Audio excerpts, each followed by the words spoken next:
Hello and welcome to the Autodromo Enzo e Dino Ferrari for round 5, the 2022-2023 e-racing series on rFactor 2. My name is Edward Hunter and I'm joined by my co-commentator Amir Haziq. So Amir, it's been a month since Watkins Glen and all 5 categories of prototypes and GD cars arranging to do battle after qualifying.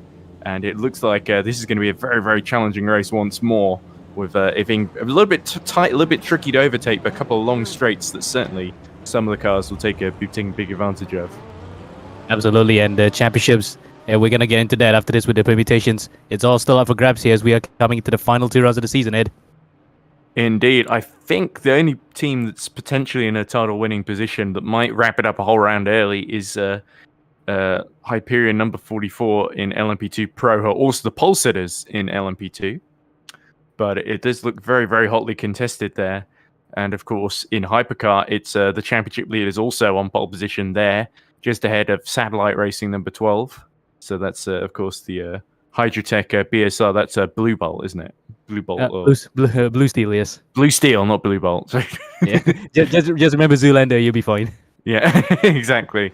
Yeah, so yeah, and it was interesting the way Watkins Glen ended, by the way, as well. With, of course, it was the what was the team that won? I'm trying to. Was it Simframe, wasn't it, that took their first victory of the season, wasn't it? Yeah, Simframe number 1, and Blue Steel Racing were, I think, second, and then had an engine failure pushing on the final lap. And then let Satellite inherit second position. And now we see Satellite once again in second, looking to take advantage here. And certainly Satellite, I've heard some very positive noises coming out of the LMP2 team. But LMP1, I think they're yet to take a win this season. And it always seems that it's either Blue Steel or Simframe that always seem to outfox them in the end. Yeah, but they're there and thereabout. They can actually sneak in a win here if any of those 2 teams are unlucky. So don't discount them out just yet, Ed. No, I'm not discounting that. I'm just saying that it's not quite gone their way in Hypercar so far. And they very nearly won at LMP2 Pro as well with the 21. Of course, with it, I think, I forget who was driving at the time, but they got a penalty while leading, which is super painful. They ended up finishing 3rd or 4th, I think, in the end. But there we go. You can see the light shining out the side of the car to show the race numbers of all of these Hypercars as they go towards the start-finish straight. And they could get released any minute now, I think, and we'll be getting Hypercar underway, as well as the race in general. Yep. 6 cars on the grid here lining up, and it might be released mid-corner because we had that before in Watkins Glen, didn't we? We did, yes, and it didn't lead to the cleanest of restarts, if I remember correctly, but a couple of people get caught out, and it's just a way of keeping all the drivers on their toes. And meanwhile, further back, by the way, LMP2 Pro-Am class leader is once again Gabor Hevesi for Go Team number 17. And they're on the way. They're actually gone now. Go. Yeah. Right, sorry. Just got caught out there. So into Tamburello they go, and that looks like the 3rd place car of the Simfree number 1 of Varconi, making a good start up to 3rd, and was challenging Herman Stocci, his satellite car, for 2nd. But it's Hakimi for the Blue Steel Hydrotech sponsored car that's made a clean getaway on the first lap here, and it looks like the rest of the field is being released behind them as well, as we see yellow in the final sector flash up very briefly. But yeah, exactly the start Hakimi would have been anticipating as there we go, soft focus pull on the entry into Piratella there. So some fancy camera work from our director. Yep, auto director at the moment as point in time, but wow. That was really punchy from Varconi. We know how aggressive he can be, but he really means business here because he knows full well that he needs to make up the points deficit to the Blue Steel car in order to stand up any chance of overhauling them in the final 2 rounds. Exactly, and having just won, of course, the previous round at Watkins Glen, they're fired up. They're in a very, very racy mood, that team. And yeah, Varconi, as you say, putting his nose in, getting his quick reaction times at the green flag, certainly quicker than mine, because I was still going through the rest of the grid, wasn't I? But anyway, so Pastorino now. It's Pastorino, sorry, not Stocci. It's Stocci's in the LMP2 satellite car, not the hypercar, as I mistakenly said a few minutes ago. But anyway, Pastorino now has just got to keep that car of Hakimi in sight, hasn't he? which is going to be a little bit tricky. The big opportunity is going to come when they rapidly catch up to the back of the GTM field, aren't they? And GTM, by the way, we have had a retirement already in the form of Sharik Zulkarnin, for Dozov BSR 31. Oh, that's a real shame because those guys were in 3rd place in the GTM qualifiers, so that has to be something terminal for the car to go off that early, Ed. Yeah, the leader at the moment in GTM are the winners from Sebring, who retired last time out at Watkins Glen, and that's Efe Korkmaiser for Sunset Motorsport 84, leading the Tamelli ERT number 69. And if we think back to the GTM standings, it's currently led by Tamelli ERT, so they'll be quite happy with that second because MR Motorsport are nowhere in the top 3 at the present moment. And then GT Pro, I think, is currently led by Erdim Akol from Caspian number 75 that are still trying to keep the junior team of Simfream at bay, aren't they, in the points? Indeed they are. There are 9 points between them, so it's very, very tight there. It's probably the closest battle that we have at the moment as we look at Daniel Vella going through Variante Alta and holding on to 4th place at the moment for VEM. From that looks like behind it would be Gavor Hevesi, of course, and then Michele Rokon for Simfream Junior Team and Carlos Bastos. But Hevesi, of course, in the AM team, but certainly driving like a pro this season, as you can see in the blue and red car, currently being chased by Michele Rokon. As we see yellow in the 2nd sector, which clears. Yeah, probably just a small spin from one of the GT cars because I think all the LMP2s have cleared already the 2nd sector anyway, so really, and this is a real close battle between the AM LMP2 and the rest of the LMP2 Pro cars. That's going to be quite interesting how it's going to put that into the mix as the rest of the field from LMP2 Pro is streaking away.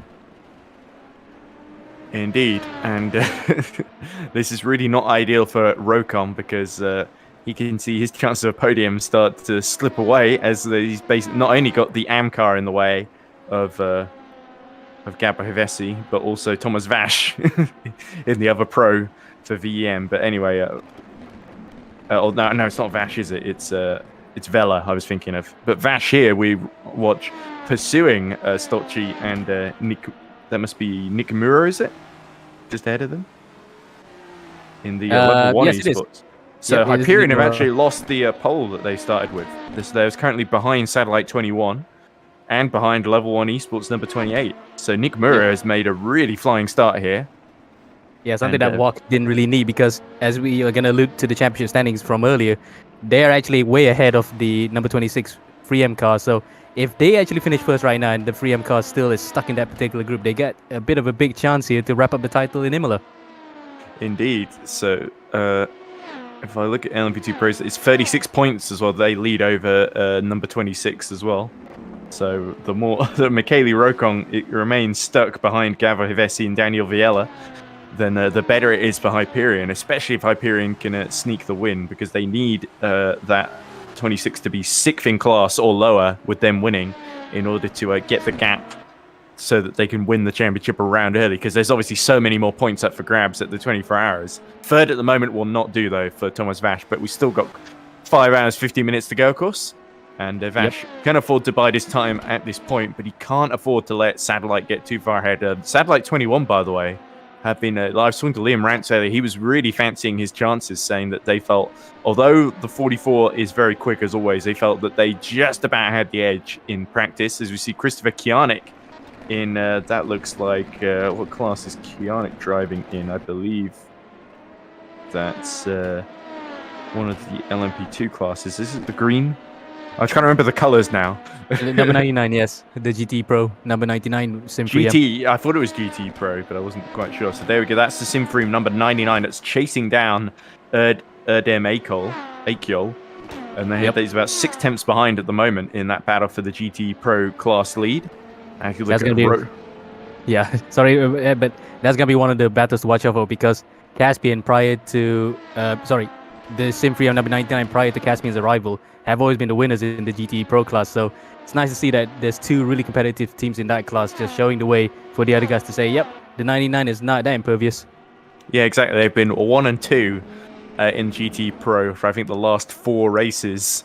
As we see, Sabansky getting a penalty as we continue to watch Rokon stuck behind Gabor Hevesi in the immovable Pro-Am car that refuses to get back and play with the other Pro-Ams. He wants to play with the big boys. And a penalty for Hakimi as well. I wonder if that's carried over from the previous race, Amir. Yep, it is. It's absolutely, because it's almost a given by now that there's time penalties not added from the previous races, moved on to the next race. And one for Rokon as well.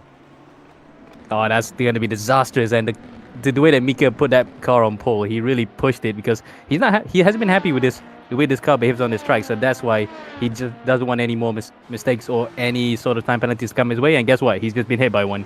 Yeah, and we see Fabro getting a penalty too. So I'm trying to figure out where Fabro is in the field. Let me have a look.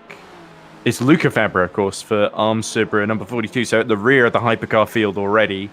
As there we go, Hakimi comes in to serve his penalty, and that opens the door for Nello Pastorino to take the lead for Satellite Racing, number 12. But Pastorino now has got to negotiate as Dabrowski also gets a penalty, so they're getting them all out of the way.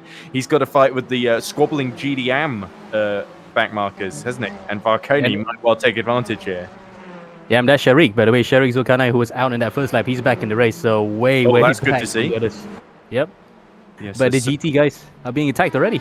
Sabansky is also serving his penalty now, so I think Rokon is still deciding to stay out because he loves just staring at the back of Gabor Hevesi's rear wing at the present moment. But here's Vash looking to... now they're also starting to get involved with the... Acol gets a penalty, and that's actually big news because that's the class leader, isn't it, in GTE Pro for Caspian 75. So yeah, a lot of penalties from Watkins Glen. There's just been... And another one... oh, no, it's San Rosso, sorry. That's a new penalty. that's not a repeat penalty. I thought it was Zabrowski again, but it's San Rosso who's obviously...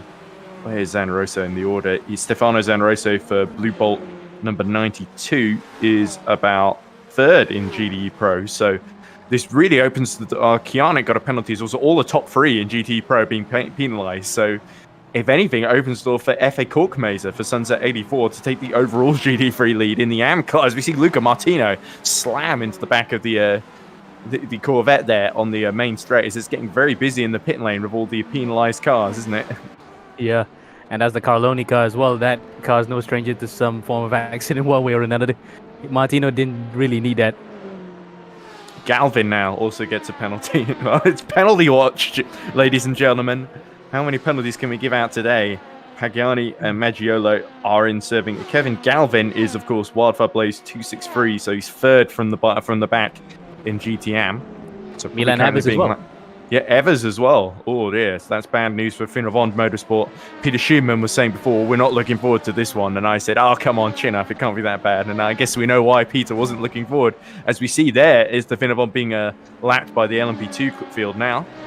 That's just Gabor Hevesi getting through. Now Basto coming through as well to continue his pursuit of Hevesi now that the number 26 has pit for its penalty and is out of the way.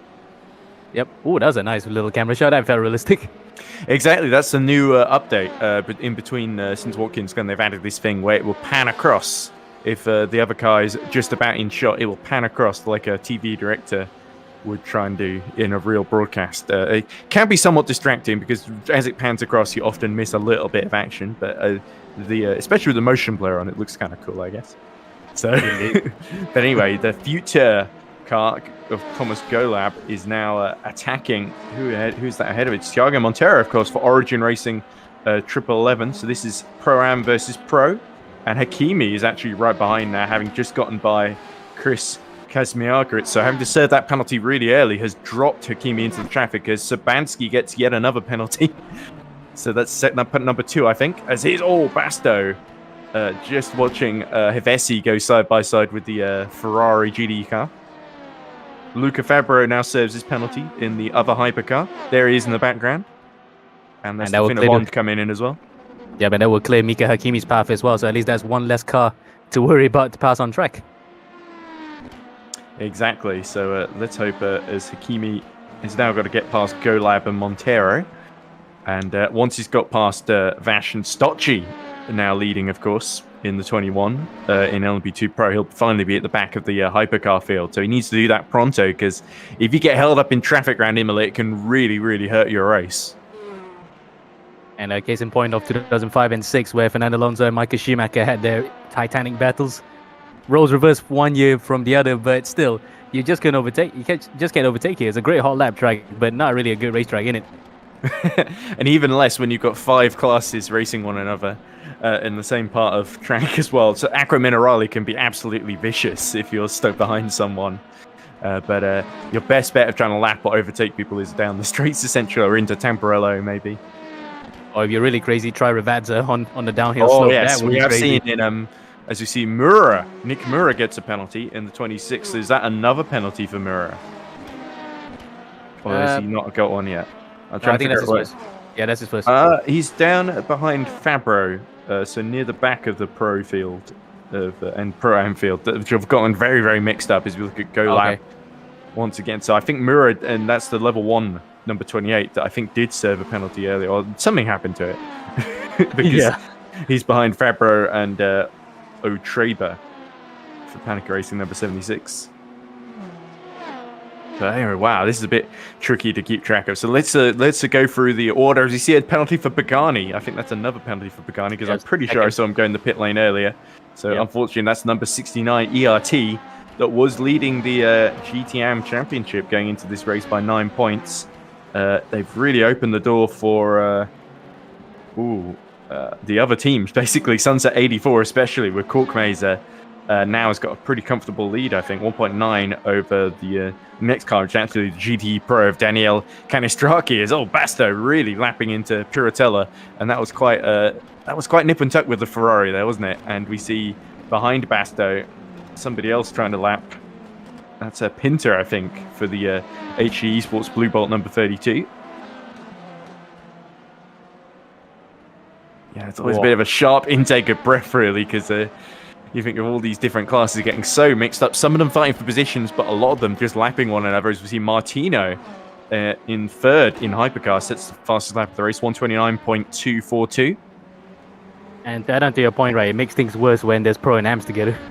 Exactly, yes. There we go. That looks like, is that Rocon overtaking for position there? Was that...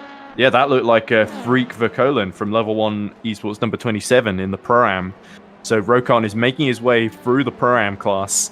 And again, as we said, this is great for Hyperion, who are... Where are they in the order then? I'm trying to... I've lost track already. Thomas Vash is still second, of course, because they've gotten past... they're still ahead of Vela.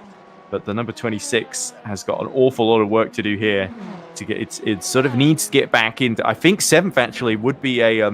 title losing position then for them at the moment. So Rokon needs to catch up to the next LMP2 Pro, which is GoLab, of course, but he's got several classes of AM and Hypercar to overtake as well, in the form of Fabro for Arm Subra, Otreba, and of course Wozniak for Speed Eagles. Yeah, that's a death knell, isn't it, for that particular squad if they are staying where they are right now. It's just that they haven't been in the races so far. And when I say so far, it's almost 20 minutes gone, but if the early doors pace is not good, then they're going to suffer for the rest of the race, Ed. Yes, exactly. So this is really where, if you get a penalty and you can't recover, then you're in for a very, very long 6 hours indeed. It's going to feel longer than 6 hours, especially if you're doing most of the stints here. But anyway, so we are into, like you say, 20 minutes into the race. I'm trying to figure out what lap we're on. I believe we're on lap 12. For Nele Pastorino, who leads Zoltan Valconi by 3.7 seconds. Then Martino is another 3.6 back. So the lap traffic is kind of let everyone spread out a bit. Tom Kapusta is 4th in Hypercar, about 11 seconds down on the top 3. As we look at Fabro trying to recover some ground here. And threading the needle between the GT and the chocolate liveried Pro-Am, I think. It's almost like the HVM in Formula 2, isn't it? It just looks so browny. It's an unusual color for a race car, but here we are. Yeah, and that's Akyol coming in to serve his penalty for the Caspian number 75 as well. So that's more trouble for Akyol, which is very bad news for him. Bad news for the GT Pro class as well, because we were looking forward to a good battle between the two cars off to the number 20, 75 and the 99.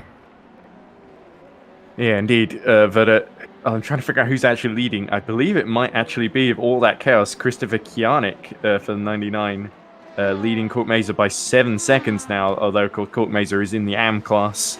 And then it's Canistraki and Steffel for Into the Points third in GT Pro, which is great for Into the Points because they've only had the one podium in Sebring so far, I think. So Into the Points looking to, after a difficult race in Watkins Glen, they've had a better start here, and they're looking to capitalize as we look at Chris Kazmarkiewicz in the Sweet Force entry. So this must be the chocolate card that I noticed earlier, or is it? Yep. Yeah, it is. It is. Because it says chocolate on the shark fin, so that's what tipped me off there. Yeah, well, Sweet Force. Yeah, literally living up to the name, Sweet Force, isn't it? Yeah, exactly. So you can't say it's a misleading livery. But I wouldn't want to, all the same, I wouldn't want to be eating that car. As we look, there we go. Gabor Hevesi leading in Pro-Am and having to let the hypercar through because it's clearly so much faster down the straights as Mika Hakimi. So Hakimi now back to 8th overall and free to chase down Daniel Vela about 4 seconds up the road. There he is in the bright green and yellow car. But I think this is good news for Hakimi. So the Blue Steel Racing car making good progress here in the early laps from its early penalty. Yep. So Kapusta is the next car in class, about, I think by my count, 20 seconds away. So he's making good pace. Yeah, Hakimi is about 43 seconds down on the lead, and Kapusta is about 19 seconds down. So yeah, that would be about 24 seconds. He's lapping a second lap faster than Kapusta, so he will probably reel him in about, what, 20 minutes? Yeah, Hakimi's on the mediums, by the way, just like the rest of the hypercar field, whereas the LMP2s, it's a mix of, I think, the orange tyres and the yellow tyres, which I believe are the mediums and the hards. Yep. It gets confusing, actually, given the fact that these are not exactly the same tyres in all 5 classes, so I have to keep up with the different compound names, too. So here is Karol Wozniak trying to just lap the Italian, and as we see Picani get a 3rd penalty, which is bad news for him. But the Speed Eagles car, driven of course by Wozniak, is currently, let's see, 5th in the Pro-Am class. So that's Otreba just ahead of him, I believe, that he's fighting with for position in the Panica Racing 76 car. So can Karol Wozniak get the run he needs to get past that yellow Panica Racing car? And the Panica Racing 76 of Arkadiusz Otreba might be having a bit of a panic attack at the moment, seeing Wozniak in the rear wing mirror. Well, don't worry about it because it has happened before. A Panica car causing a big one. Yes, exactly. So Otreba might want to watch himself with Wozniak looking very threatening indeed. The Speed Eagles very, very quick at these early phases of the race as Hakimi clears Daniel Vela, and now it's Thomas Vash, the LMP2 second place LMP2 Pro for Hyperion, of course. He's free to chase as if he just negotiates the Porsche 911 at the exit of Aqua Minerale there. That was a bit of a... Hakimi had to have a cat-like reflexes there, didn't he? He's got there couldn't have been a more stark difference between those two cars as well in terms of their speed on acceleration. So Hakimi really had to have his wits about him. Absolutely, and also the fact that he's probably a bit miffed by the fact that he got an early penalty again. Yeah, of course, and it's a consequence of it carrying over from the previous race. I'm not sure what they got it for. It might be for blowing the engine and not retiring at the end of the race. But they did still get third out of it, so it wasn't a total disaster. As all you see Wozniak not getting the greatest run as Otreba also had a little wiggle out the exit of Variante Alta. And is that somebody fighting for position behind them in the AM class as well, the LMP2 Pro? That's Rokon, of course, recovering from his penalty. And a lap behind already, so that's not really ideal, in it. Yeah, so Rokon is going to hope these two take each other out and make his path a bit clearer. Although, on the other hand, getting that little bit of slipstream down the main straight might have a little bit of an advantage, at least temporarily, when you're not being stuck immediately behind them. But that's a sinking feeling, isn't it? Because you were battling with these guys on the same lap, but now you're a lap behind, and you feel like you're faster, but you just can't overtake him. Exactly, yes. But as we say, long way to go. So I don't think it's all over for the number 26 Simfroom Junior team.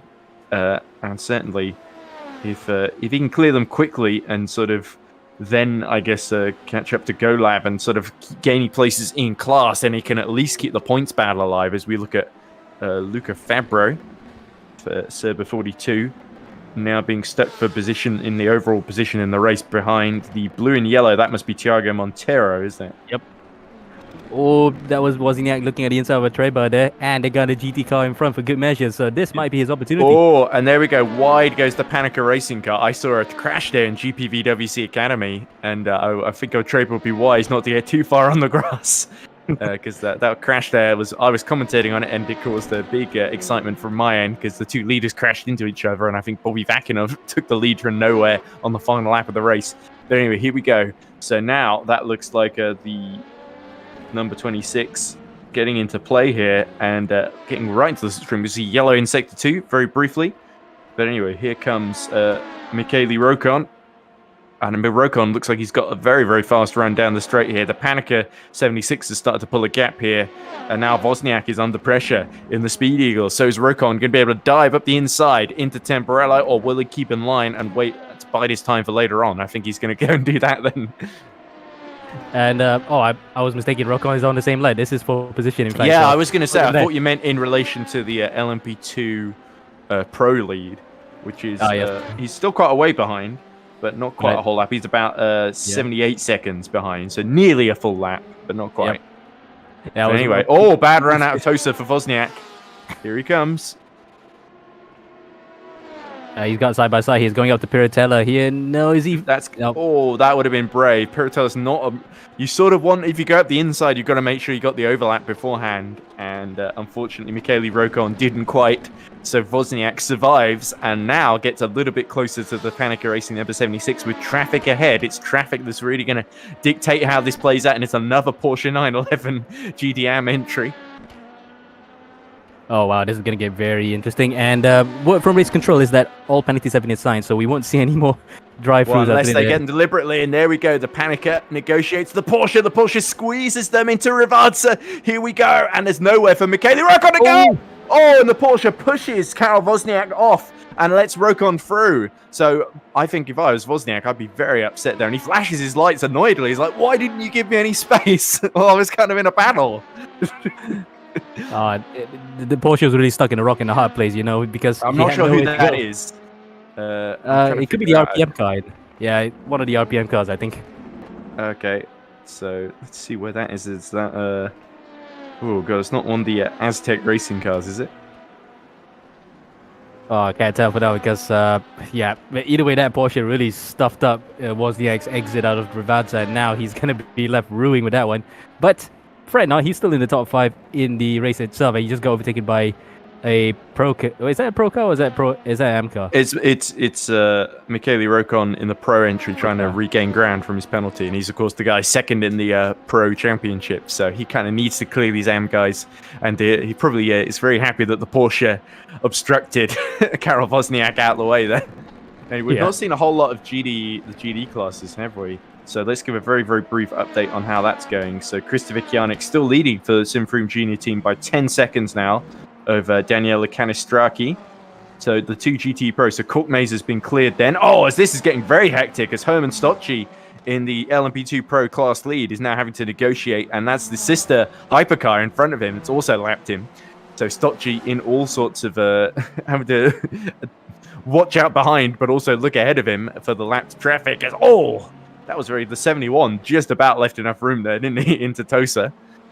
Yeah, right around the outside. I made it clean. And this is good for Stocci because behind is, of course, let's see. It's, of course, Thomas Vach, who's now 2.7 seconds behind. So he's pulling the gap to Vach, which is exactly what he needs. As we cut back to Rocon, now in a battle with the Panica 76 of O'Traber. And O'Traber is really starting to weave down the straight, and he also wants to clear this Finn of Ond, the 444 that's in the way, which I believe is Pascal Eggert at the wheel at the moment. Again, right around the outside, and the GTs have every right to stay on their racing line, but that's nip and tuck. That was pretty generous there by Pascal to let all of them through. But, of course, he's worrying about his own race too. Down in, as we see, Nick Murr get another penalty for level 1, number 28 in LMP2 Pro. Or there's just some sort of issue that Murr is having to service that's looking very, very bad for the number 28 at the moment as it sort of drops near the very back of the order. But this battle continuing between Rocon and O'Traber. And another Porsche right in front. So at least this time They're almost strategically placed for Rokon. It's always a Porsche, isn't it? It's never a Yeah. Ferrari or another kind of car. But here we And- go. A Traber yeah. really under pressure here to hold on to that. This is, of course, the battle for 16th overall in the race.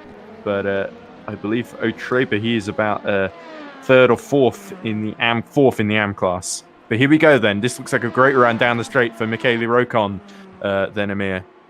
Yep. He's got a slipstream, but I don't think he has Yellow in enough of a sector run 2, here. by the way. Not sure what that's about. Yeah. We don't get replays at the moment because here we go. still have Auto Director on. He's on the inside, coming out to Tamburello. Clean move. There we go. So Rokon, in the end, O'Traber made it fairly straightforward. Although he's got a pretty good exit here. Is he going to try it up the inside into Villeneuve? He sort of swerves to think about it, but there's a lapped car in the way for Rokon. This time a Chevrolet, so it's clearly not one of Rokon's contracted Porsches. He goes around the outside, and it looks like he's very much clear, because there we go. Really holds up O'Traber on the entry and backs him, in fact, into a Karol Wozniak in the Speedy Eagles car. Yep, so that battle can now resume. So literally, Rokon didn't lose too much time. So who's next for Rokon then? It's Chris Kazmieritz for Sweet Force number 37, the chocolate car we were talking about earlier, about 5 seconds up the road. So Rokon, he's making up ground in the order. The other car that's making up ground is Hakimi, who's now ahead of Gabo Hevesi and chasing down the top 3 in LMP2 Pro. He's about 1.6 behind Daniel Vella. So Hakimi, he is about 60 seconds down on the lead, but still not. I think it's still in the picture. I would be very surprised as Montero gets a penalty, which is very bad for the Origin Racing 1111 that I think was leading the Pro-Am Championship, or certainly in the mix. Here we go. Akol under attack. Oh, that's going side by side, and Akil gets. Or in fact, Akil pushes off the MR Motorsports. Sorry, car, that's Akol attacking, and who was that he was fighting with? So this is after his penalty then, so him fighting for 4th in the AM class, isn't it? Yep, Marco Mazzetti in the MR. That was Mazzetti in the other Pro, in the 71, that really was, and he goes off track again a little bit, but really defending on the inside into Tamburello, and Akol just swept around the outside of him there. Well, really pushy in it because he did suffer that penalty as well. The difference between the Pro and the AMs, isn't it? They're both Pros, actually, sorry. But the MR Motorsport 71, which I believe were second in the championship in Pro, aren't they? To the 74. Oh, no, I'm thinking of junior team. I think it's it's in the AM class that the MR Motorsport are second, aren't they? Yes, and that's the sister car right there, number 66.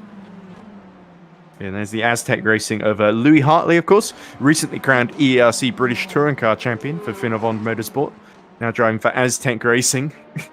Which, I'm not sure if they did that because they're a fan of the Aztecs, so they just like silly puns. But ATR closing on the back of who is that Louis Hartley's fighting with? Carloni, that's a Carloni car. I think it's CR Black 88 of Marco Lodi Rizzini, isn't it? Yep. So Rizzini into Ravazza with Hartley all over the back of him in the 290. And Louis Hartley has a bit of experience driving for, I think it may have even been for Aztec Racing that he drove for ERC here in GD3 last year. As we cut back to Michele Rokon, who the auto director seems to be absolutely infatuated with. It's a shame I was enjoying that little Louis Hartley battle there, but we'll keep you updated on how Marco Lodi Rizzini gets on in their battle for, that must be third actually in GTAM, isn't it? Or is it second? Yep. No, it's third. It's definitely third. Wait, no, it is second. It is second because Lodi Rizzini second, Hartley is third, isn't he, in AM class? Yep. With FA Kortmazer leading for Sunset 84, quite a way ahead of them. Yeah. Yeah. But of course, Sunset 84 won in Sebring and had a bit of an off day in Watkins Glen, so hoping to get themselves back in the mix for the championship into the 24 hours of Le Mans. Is it Le Mans that's the final? Yep, it is. It is Le Mans, yeah, certainly. Look how busy it is ahead of Rokon here, and who's that Rokon's fighting with again? It's Casimir. It's the Sweet Force 37, of course. And look at this. Is that GoLab in this as well? The Futur. That's the Futur car. Okay, it's the Futur car of GoLab, number 5 then. And he's been held up here by the GDs, but he just clears it, as does the Sweet Force 37, but Rokon has to wait his turn to clear the Chevrolet, and that loses him a little bit of ground to Chris Kazmierkits. Kazmarkiewicz. There we go. I'm pronouncing it right now. It looks as though, apart from the Porsches that were helping him out, it looks as though it's the vets that are not helping him out in his cause. Yeah, so if you're in LMP2, you've got to pick which team you're bribing, and it seems that Rokon neglected to bribe the Chevrolets. And I was confusing for the Go Lab for the Go Team car, so it's just the same names, Just got confused for a second. But yes, this battle for position is definitely what Rokon would like to have take away from the two of them. Try to go up a few positions. In fact, overall two as well. Yes, by the way, overall lead, Nelly Pastorino still leading by 2.8 seconds, so Varconi has started to close a little bit. Last lap was a 4 minute 34.84 for Pastorino, and very similar, 1 minute 30, actually 4 tenths slower for Varconi last time around. So Pastorino doing an excellent job at the present moment. And here we go into Piratella, they go lapping the Ferrari, and is that the MM car or the MR? Oh no, MM. It is definitely. Ooh, And there we go, that's Rokon. I was able to actually get through on the sweet force there in all of that. So the 37 was held up there of Kazmarkiewicz. And now GoLab is going to be under threat from Rokon. So Rokon is really rocking. He's finally caught up to the back of the pro field in LMP2, hasn't he? Yes. So this is now where he needs to be. Well, at least try to salvage the race because currently, the leader for the LMP2 Pro class is not the championship leader. So it's good for him right now that he's still maintaining. Yeah, 1.2 between Satellite 21 and championship leaders Hyperion 44 with Thomas Vash. But here we go, all three stuck together. And Rokon, he's got to pick when he's going to dive out into the slipstream at the best possible moment for the Simfroom driver. What can Daniel Vella... no, not Vella, is it? It's... Thomas GoLab. It's GoLab. GoLab, yeah. So GoLab on the inside here. How late is he going to break into Tamburello? Who this is going to be very tricky for Rokon to take advantage of. And indeed, Rokon is pushed back. And we'll have to wait another lap to stay down 7th in class, which at the present moment with... I believe with the 44 in 2nd in class is going to be a losing position, 7th in class. But here we go. The GD3 once again getting in the way of the this is the problem with all these different classes. I'm trying to think. It's GoLab, of course, in the future number 5. I gotta remember GoLab's name. That'd be helpful with the commentary. But anyway, so GoLab into Acqua Minerale they go, and Rokon has got his lights on very early in the race. It's not gotten dark yet as they go for Acqua Minerale. I think that's just a statement of intent for GoLab, isn't it? Just to put him off. Yeah, psychological advantage. But anyway, what is Rokon going to be able to do here is there's yet another lapped car. This is a Ferrari this time. That's a Tomelli number 69, I was mistaken. So that's how he plays ball with these guys. He just stay out of the way. Like, be predictable. And again, he sort of closes the door on Rokon, doesn't he? We saw that where they let one car through and then go back to the racing line. So the GD car's not aware that there's such tight battles behind them, and that's really hurt Rokon, hasn't it? He flashes his lights. He's annoyed by that one, and there's a hypercar going through to lap them. That's the race leader. Yeah, Pastorino's going through 3 classes in one go. Wow. Here we go. Now Pastorino surely going to catch Rokon before the end of the straight into Tamburello. And this time Rokon, has just given enough space as we cut back to Luca Fabro. 6th in class, but Fabro is 12th overall in the hypercar, closing down on Pinter. So the auto director seems to love these ones where they're not actually fighting for position in class. It's just position overall in the race. But Fabro, I think... being a bit... look at him getting all out of shape out of Acqua Minerale. I think he's not really going to be a factor in the hypercar race, if I'm being completely honest, in the 42, unless something very, very dramatic happens in the next 5 hours, because he's got so much ground to make up. 79 seconds behind the race leader. Yeah, but speaking of the race leader, Pastorino is actually being caught by Varconi. He's only 1.7 seconds in it between them across the line.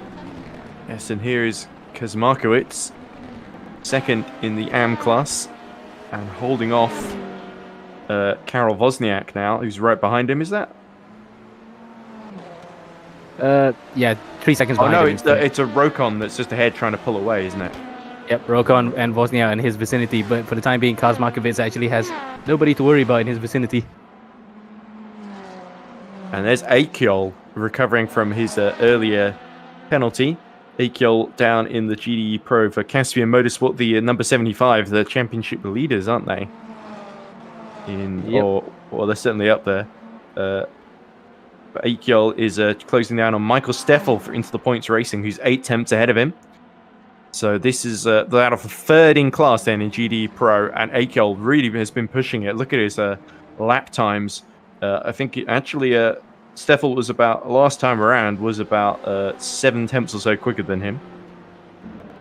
So Michael Steffel's really having to push to keep Erdem Akel behind him. We know how quick Akel's been. I think the 75 has won and finished on the podium several times before this season. Oh, look at that shimmy. That LMP2 really was pushing out of there. The HG eSports Blue Bolt car. That'd be Maximilian Pinter then. And Pinter, again comes upon a dark brown Porsche at the wrong moment. I'm not sure which team that is. It's the Portuguese team. In fact, it's actually Grow Racing team. Here we go. So Fabro is now going to set himself up surely for the straight where they can take advantage of how quick that hypercar is. This is going to be no contest whatsoever. Pinter is going to be easy meat here, I think, in the HG Blue Bolt eSports car. As we see someone pitting, that's Daniel Vella. This is the first actual pit stop, I think, for the 33 in LMP2 Pro. Yep. Minus, penalties after what happened at the start of the race. Fabro goes through. I didn't see Vella get a penalty, so I assume this is a legit stop then. We're about 40 minutes in, aren't we? 42 minutes in. But anyway, Fabro clears that and gets up to, now Vella pitting. I think Fabro is going to be in the top 10 now. There we go, 10th overall. The next target will be Carlos Basto, of course, for Grow Team Racing 198. But Pastorino's got the gap back up in the overall lead to 3.4. So Nello Pastorino is basically doing everything he needs to do at the moment to keep the Watkins Glen winner at bay. And it really is going to be the latter stages that I think Hakimi is going to work himself back into play, as here's Rokon now finally caught back up to the back of Thomas Golab. And he's going to give another go at getting past the future number 5. Where's he going to put it? Because these are two evenly matched cars in the same class. As Rokon takes a bit of grass on the inside. It didn't really affect him that much because he's still behind that future car. But Golab has his mirrors full of him at this point in time. Yeah, and number 5 is actually third in the championship, 39 points down on Hyperion. So there's only 3 points between these two teams in the championship, I'm just thinking. So this misses quite an important battle for the both of them, because I think whoever gets through here is going to keep the points battle going into Le Mans, as we see yellow in the second sector. The VEM have actually switched drivers now, as Chris Markowitz has also come in the Sweet Force 37 to pit. So the VEM of Gennaro Diulis. There we go. So that's one way of getting the future number 5 out of the way. As Pastorino sets a new fastest lap of the race. So I believe the VEM 33 did a driver change, and I think Gennaro Diulis made a mistake because he lost a couple more positions after coming out of the pits. As there we go, he's getting very busy on exit. There's the that's the Satellite 21, I think, just emerging. But we see Vac, Kivesi, Pinter, Basto, Golab, Wozniak, and Otreba all being serviced at the moment. As there's Akyol, now right on the back of Into the Points number 47. So Michael Steffel really under pressure here to hold on to third in GTE Pro. Right, another same car battle here, but again, it's just a matter of how well you can exit through the corners to actually get the opportunity, and Akyol really is pounding the back of the Into the Points car. Yeah, Steffel looking a little bit more vulnerable than the previous time we cut to him. Yeah, 43-1, I think, for Steffel, so a little bit off the pace there. Coming up into Tamburello they go, but I think Akyol's again a little bit too far back to dive up the inside, so he's going to bide his time. He did make a great move earlier, didn't he, on the MR Motorsport number 71 of Marco Mazzetti. Yeah, albeit a bit pushy. And is that San Rosso actually catching up to the back of them in the HG Esports Blue Bolt car as well? Yep, so San Rosso could get involved in this if it's Akyol. It's pass or be passed, isn't it? And he's also got his lights on to try and intimidate the Into the Points entry, isn't he? But Michael Steffel, I've watched him many times before. He's a very robust driver. Very difficult to overtake, as Varconi now strikes back in the battle for the overall lead. Sets fastest lap of the race, 2.9 seconds, the gap between himself and Pastorino. It's like he's sort of shifting. He's forcing Steffel to go to the middle of the road in Acqua Minerale, which is not ideal for either of them, really. And that's really opening the door, as we see Zanroso's behind him. He's closing in. Yeah, Zanroso's really pushing like crazy to catch these two. And Aiko, a little mistake there from Michael Steffel and on the exit indeed of Variante Alta. And this could open the door for Aiko if he can position himself up the inside into the Ribarza here, the final corner. Side by side, under the bridge they go, and Akel, he's got the line here. Surely nothing that Michael Steffel can do, and Erdem Akel is through into third in class, back onto the podium for Caspian Motorsport. That will salvage a bit of pride for them in terms of the points table. That will just minimize the damage. Yeah, and I think this is going to really put Michael Steffel vulnerable to the car behind as Delulis pits for VEM number 33. So the 33 is in real trouble here because it's pitting just again in quick succession as Dabrowski now is coming out of the pits. I think is that Nick Mura ahead of him. No, Golab got through as well in the future number 5. So there we go. So Akel up to third, yellow in sector 1. We're at sector 1 right now. I don't see anything. Yeah, by the way, all these pit stops have allowed Hakimi to get back into 5th overall behind Tom Kapusta, he's only about 4 tenths behind, actually. So Kapusta, here he is, really trying to help his team out. He's got the inside into Alta. They go either side of the GT3 Ferrari. And here we go. Is Hakimi going to go on the outside? No, he isn't. They're still side by side. But Hakimi is just able to squeeze through, actually. There we go. And that's the 3M number 99 leading in GTA Pro. There we go. So big, important stuff. And that's absolutely crucial for Mika Hakimi's race to clear Tom Kapusta. So Kapusta could do little, really, to help his teammate out now. So Hakimi into 4th. He's now got 44 seconds to Luca Martino in Serba number 41 to catch up to. But Hakimi has finally got some clear road ahead of him then. Yep, driving on pure frustration right now because another penalty and another pole gone begging. Well, I think he had it happen before and he still fought for the winners. Here we go. Here's Zanroso having the future number 5 rudely interrupt his battle with Michael Steffel for the GT Pro number 4. Oh! And that's a great avoiding action there by the future number 5 of course, Thomas Golab. Just avoided the back of Steffel.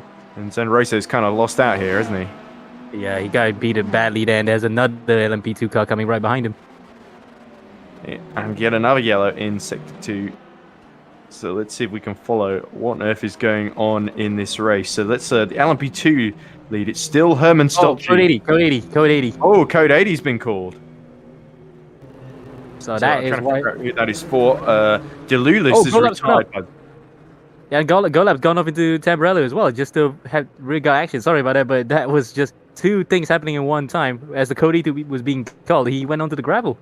Oh, yeah, so Golab really getting caught out there, and I hope there's not too much damage here.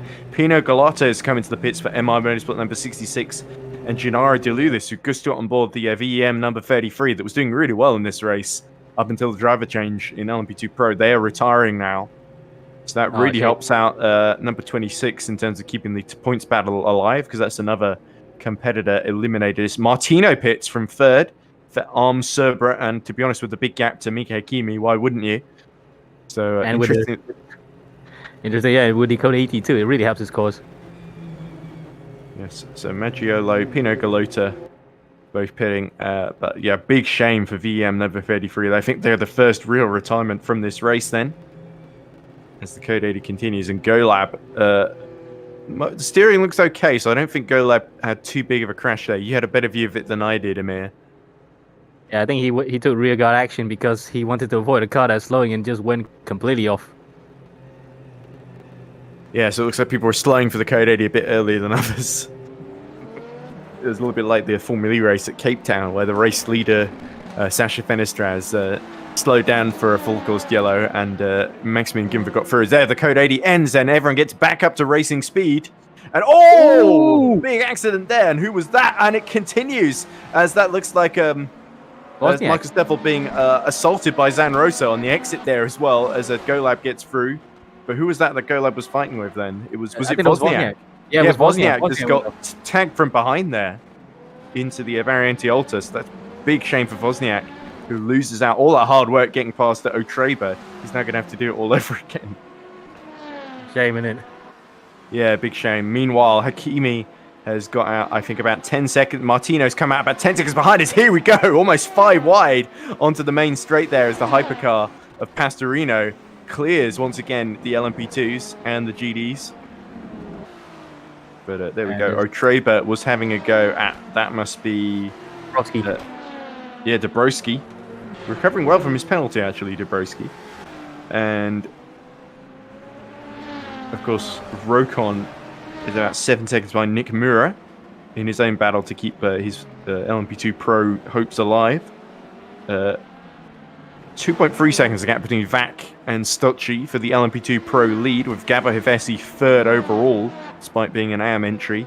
He's about a second ahead of Carlos Basto. He's the actual third in class. Hevesi is the LMP2 Pro AM class leader. So there we go. I hope that makes some sort of sense as we pan back to Michael Steffel then. And has that Steffel just been overtaken by Zanroso? In fact, Zanroso's got him. Oh, but Zanroso just has to let Karol Wozniak in the Speed Eagles, who's very, very upset with him, I'm sure, having been tagged by him before. In fact,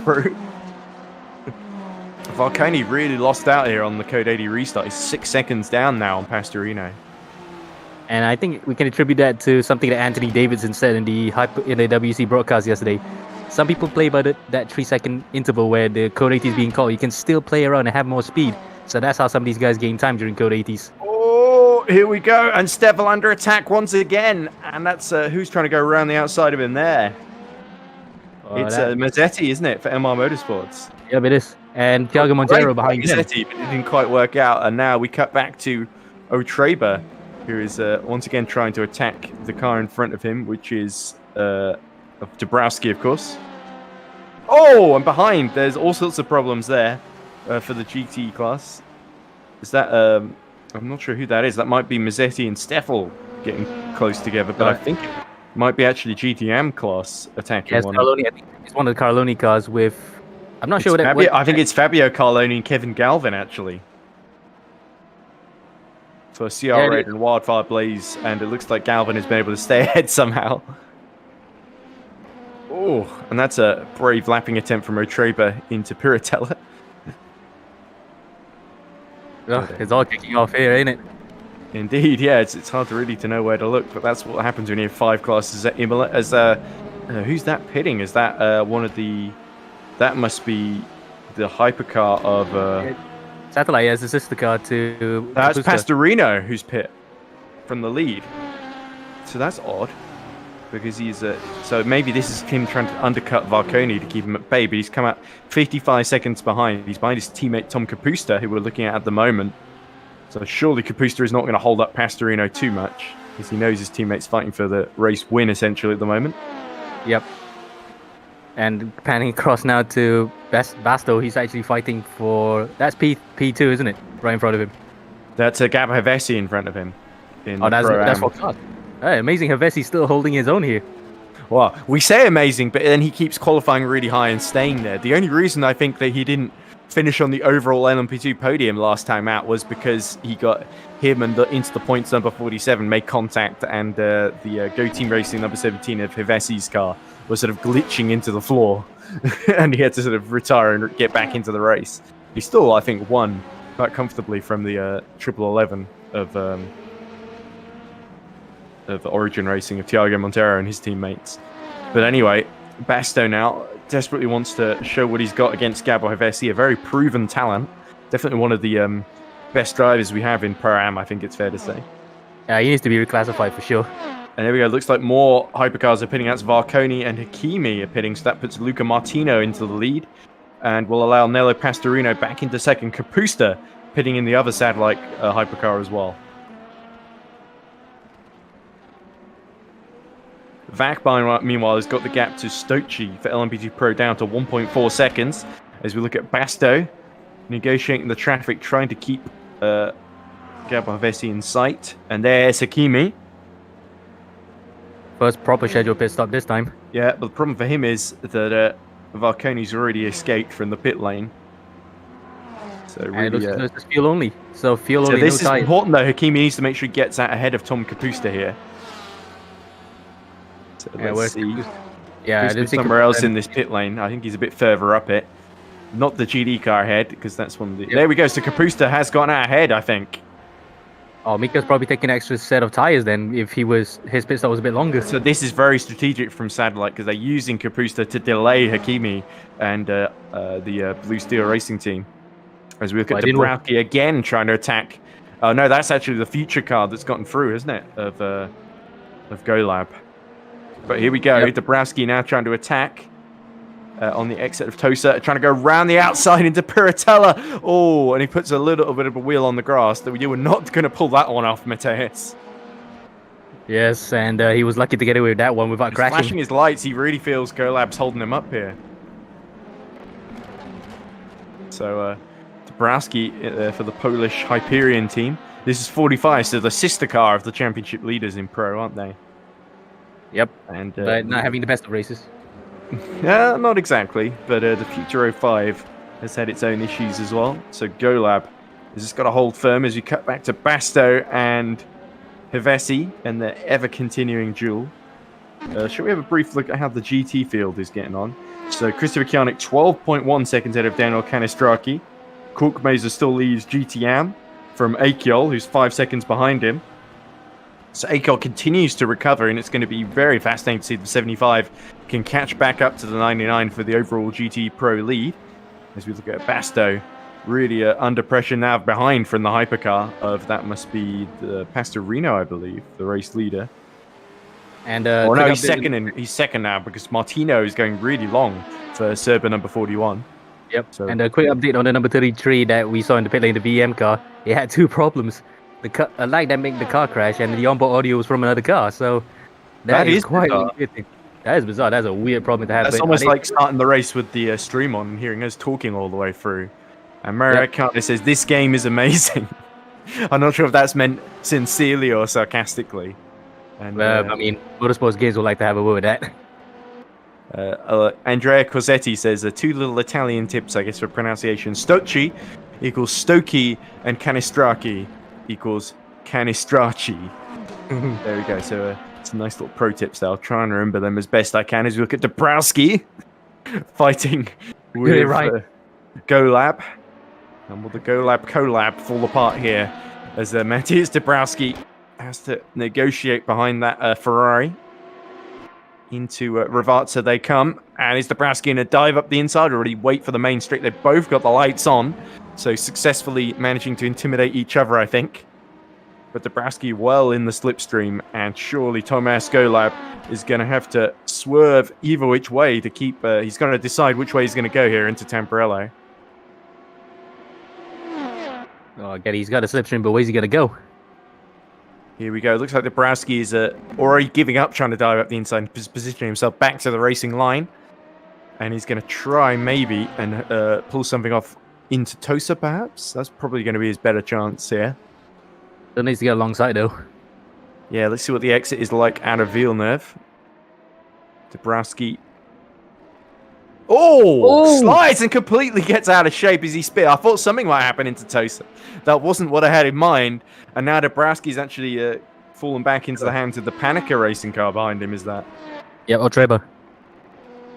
Yeah, so this Otreba sort of getting very excited all of a sudden, thinks he can get back into 8th place in class. Oh no, it's obviously he's the AM entry, isn't he? 2nd in class already, so he doesn't care too much what happens in front of him as long as he doesn't hit the back of poor Dabrowski. Yeah. But, he's just watching brief. He's just watching brief. He just wants to have nice popcorn and drive here in 2nd place. Interestingly, Martino is starting to pull away from Pastorino. The gap now 16.8 seconds, despite Martino being on the older tyres. Then we got Varconi about 11 seconds down on Pastorino. Kapusta 60 seconds down and 2 seconds out of Mika Hakimi, who's been catching him fairly rapidly. Yeah, the satellite team are playing that long catching him by about 1:31.5 for Hakimi, and Kapusta said a 1:33.0. So that really shows a stark difference. Maybe some traffic involved there for the satellite racing number 11, but there's Martino then holding on to the race lead for the time being, hoping this strategy works. Let's see how long you can stretch the field, really, isn't it? Yeah, fuel maybe not too much of a problem because oh wait, no, actually it would be because it's stop-start, isn't it? Stop-start racetracks normally have higher fuel rates. Yes, potentially. I heard the LMP2 cars saying they're going to try and get 26, 25 laps out of the fuel. in terms of their stint lengths. Obviously, they're trying to make sure they don't have to do an extra pit stop, splash and dash at the end of the race. But here we go. Steffel is closed back onto the back of Marco Mazzetti, who got through earlier. And Mazzetti now clearing the Aztec racing car, which brings a lap down. As Mura dips a wheel on the grass as he's desperately trying to chase his LMP2 rival ahead of him in 4th in the pro class, I think. As John Paul Van Earl pits for Level 1 Esports in the AM class. Yeah, that's the HG Esports Blue Bolt car of Maximilian Pinter. Of course, I'm just trying to figure out where we are in the order then. So Pinter. Yeah. So this is Mura and Pinter then. They must be quite a way down. There we go. So Mura is 11th and Pinter is 10th overall. So they're both fighting in the LMP2 Pro for 4th in class.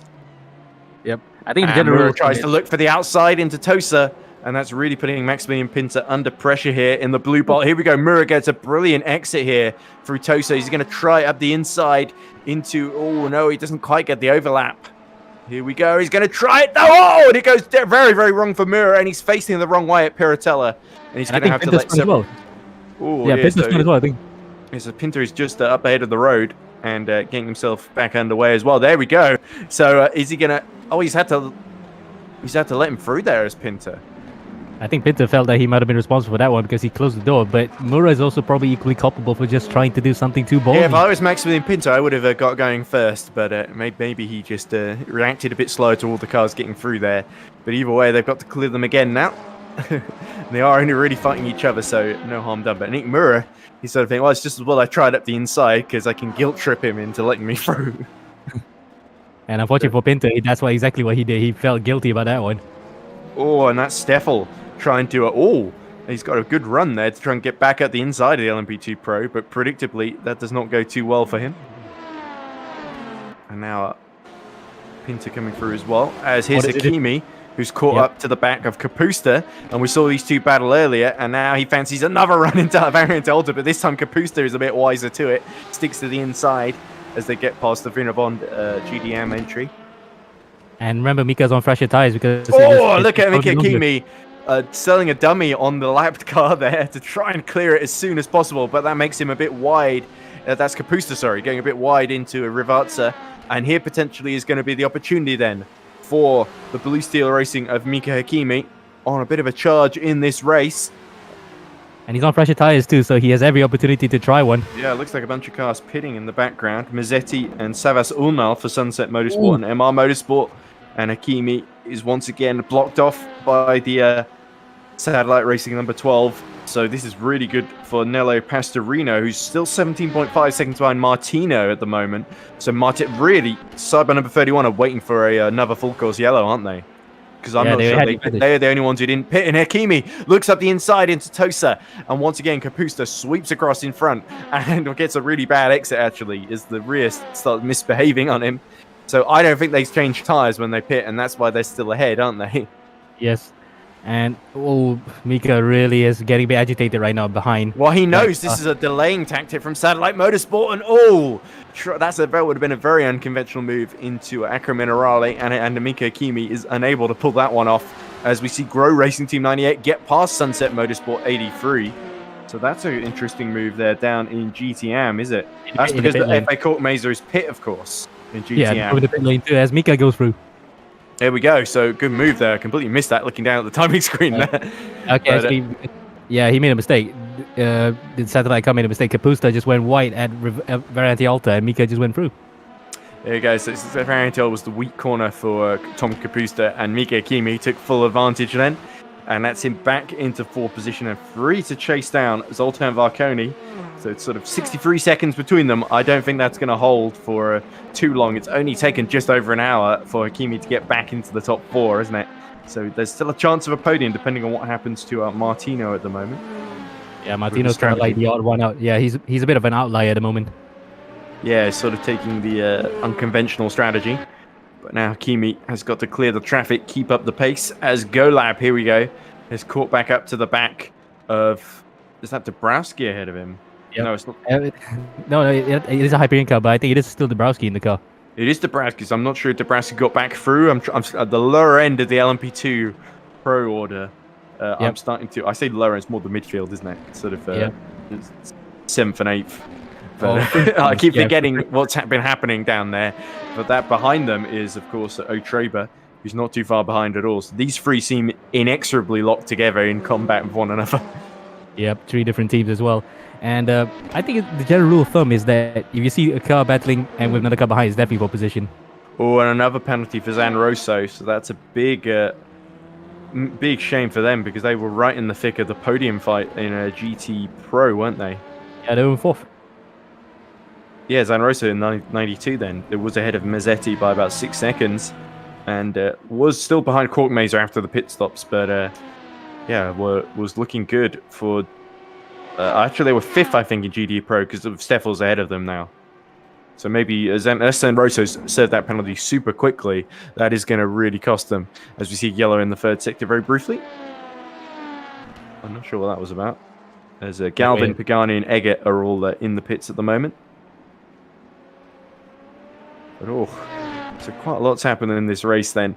So Martino continues to lead by 17.7 seconds. I think he's really negotiated the traffic a bit better than Pastorino has in this stint. And Pastorino and Varconi still about 11 seconds apart, with Hakimi 64 seconds behind Varconi. So it's 93 seconds gap between Mika Hakimi and the race leader. But that is a bit artificial because Martino hasn't pit yet. Yep, again, he's he's about a lap down on Martino, isn't he? So Hakimi's going to be trying to unlap himself quite soon, I think. As there is Pastorino. The net race leader. Hoping to re-inherit the lead of the race. But he needs to make sure, because what can happen very easily if you get outfoxed here is Luca Martino could build a big enough gap, especially if there's a code 80 to pit into and come out still in the lead. So you've got to make sure you cover off that. And looks like he's got the gap down back to below 17 seconds briefly there. As there's Martino. And again, it's just like the World Endurance Championship. Sorry, it's just like the WEC race in Sebring. Toyota just got very lucky with the full course yellows, and that played to their advantage. So Martino must be banking on that if they want to get a win here today.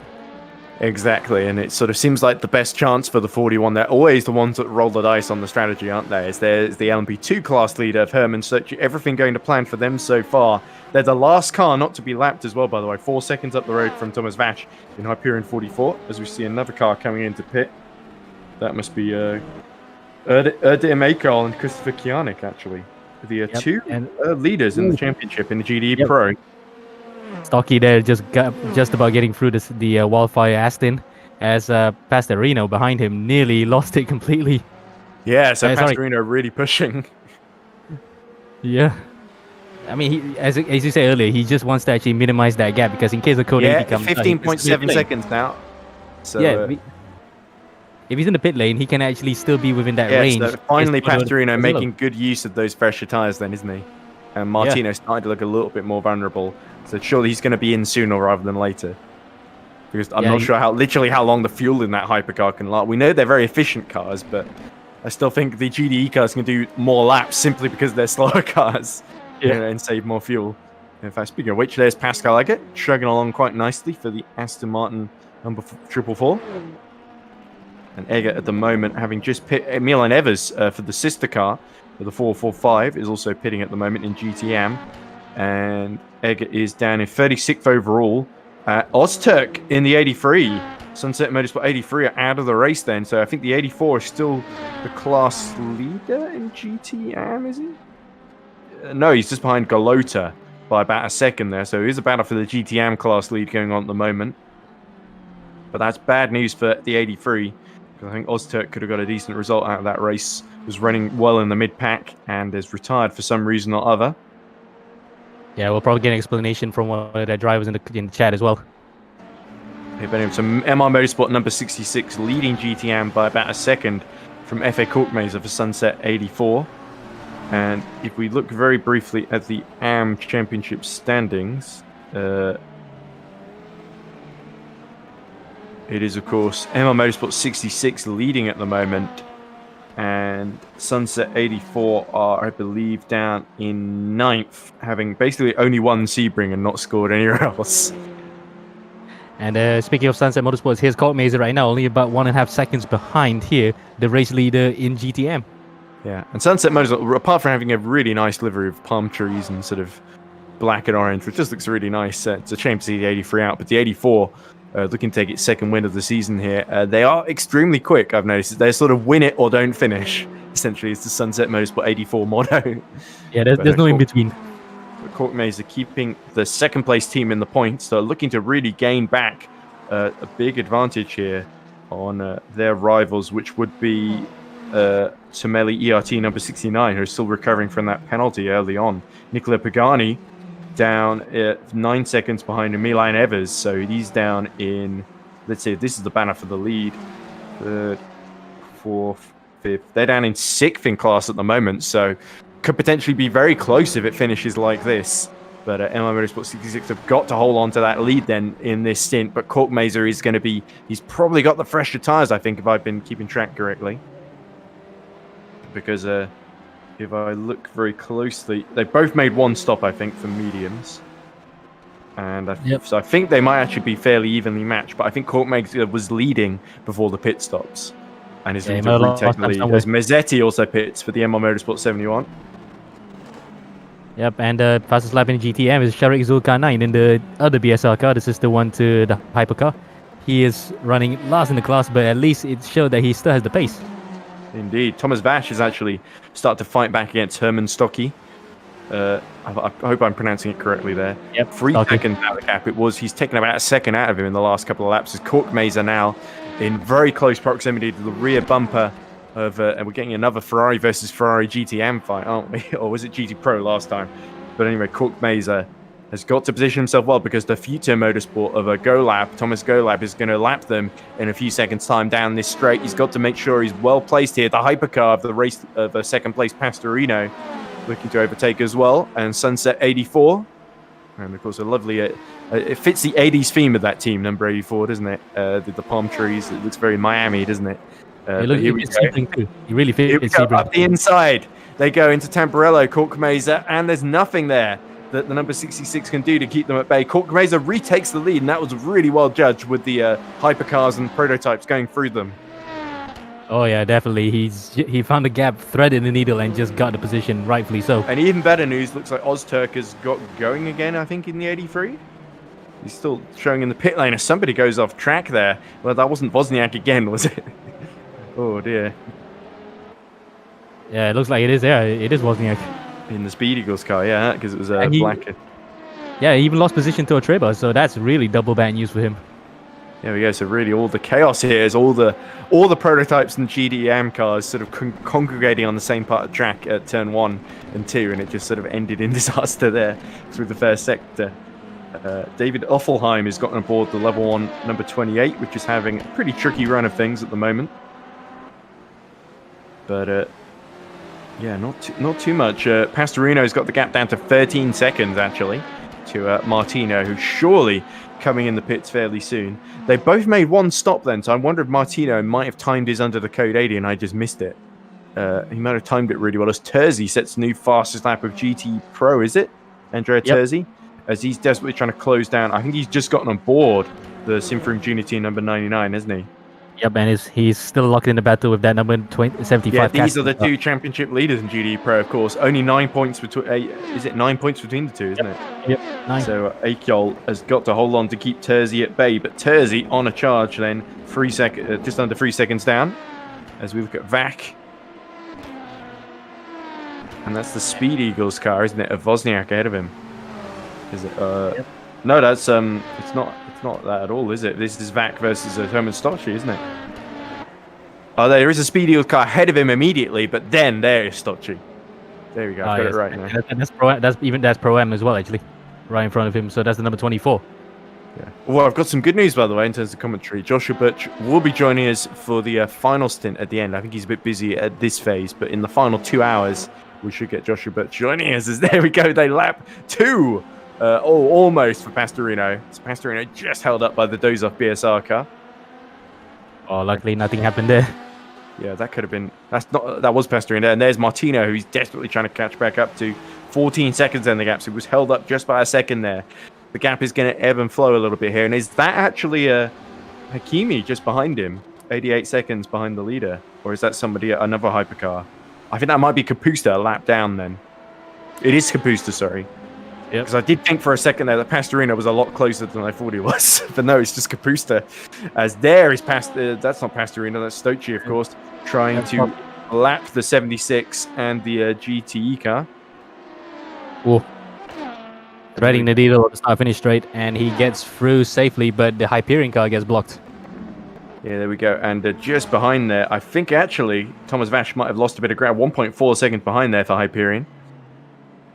As there's Terzi. And the Synforum Junior team are really trying to keep it looks like the 75 has had a better run of things because the Terzi has dropped back a bit. And who's that behind them then? Is that... No, it's 18 seconds to Canistraki, so it's a lapped car behind them. As we come back to Capusta, who sort of did everything he could to help his teammate out, didn't he? And I think Capusta now has really just got to focus on consolidating that fifth position ahead of the other hypercar of Luca Fabro for Arm Cerbro, who's still mired down in the LMP2 field. Yeah, dear, that car is not having the best of days. No, but it wasn't looking like it was going to be a great race either way, and it's just that early penalty from Watkins Glen being applied has made it even worse as we go into the I think we're going to nearly the 90-minute mark we're approaching of 90 minutes elapsed in this race then, but we'll have 4.5 hours left to go. And it is still 13.7 seconds, so 13.4 actually, so Pastorino continuing to eat out of Martino's advantage. Martino gets a little bit of slipstream from these guys ahead, which will help at least temporarily, but then he's got to brake, and those tyres getting worn down all the time there. You've got to feel that the pace between the two, generally Satellite have had the advantage, haven't they? Although on the previous lap, 1:31 for Herman Stocci, 1:31.7, and 1:30.5 actually for Martino. So you've got to say Arm Cerbro really tried to work their way back into the races. Evers has a look up the inside of this must be a battle for position then between themselves and Fabio Carloni for the Carloni Racing Red number 82. So just have to let a load of prototypes through, and then Evers is free to try again. 5th in the AM class, so the 444 I think still looking for their best result this season. They got very close to a podium in Sebring before being disconnected, I think, with about an hour to go, weren't they? Yep. And, 445 actually. It was the 445. Yes, sorry. The 444 is of course Pascal Eggert's car. I can't remember. I'm trying to remember what their best result is. I'll probably say on the standings, but I worry if I go and look at that, I will miss all of this. But the 445 got 24 points out of Sebring in the end. So that was their best finish, I think. I think they did get third in the end, didn't they? Or was it third or fourth? Fourth, and that was their best result. So they did recover to fourth in the end, but I think they felt they could have got on the podium or even won that one. And yeah, here we go then, down the straight. Is there anything that Fabio Carloni can do to keep Milan Evers, who's just pit, by the way? I think Milan Evers is on fresher tyres. Yeah, Carloni's not pit yet. And he's flashing the lights again as it's all looking very busy behind. So Milan Evers, he's got to make the move pretty soon, I think. Here comes the LMP2 leader. And remember last time in Watkins Glen, there was somebody who literally went 3 hours without pitting. Who was that? I think it was one of the Finn Avon cars, wasn't it? It may have been Evers, actually, in the 445, I think.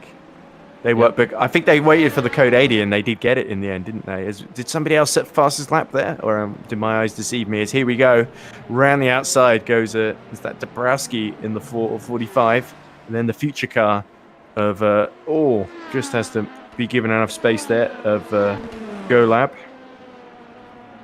And that's the satellite car, number 12 of Capusta, threading between the two in Piratella, which is not ideal. And now Evers free to try again before the next gaggle of cars interrupts their battle. Yep, and it wasn't a fast lap, it was actually the class leaders being shown up there. Okay, well that's good because I haven't said them in a while, have I? 16 seconds on the gap, so Martino has been able to stretch ahead. Up the inside goes Milan Evers into Variante Alta, and Carloni really was caught napping there and couldn't really do much to stop. And that's crucial for Evers there because they're the lap car making Carloni go even further behind then. So yep. Very good timing there. Opportunism by Milan Evers. And third place. Sorry. Second, isn't it? In the AM LMP2 class. With Bosniak chasing. Third, yep. Sorry, yes. Bosniak is catching up to Otreba, third place in the LMP2 AM class behind Otreba. Yeah, so this is the battle for second still between Panica 76 and Speed Eagles 24. But Wozniak recovering from his earlier spin and putting in some great pace, Karol Wozniak. But anyway, so it's hard to say too much because especially the hypercars are pretty spread out.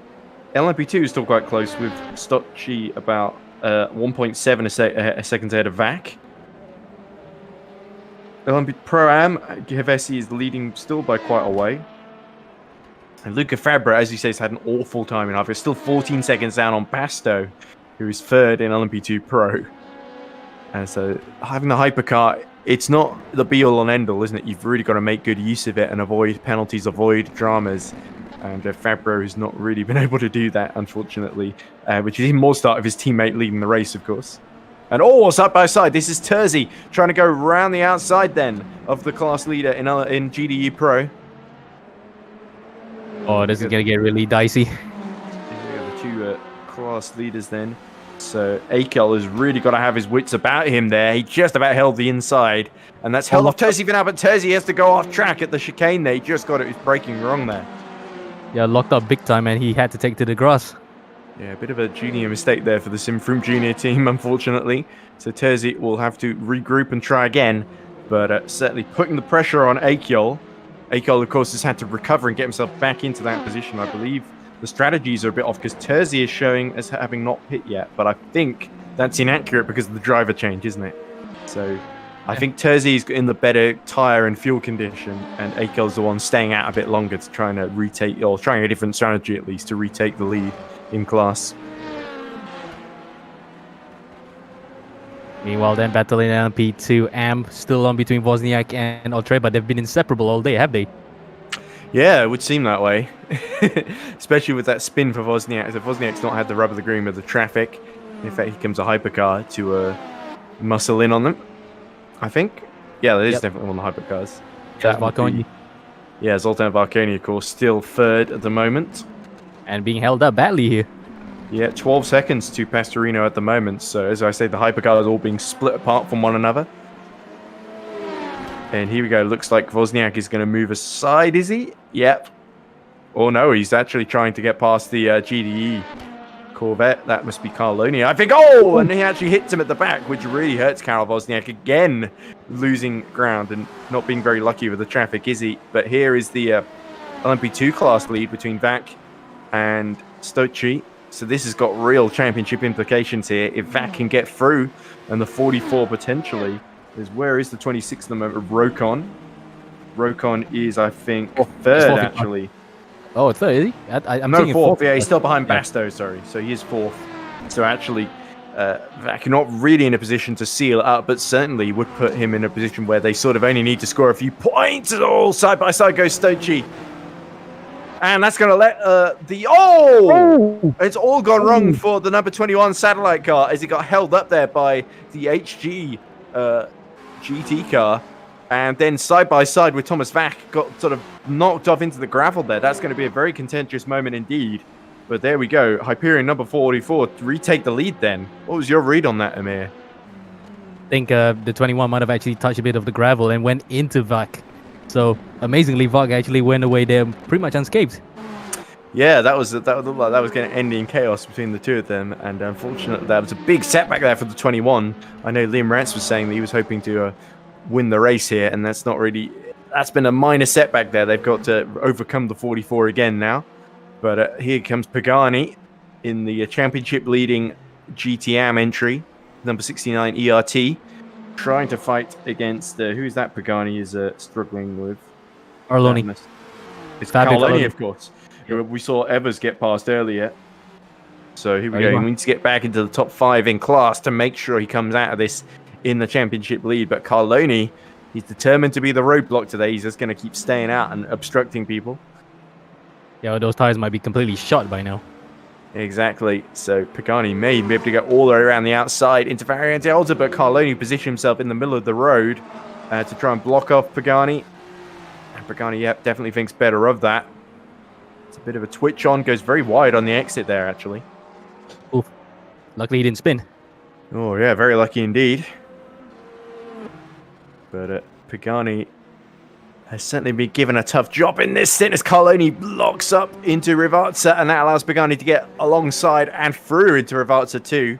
So down the straight, he's just got to make sure Carloni doesn't get the run on him, as that looks like actually number 26 in a battle just behind them, about to lap them. That is what's going on there. Rokon, but I'm not sure if that's no, that's not even actually the Hyperion car. That's Rokon fighting with Vac, isn't it? So something's happened to Vac there. Oh, Vac's in the pits. Vac's in the pits. Vac's just come out of the pits there. There we go.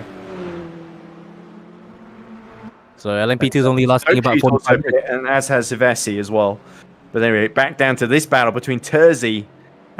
This has been the battle all season. 99 versus 75. As you see the 99 once again get a rear wheel on the curb and just to get a wiggle on. And this is the closest that the 99 has been to the Caspian car all race. Yeah, so Caspian 75. They feel like Erdem Akyol and the Caspian 75 team have just been driving defensively all season, really, haven't they? Although the last couple of races, I think the 99 has got through and gone on to win, haven't they? So it's evenly matched, really. It's really difficult to say which way this battle's going to go, as Terzi will try on the outside at Variant Alta, puts him offline there for Akyol. Akyol gets a really bad exit here, and that could allow Terzi to make a move into Rivazza. Here we go, Amir. Yep, coming out to Rivazza then, holding his line. This Akyol still manages. Yep, Akyol just held the middle, and now here come the LMP2s to save him a little bit, give him a bit of respite down the straights here. As Mika Hakimi in comes Rokon in the 26 Simfream car, and that releases the sister car of Terzi, the other Simfream entry. As the other LMP2 streak through. And Terzi now once again on the back. Will he make a move up the inside into Tamburello? He positions himself. He gets himself in the mirrors, but Akyol sees it coming. Oh, but doesn't have a great exit, does he? Akyol under real pressure now from Simfream number 99. And here we go. Can the championship leaders be overhauled by their championship rivals? 9 points between these two, but only about a tenth between them on track as somebody goes off in the gravel ahead of them. Yeah, it might have been the Finn Avon car that kicked out a bit of dust. Yeah, possibly. Nizio Future number 5, original 1111, VMR SQ on Tenorico Corsair, number 762. We're not talked about much. Also pitting Azar Panica Racing, number 76, and Terzi once again sticking the nose of his car of the inside into Piratella. And now here comes Dabrowski to lap them. Oh, where's the LMP2 gonna go? Dabrowski may just actually split out this fight a bit. Oh, no, he's going to get through very quickly there, and this is going to allow Terzi to get another chance on Akyol. And he's a bit scrappy last time, so he is quite... Yeah, Akyol really doesn't like that exit, does he? The rear tyre is crying, enough, and Terzi saying, yeah, let me through. I agree with your rear tyres. And now we cut away. Thank you, Auto Director. I totally didn't want to see the end of that class-leading battle. But Terzi still 2 tenths then behind Akyol as they go into the final sector then. May still be close across the first 2 corners, but I think Akyol might have had enough to actually hold on to the lead there. Yeah, 2 tenths between them at the moment. It'd be lovely if we had someone actually directing this race, because neither of us can actually do that, because I'm on a MacBook. The 10th between them then as they go into Tamburello. Is Terzi going to be able to get through? There's Gavo Hivesi fighting absolutely nobody. Terzi wasn't able to. Gap gone back up to 2.5 tenths then. So Akyol really pulling out all the stops. Brilliant defensive driving then, but he does look a bit vulnerable. Here they are. And Terzi will try around the outside into Tosa then. And that puts him on the better line. On the XL, just bumps the rear temporarily. I don't think he meant to do that. Yeah. Probably caught up on board then. He was a bit slow there. It's almost like somebody's listening to our pleas then in the director office. Here we go. Yep, we got even on board there for a second. That's nice. It was while it lasted. But Terzi doing a masterful stint here, really putting the pressure onto Erdem Akyol. And Akyol actually got a very poor exit coming out of Aqua Minerali there. This might be Terzi's opportunity. Yeah, he's got to make sure it's going to have to be on the exit here of the Variant Alta. Here comes another car to lap them. That should be pretty pronto as it takes inside. He doesn't get in time. I think Here we Akil go. may have opened the door a bit. I think Akil, if he can hold the middle of the road, he should be okay here. Terzi can't find a way through then.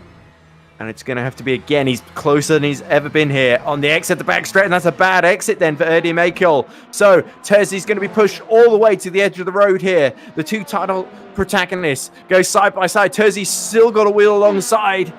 Can Akil push him out here, or will Terzi be able to slip one at the inside as they go into Tamburello? Here we go. He has to swerve back to the outside here. Brilliant defensive moves from Erdi Akil, and he keeps Terzi at bay. But Terzi going around the outside then in the exit through turns 2 and 3. And into Villeneuve they come. Wasn't on the outside. That might actually disrupt the battle a bit. Yeah, but that LMP2 is exactly where Terzi doesn't want it to be.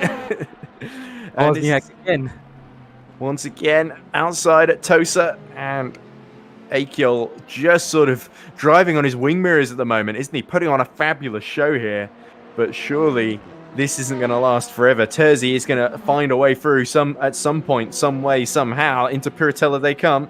And now approaching Acqua Minerale. Terzi might be a bit annoyed by Akil's defensive tactics, but I think that's just about fair. Yeah, I think Terzi sort of isn't making too many additional moves, isn't he? He's committing to his line and forcing Terzi to sort of go either side of him. And oh, is that the second place in the race? Having to thread the needle between the two of them. Was that... that must have been Pastorino. 20 seconds down now, Pastorino on Martino. So Martino is sort of approaching pit stop territory, isn't he? Yeah, that's Capusta. I think that was number 12 that went through. Oh, it was Capusta, sorry. Anyway, we go back then to Terzi and Akil. No, you're right. That was actually Pastorino. It was number 12. That was really threatening. Yeah, I did think Pastorino was losing a lot of time between these two. And there is Tom Capusta, I think. And up the inside comes Terzi. Yep. Side by side, they go down the straight. And Terzi, but he's going to be on the offline here, isn't he? Because he's still got the 75 on the inside into Tamburello. I tell you what, that Caspian car has the straight line speed. He has the better of that car right now.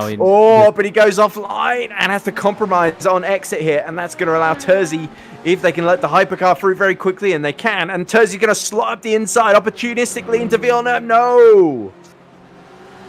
Terzi is denied once more. And Akil has sort of... There's a sense of desperation here, isn't he? The more he banks him up, by the way. Let's see who's third. I mean, Canistracchi only about 15 seconds down on these two, isn't he? And yeah. Canistracchi must be listening to our commentary. Someone on the Rivetto racing team saying, hey, these two are going hammer and tongs at the moment. You can catch up. Their pace is awful. And look at that. Case in point. More of the prototypes are coming through. And there we go. And that's a little bit offline. That could allow Terzi through. But it doesn't, because he has to compromise the exit of Acqua Minerale there. But you saw Akil was going to turn in and had to let the LMP2 leader, or the second place LMP2 car, sorry, of Stocci through. In fact, he's not second place, he's third at the moment, because Basto did get through in the pit stop phase on the softer tyres. Yeah, and Varconia went through as well to compound the misery. Indeed. So, Varconia, of course, was the main beneficiary of the incident earlier. No, he wasn't, was he? He's still 13 seconds behind Pastorino, so that's him catching up a little bit to Pastorino, but not a whole lot. And Terzi now ducking right into the slipstream. Once again, we'll try the inside, but the 75 is like a rocket ship down the straight. It's not doing much in the corners, but he's doing enough to hold him off at the moment. But here we go. Is Terzi going to try and break late around the outside? Will he swoop back to the inside at the last minute? Here we go. Back to the racing line. He comes. And the car spun in front. That's the Aztec racing car. I think that might be Louis Hartley. No, this is the Wildfire racing car. It was Wildfire, sorry, of Kevin Galvin, sorry. Of course, had to get back into the race earlier. Terzi now, the moment he closes back in, here comes the Future 05 to give some trouble, trying to go around the outside of both of them, and that's not comfortable for either of these three. But he has just made the clear. A little bit of dust kicked up in the rear of Akil's face for good measure. But thankfully, there are windshields on all of these cars, so that won't affect him too much. Let's get the windscreen wiper out. And Terzi, just almost at this moment, he's sort of become very patient, you notice, because he was getting a bit impatient earlier. Now he's sort of biding his time, waiting for the best opportunity to emerge, isn't he? Mark of a great driver. He's just biding his time. He doesn't want to be too flustered. Yes. Meanwhile, if we look at Strucky's not actually closed that much. His pace has been pretty similar, still 15.5 seconds behind Terzi. But Andrea, once again, he's sort of setting himself up for the straight, even though he knows the 75 is set up for the straight. But that's another terrible exit for the 75 as he almost dips a wheel on the gravel. You can see how much Akol is pushing to make sure that Terzi doesn't get an advantage into Tamburello, because he knows that's where, up the inside, he might be vulnerable. If Terzi can get the line, sorry. Yeah, but the slipstream's still not enough, even though he's actually tucked right up the rear wing of that car. Yeah, it's almost like Akol gets another gear at the end when they approach Tamburello, doesn't he? Or like a grip hack. Looking at well, let's not make wild accusations, shall we? Sorry, just throwing it in there for this isn't the Codemasters F1 games. Okay, yes, we're safe from that. So hopefully we shouldn't have too much of that going about. But anyway, so this has been an absorbing battle. It's been great to see most of it, by the way. I think elsewhere, the lead's still 20.9 seconds. Martino doing an absolutely fabulous job for the number 41 and actually starting to play himself into contention for definitely a podium, if not victory. Hakimi about 50 seconds behind Varconi, so he's closed a bit. Still saying pretty consistently quick laps. Here is Dabrowski fighting the Future 05 for 5th. Currently driven, of course, by... oh no, that's not a battle for position, is it? Yeah, that's not a Future car either. No, it isn't. That's Michele Rocon, I think, ahead of him, isn't it? Or is it? No, it's not Rocon. I think that's the level 1 car, David Olfheim. It's Olfheim about 5 seconds behind Dabrowski then. So this is Dabrowski just sort of on his own, about 1.3 behind the next car up the road, according to this. I'm not sure if my timing screens are wrong, because it's saying 31 seconds behind Michele Rocon. Here it's saying 1.4. He's 93 seconds down on the class leader, of course. Yep, and Olfheim just took over from Nick Mura. They were way behind at one point, but now they're back in the thick of the top 5 battle as... Yeah, we've been sort of sleeping on the level 1 eSport number 28, which has had a pretty solid race. There is Stocci trying to mark his authority then back on the LMP2 field. So it looks like Stocci has... the time screen is not accurate, I don't think. Because it's still showing Stocci in second when Basto is actually ahead of him. So he's actually third, 1.9 seconds down on Basto.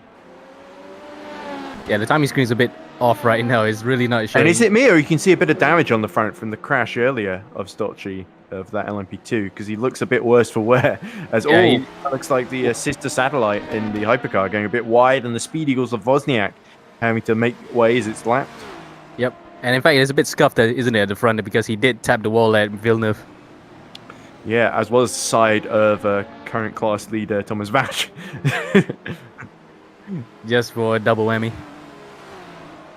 We'll keep you updated. At the moment, the Hyperion 44 are not doing enough to seal the championship. They need junior team number 26 to finish 6th, as Martino pits from the lead finally on lap 57, which will allow Pastorino through, presumably, unless this is the quickest pit stop we have ever seen, which I am severely skeptical of that.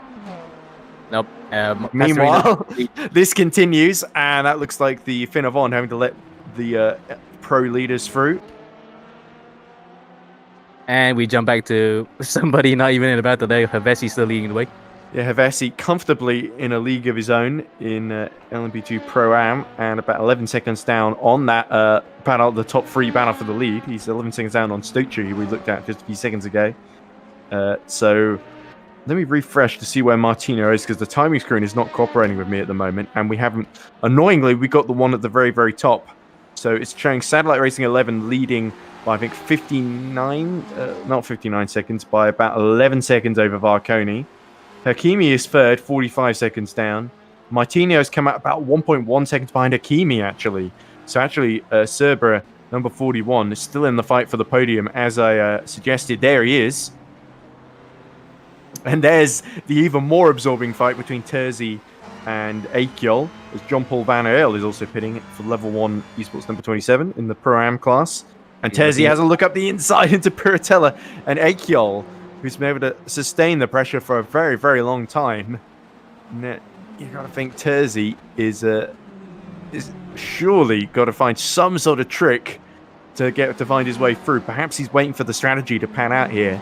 Maybe he knows he can use his pace in clear air if he pits before the number 75. And the thing is, right, I'm amazed that Akiel can hold on for this long with such sustained pressure.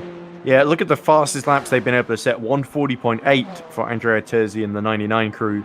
141.0, so 3 tenths faster then in terms of their overall best pace in theory. In practice, actually. But at the moment, they're both in the sort of high 142s, being stuck behind one another. And Colin pits as well. I guess on board the level 127. And amazingly, Canestracci's still... He's gaining a bit of time on them, but not as much as he would have liked. So Hakimi might find himself a bit under pressure from Martino now on the fresher tyres. So there could be a bit of a role reversal from the last couple of races, where it's usually Hakimi getting through past Martino after a difficult start. And we've seen that time and time again, haven't we? Watkins Glen comes to mind as well. Yep. Now Mika's turn to be the hunted. But Terzi, meanwhile, keeps hunting, keeps trying, sweeps to the outside, and again, Akiol goes to the outside in response. Here comes the black and orange LMP2. That must be... the level 1 car. The level 1 car. Oh, it's the level 1 car. That's just pit, of course. Is it Ulfheim?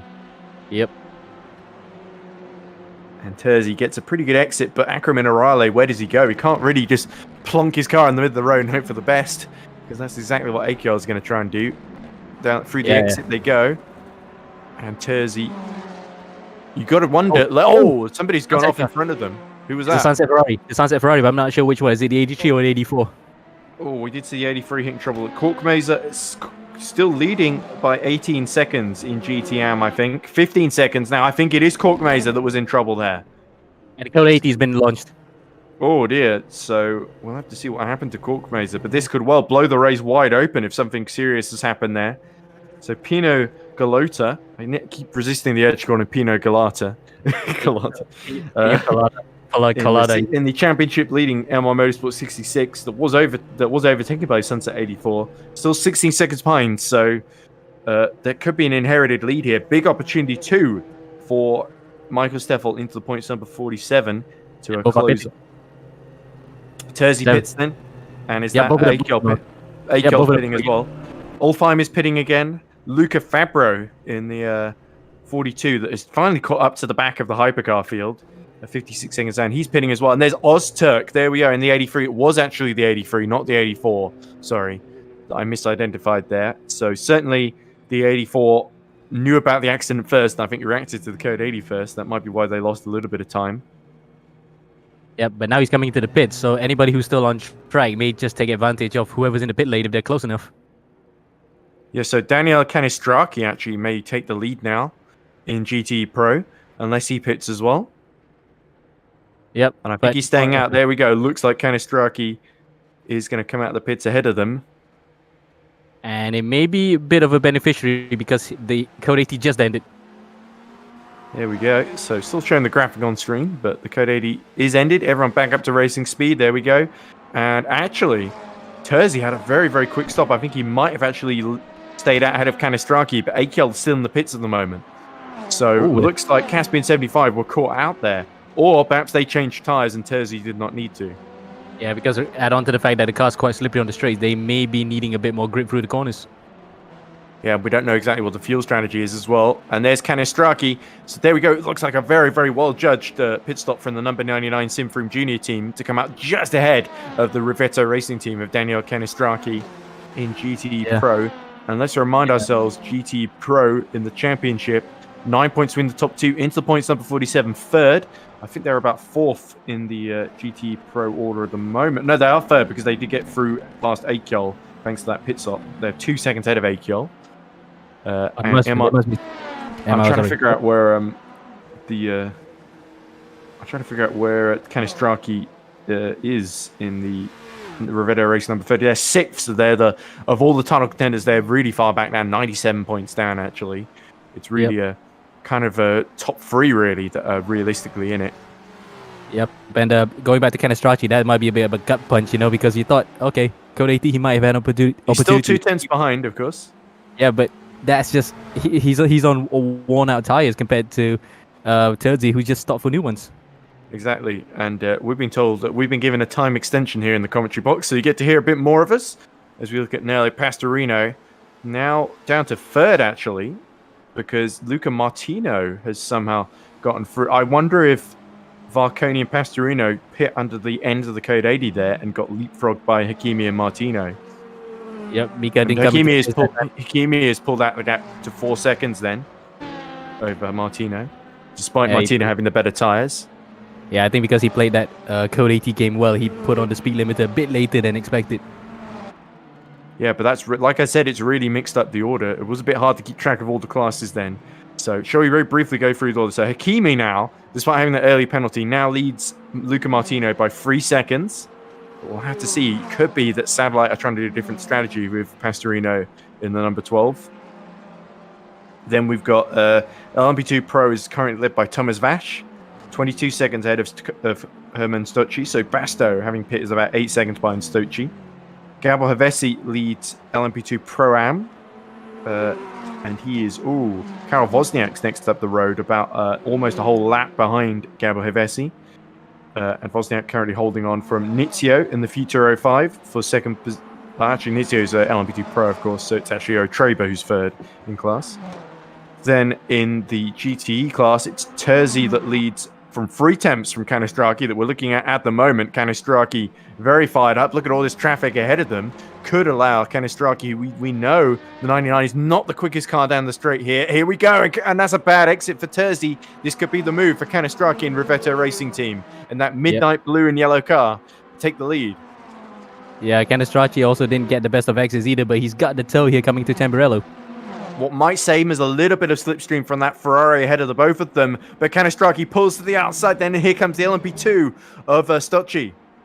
Just trying to lap both of them are being held up once more. Stocci's not, he was unlucky with the traffic before, wasn't he? As, look at that. Canestraki really pushing to keep the number 99 in sight and pushing maybe a little bit too hard there on the gravel, but he might get another opportunity here, but not if he keeps doing that.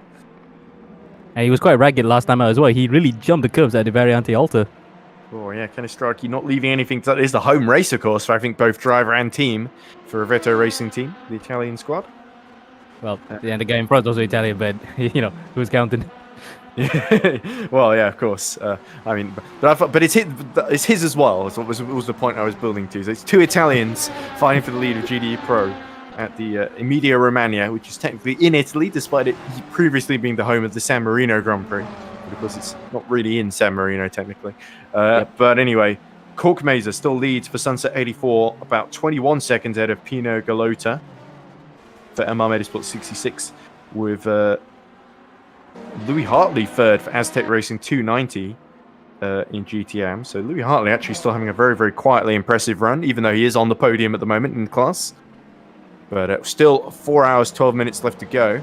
And we're probably going to be on for, I would suggest, I'm not sure exactly when the cutoff point is. I'm hoping to go get a coffee soon. But I think we're going to be on till 5:05 UK time, GMT.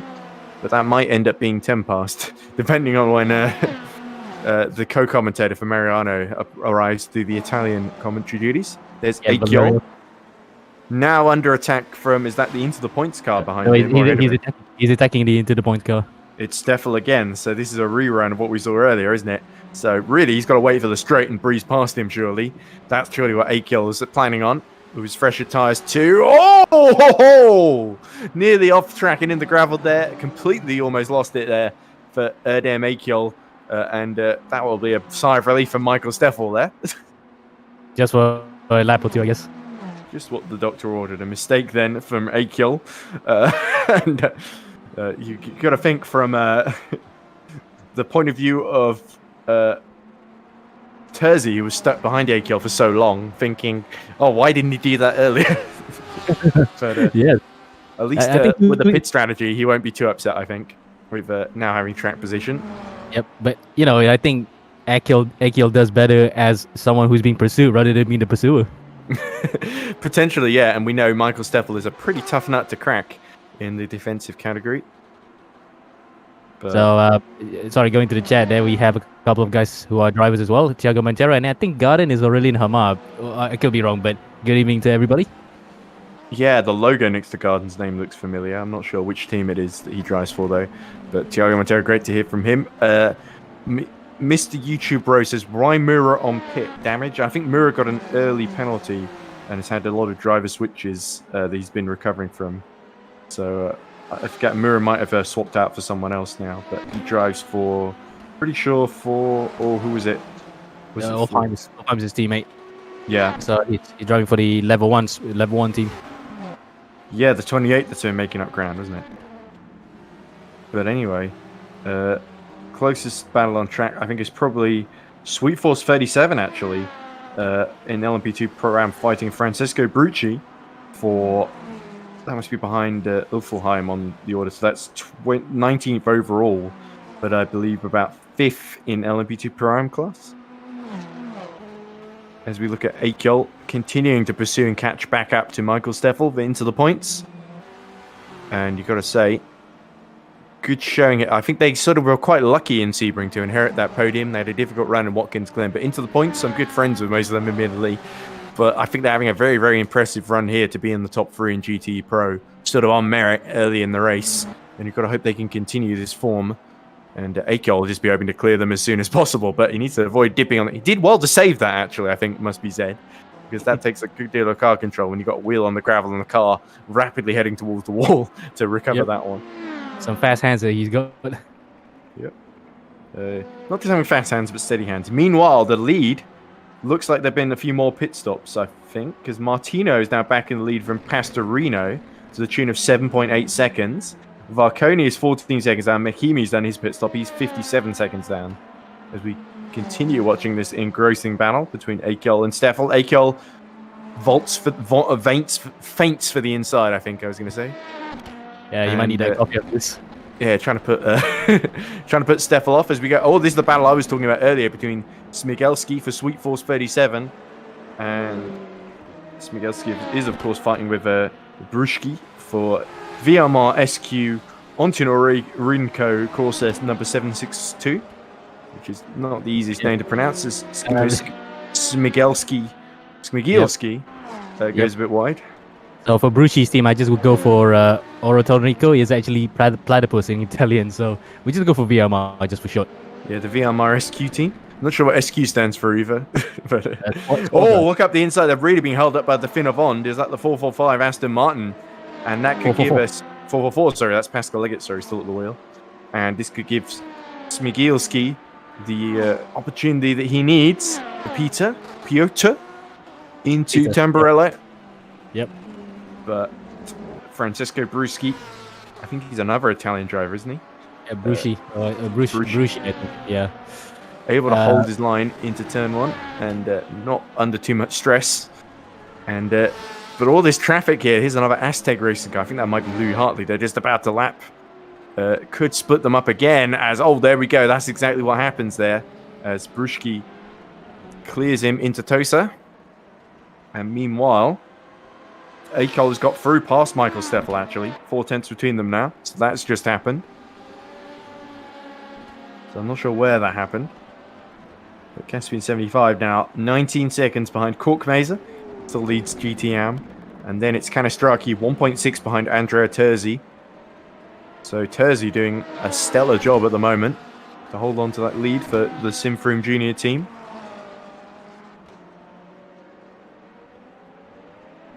Valerio Ferraris is still on his way to the commentary box alongside Moreno Carlos, so we'll be waiting for them just a little bit more. But the overall lead really started to heat up because Pastorino is setting pretty similar times to Martino, actually. Martino's starting to pull away again, 8.6 actually, the current gap.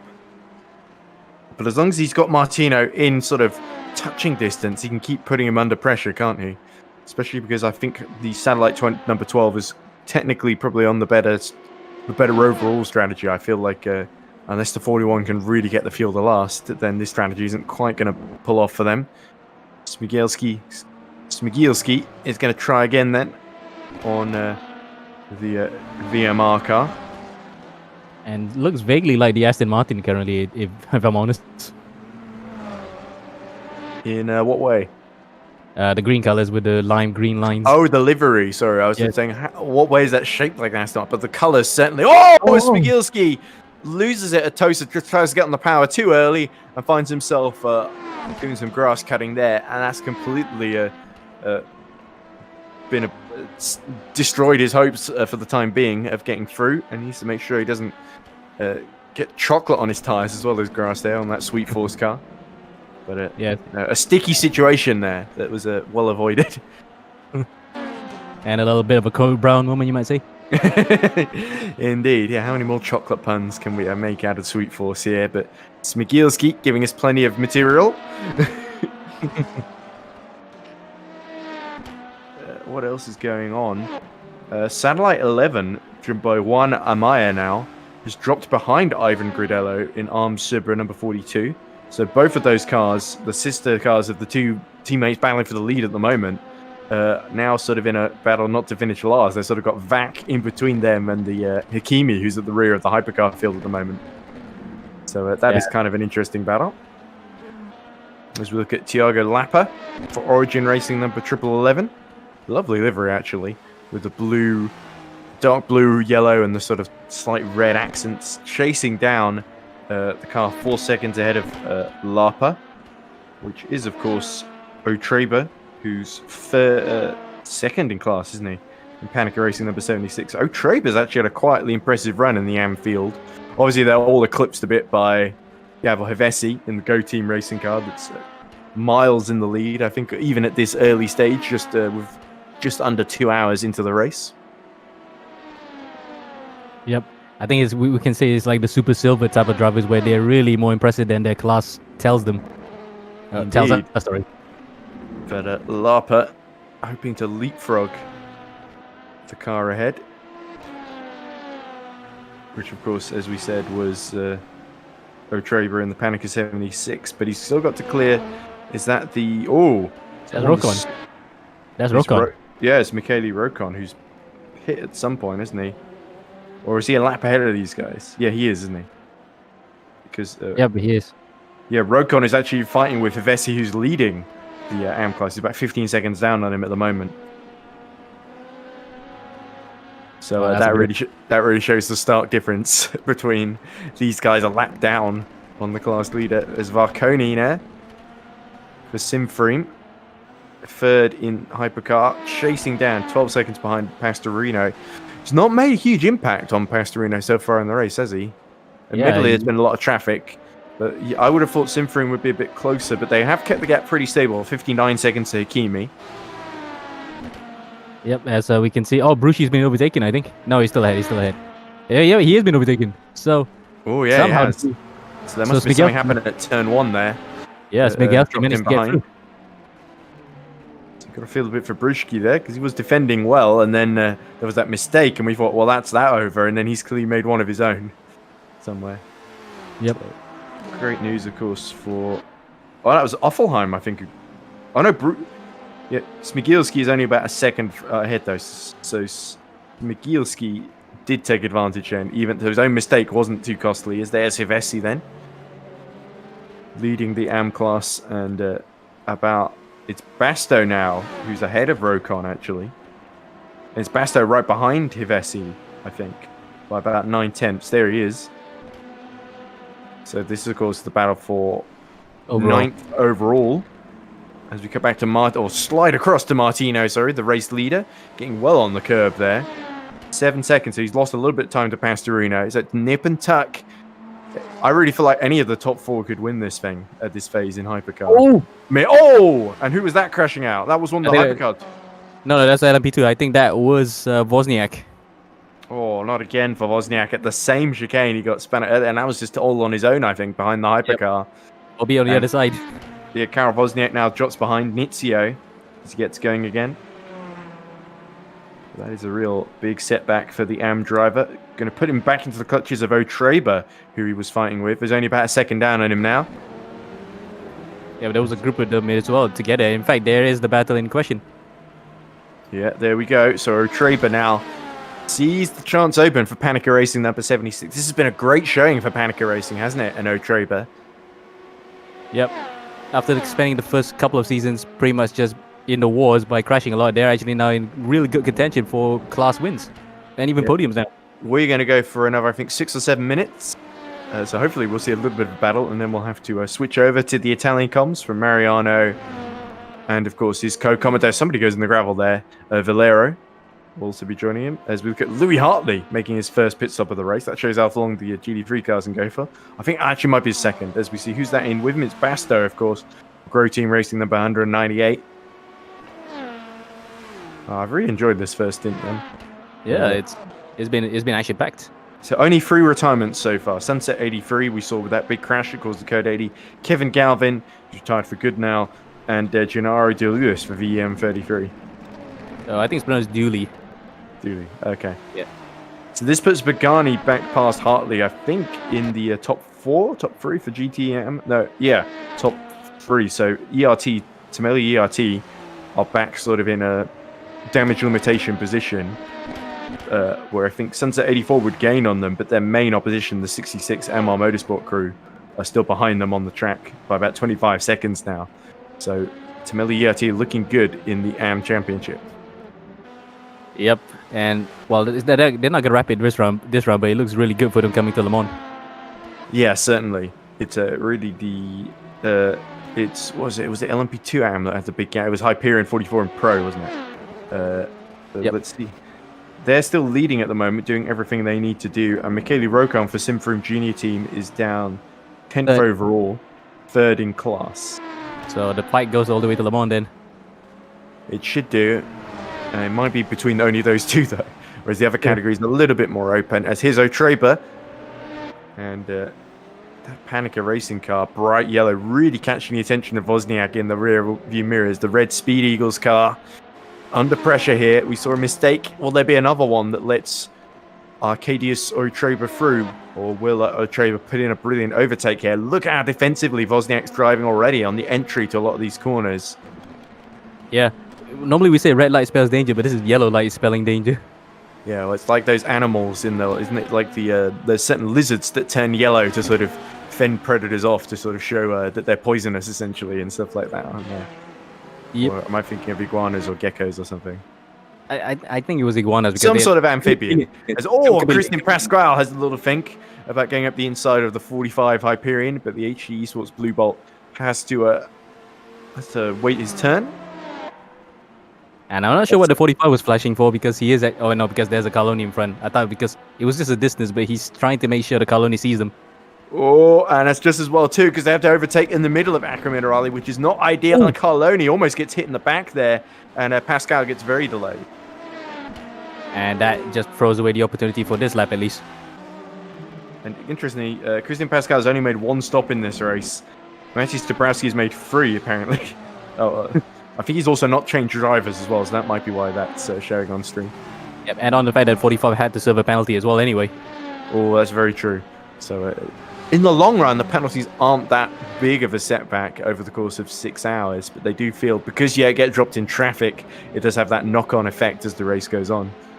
Yeah, absolutely. But if you can clear the traffic quickly, it's not too big an issue. So in Hypercar, it's less of a penalty, in my opinion. As here we go, O'Traber getting very close in the traffic now to the back of the Speed Eagles of Wozniak. And the Porsche is going to get a bit of a hold up here. Just about goes through cleanly, but the other 3 LMPs behind are going to get stuck. Yeah, this is pretty much a nightmare track to be lapped on, really, because you either lose a lot of time in your own race, or you don't let anyone through in time, and it ends up with a needless incident. And we've seen already before it's happened in this race as well. Exactly. So Pascal still, Christian Pascal still a 10th behind then Matej Dabrowski, and challenging the 45 for that. Where were they fighting for in class? It was like a 4th in class, wasn't it? Behind Rocon. But Rocon's not behind both of them. Is he? Yeah, Rocon. What my screen says. Dabrowski is saying he's just been overtaken by Pascal. There we go. So we just missed it on stream, unfortunately. But we've only got 2 minutes left to go then. So we should get a little respite and a break until the final 2 hours are near.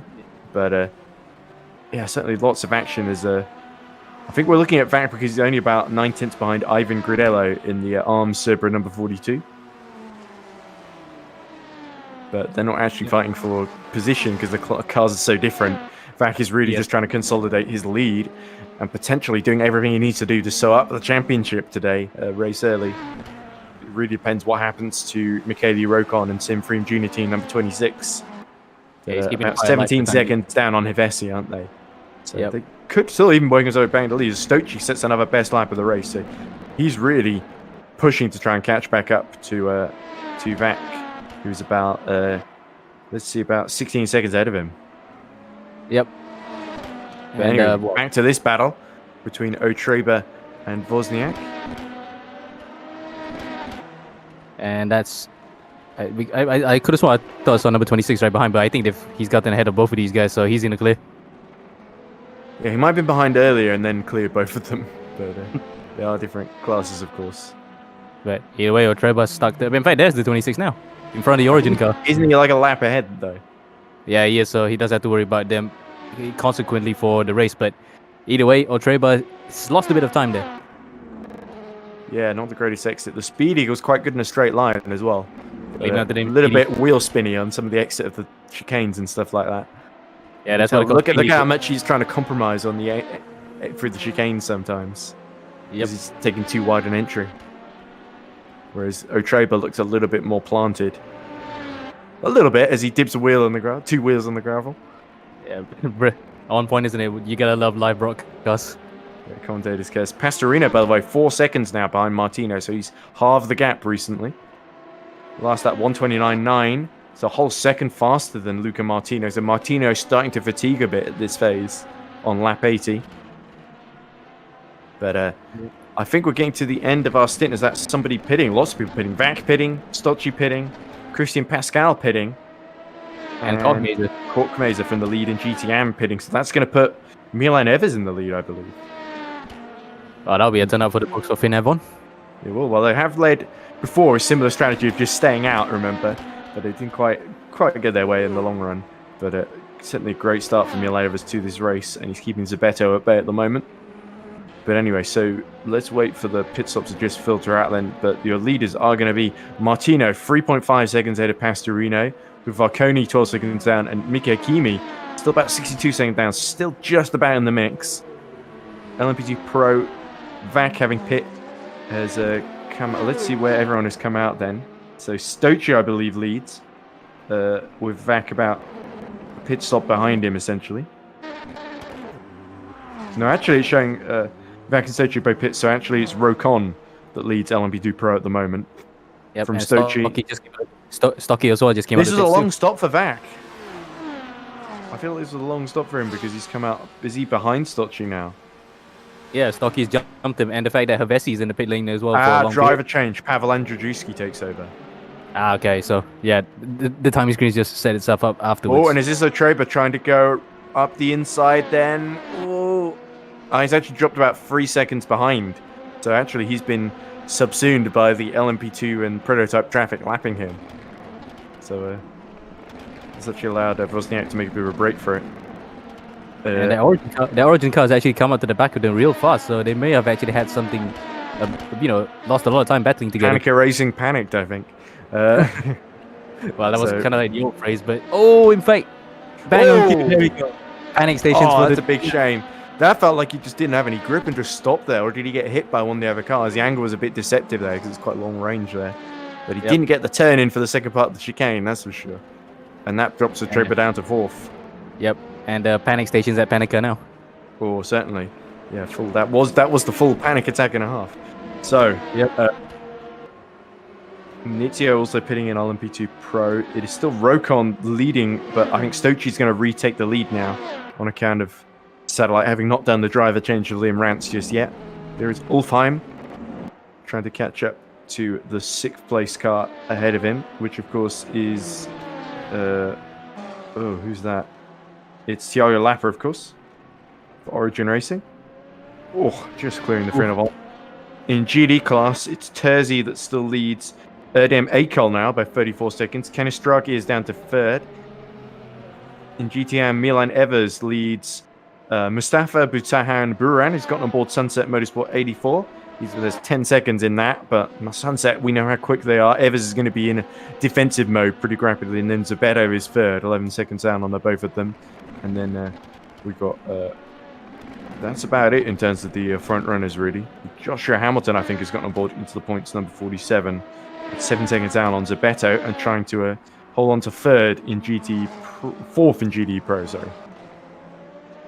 But anyway, anything you want to add before we go, Emir?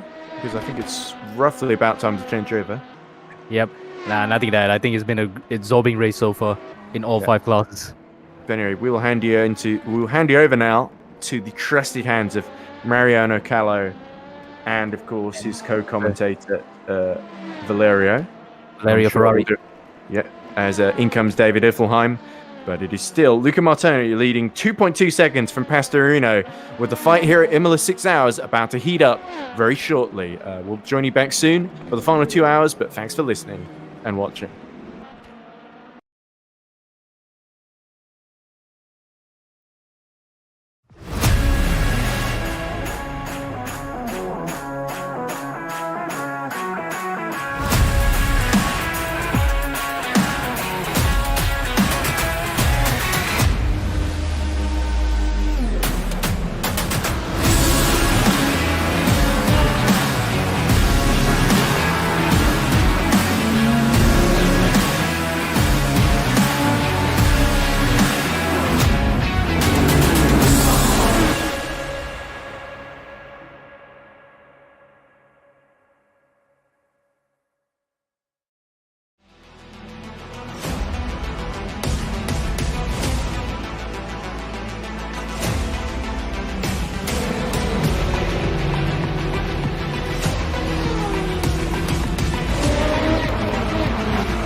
Buon pomeriggio amici di Pitlane TV, siamo nuovamente live dal circuito di Imola. Abbiamo appena lasciato i nostri amici Edward Hunter e Amir Azik, che ci hanno sapientemente e magistralmente accompagnato nelle prime 2 ore e spiccioli di questa 6 ore di Imola. Sesto e penultimo appuntamento, ora che abbiamo avuto l'ufficialità dell'annullamento della gara di Dubai. Sesto e penultimo appuntamento della eSport Endurance Series, quinta stagione, round in terra italiana, 6 ore di Imola, che fino ad ora è stata ricca di emozioni e che si preannuncia ancora più ricca di emozioni in questa seconda parte di gara. Siamo live dal circuito, siamo con Nello Pastorino in seconda posizione di classe Hypercar, che sta provando ad inseguire il suo avversario Luca Martino, che è nelle prime posizioni da quando c'è stato il primo full corsiello di questo pomeriggio. Io sono Mariano Calò e come ogni appuntamento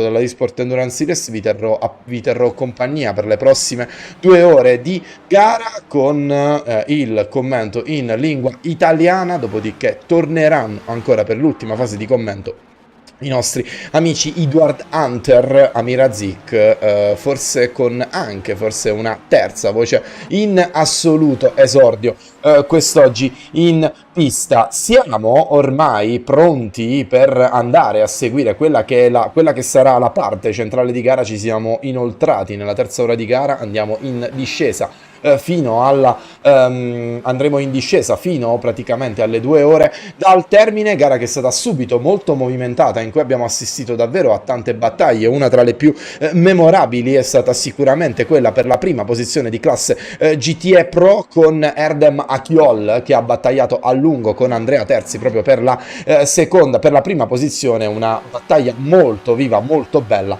sicuramente anche molto spettacolare. Abbiamo visto anche forse qualche colpo che potremmo definire in un certo qual modo proibito tra le due vetture, anche se siamo nei limiti, siamo nelle logiche di quella che è una battaglia in classe GTE. Andiamo a vedere un attimino quella che è la situazione nelle 5 classifiche che ci accompagnano in questo campionato. Abbiamo in classe Hypercar, quella che è fino a questo momento la classe regina. Non era così scontato quest'oggi, perché abbiamo visto davvero quella che potrebbe essere la gara in cui sono state più vicine probabilmente nell'MP2 alla classe Hypercar, classifica che vedete in sovraimpressione in questo momento con la vettura di Luca Martino, la Arms Sirba numero 41, che è in prima posizione con circa 1 secondo e 8 di vantaggio sulla vettura seconda in classifica, che in questo momento è la vettura di Nello Pastorino, che partiva dalla seconda posizione e poi si è ritrovata sin dalle prime fasi nelle prime posizioni, complice le penalità che hanno interessato Mika Kimi, poleman di gara. Chiude il podio la Sinfrim Sports numero 1 con Zoltan Varcogni, attualmente al volante della Toyota GR010 di casa Sinfrim.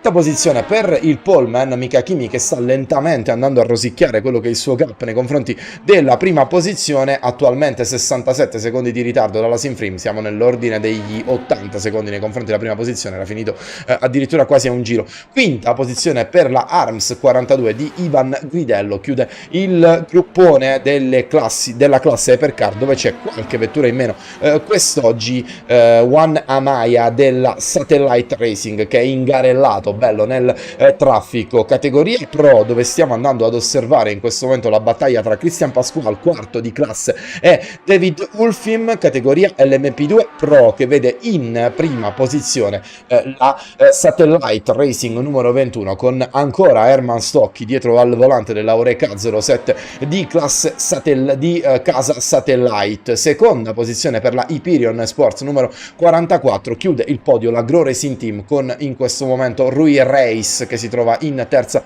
posizione. Quarto l'inquadrato e sapientemente ingarellato Christian Pasquale con David Ulfim della Level 1 eSport. Quinto appunto David Ulfim. Poi ci sono Mattia Grigolon, Maciej Sandak e Michal Mizio, che chiude la classe P2 Pro, dove andiamo a registrare l'unico ritiro fino a questo momento dei prototipi di questa 6 ore di Imola, vale a dire la VEM numero 33. Problemi tecnici per Gennaro De Iulis, che era al volante in quel momento. Ma attenzione, torniamo con le immagini live dal circuito, ci fermiamo per un attimo in questo recap, perché Nello Pastorino si era fatto molto vicino a Luca Martino, poi complice il doppiaggio della Sinfrim Sports Junior Team di classe GTI Pro ha creato qualche difficoltà. Vediamo che Luca Martino sta letteralmente navigando a bordo della sua Toyota. Abbiamo il tempo quindi di andare a capire anche quella che è la situazione in classe P2 Pro AM, dove c'è un dominio assoluto ed indiscutibile fino a questo momento di Moritz Mell del Go Team Racing, classe vettura che sta dominando in classe P2 Pro AM, mentre si sfiora anche qui un momento di cortese panico con una vettura che è finita sull'erba. Moritz Mell che comanda davanti alla Panizza, alla Origin Racing numero 111, chiude il podio la Panizza Gaming con Arkadiusz Otreba alla guida. Mateusz Rekas della Red Eagle numero 24 in quarta posizione, Level 1 Esports in numero 27 in quinta posizione, la Sweet Force numero 37 in sesta. Poi chiude la classifica Andrea Stagno a bordo della Ornitorinco, squadra squadra Ornitorinco Corse, gradito ritorno quest'oggi ancora nel giro della vettura in sesta posizione, vettura che deve ovviamente cercare di fare quanta più esperienza possibile. Passiamo alla classe GTE Pro, che è anche quella un po' meno numerosa quest'oggi, con in prima posizione, se l'è ripresa nel corso dell'ultimo valzer di pit stop e dell'ultimo valzer di full corsiello, la Sinfrim Sports Junior Team numero 99, con Andrea Terzi che ha circa 33 secondi di vantaggio. Stava facendo la parte della volpe a caccia nel corso degli ultimi 20 minuti della scorsa sessione di commento, con il tentativo di andare a sorpassare la Caspian Motorsport numero 75, battaglia davvero molto viva, molto bella, molto spettacolare, ancorché infruttifera, perché in pista non abbiamo visto effettivamente il sorpasso che è avvenuto solamente al box. Dopodiché in seconda posizione, come dicevamo, Erdem Achiol della Caspian Motorsport, terzo la rFactor Racing Team, che sta facendo davvero un gran bel risultato quest'oggi, quarta posizione ai piedi del podio per la Into the Points Racing, con Joshua Hamilton, cognome sicuramente che porta bene per un pilota, con la sua Into the Points appunto ai piedi del podio. Nicola Musio della HG eSport Blue Bolt 1, vettura numero 92, che chiude in quinta posizione, ultima ma sesta in classifica la MR Motorsport Team numero 2, con il numero 71, con Marco Santoni al volante. Categoria GTE AM, dove è entrata effettivamente a gamba tesa, e devo dire è sicuramente una cosa molto molto bella da vedere, la Sunset Motorsport numero 83, ancora una volta in testa, ottimi risultati per loro nelle ultime gare. Mustafa Batuan Buran, che ha 10 secondi di vantaggio sulla MR Motorsport numero 66 di Fabio Zerbetto, che è in seconda posizione. Chiude il podio lui Hartley della Aztec Racing sulla 488 numero 290. Quarta posizione per Peter Schoenman della Fine Avond numero 444, quinta posizione per Lorenzo Maggiolo con la Carloni Racing Red, con Alexis Diaz con 17 secondi di vantaggio su Pascal Egert. Thomas Sobanski, che è in nona posizione di classe davanti a Riccardo De Marchi. Nur Shazlesian, sicuramente una delle vetture più sfortunati, con una partenza davvero molto molto molto complicata per loro, problemi sin dalle prime curve, gara che comunque si sta rimettendo leggermente in linea per loro. Abbiamo fatto quello che dovevamo, cioè vale a dire andare a recuperare un attimino quello che è accaduto in pista in queste prime 2 ore di gara, mentre c'è una bandiera gialla nel primo settore. Vediamo se riusciamo a capire da chi è stata causata, probabilmente da Nick Moura, gara non proprio idilliaca per la vettura, per il pilota, anzi non è Nick Moura, perché nel frattempo è intervenuto un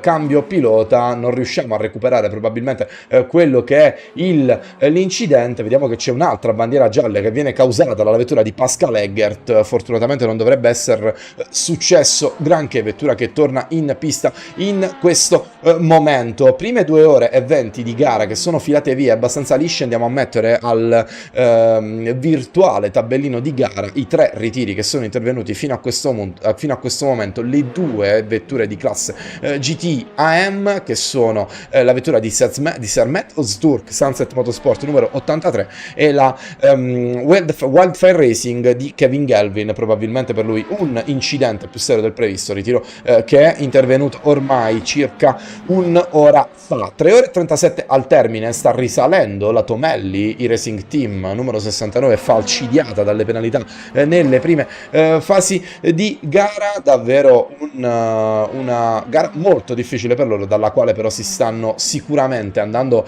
a divincolare, stanno andando ad uscirne fuori sicuramente in maniera molto molto molto positiva. Lì davanti Nello Pastorino, che continua ad inseguire in maniera piuttosto incendiata la gara di Luca Martino, è fino adesso una gara sul filo dei 6 secondi con in posizione sicuramente comoda di spettatore non pagante Zoltan Varcogni, che fino a questo momento è però a 9 secondi dalla prima posizione, quindi è sicuramente tutto ancora aperto e probabilmente si andrà a decidere nella seconda fase di gara. Fino a questo momento sono stati sicuramente molto importanti e molto pesanti i full corsiello, che sono andati a modificare la fisionomia di una classifica che dopo 2 ore e 20 è quella che abbiamo non poco tempo fa, non troppo tempo fa, recitato.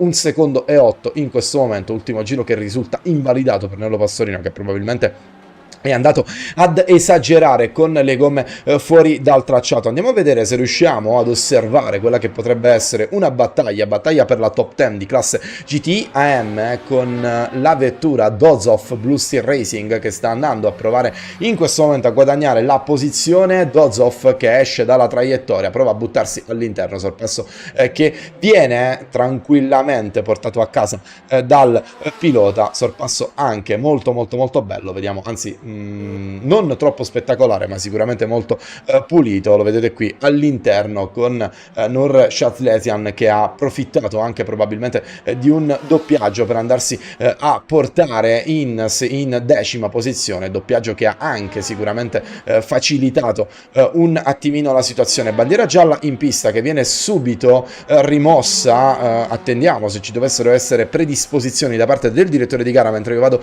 a salutare Daniele Lillati, mentre David Ulfheim si va a portare al box, facendo guadagnare una posizione a Maciej Sandak, proprio che passa in questo momento sul rettilineo. Bandiera gialla che viene sventolata, viene tolta dai virtuali commissari. Dovrebbe essere probabilmente dovuta, attenzione, perché potrebbe essere una bandiera gialla piuttosto pesante dovuta a Herman Stocchi. Vediamo se riusciamo a capire che cosa è successo al pilota. Probabilmente no, non riusciamo a recuperare quello che è accaduto a Herman Stocchi, che quindi per un breve periodo è andato a perdere il controllo della sua vettura e, a quanto ci sembra, a perdere anche la prima posizione. Vediamo che ha una vettura anche visibilmente segnata nell'anteriore, specialmente nella parte destra. Io vorrei invitare i nostri telespettatori che ci stanno seguendo affettuosamente dalla prima fase di gara ad andare a lasciare un like a quella che è la diretta di Pit Lane TV 2K 60 fps, con la collaborazione graditissima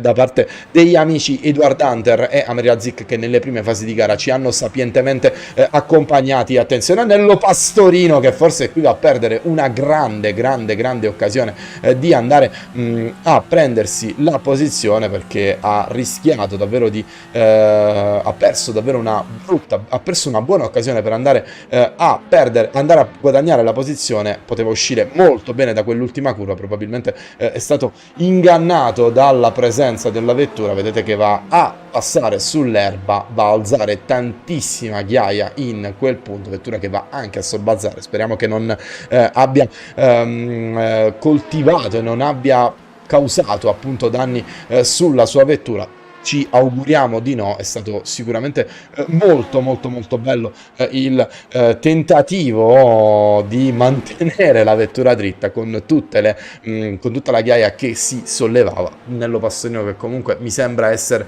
in full attack mode, potrebbe anche aiutare in questa fase il rientro di Zoltan Varcogni, vettura numero 1 che è riuscita nel corso dell'ultima gara a raggiungere quella che era una sicuramente molto attesa vittoria da parte dell'equipaggio campione in carica della scorsa stagione, che potrebbe rientrare in un discorso sicuramente molto aperto per la vittoria nella classe più alta. Salutiamo Pino Galota che raggiunge lo streaming, e attenzione perché andiamo a segnalare il ritiro da parte di Herman Stocchi. Non so che cosa sia successo, vediamo se riusciamo a recuperare l'occasione del ritiro per Herman Stocchi, vettura che era ferma al box. Non so se c'è stato un problema tecnico oppure se c'è stato un connection lost, vettura che è scomparsa mentre era al box, vettura che è tornata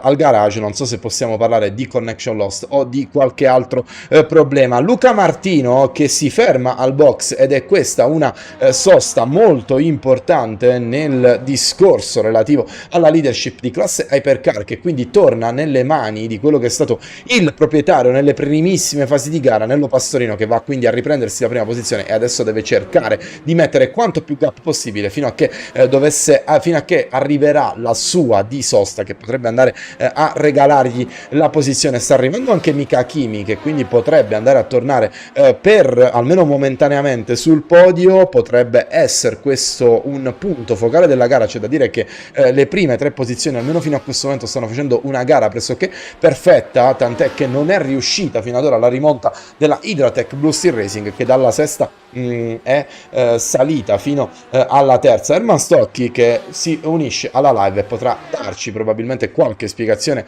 in più su quello che è accaduto con il ritiro intervenuto negli ultimi minuti, che a questo punto, vista la presenza di Herman in chat, ritengo possa essere archiviato come definitivo. C'è una vettura che si muove lentamente, che dovrebbe essere quella di Lou Hartley, vedremo se ci saranno gli estremi, ma credo di no, per andare a chiamare un full corsiello, vettura che mi sembra muoversi in maniera pressoché normale, quindi ritengo che non ci sia la necessità di andare a neutralizzare la gara per andare appunto ad evitare ulteriori contatti. Bandiera gialla che si va ad annullare immediatamente, vettura che riprende il suo normale corso, vettura che è d'altronde in posizione di podio in questo momento. Allora noi iniziamo con un bel onboard, andiamo proprio su Nello Pastorino, alziamo il volume, andiamo su suo cruscotto e saliamo su.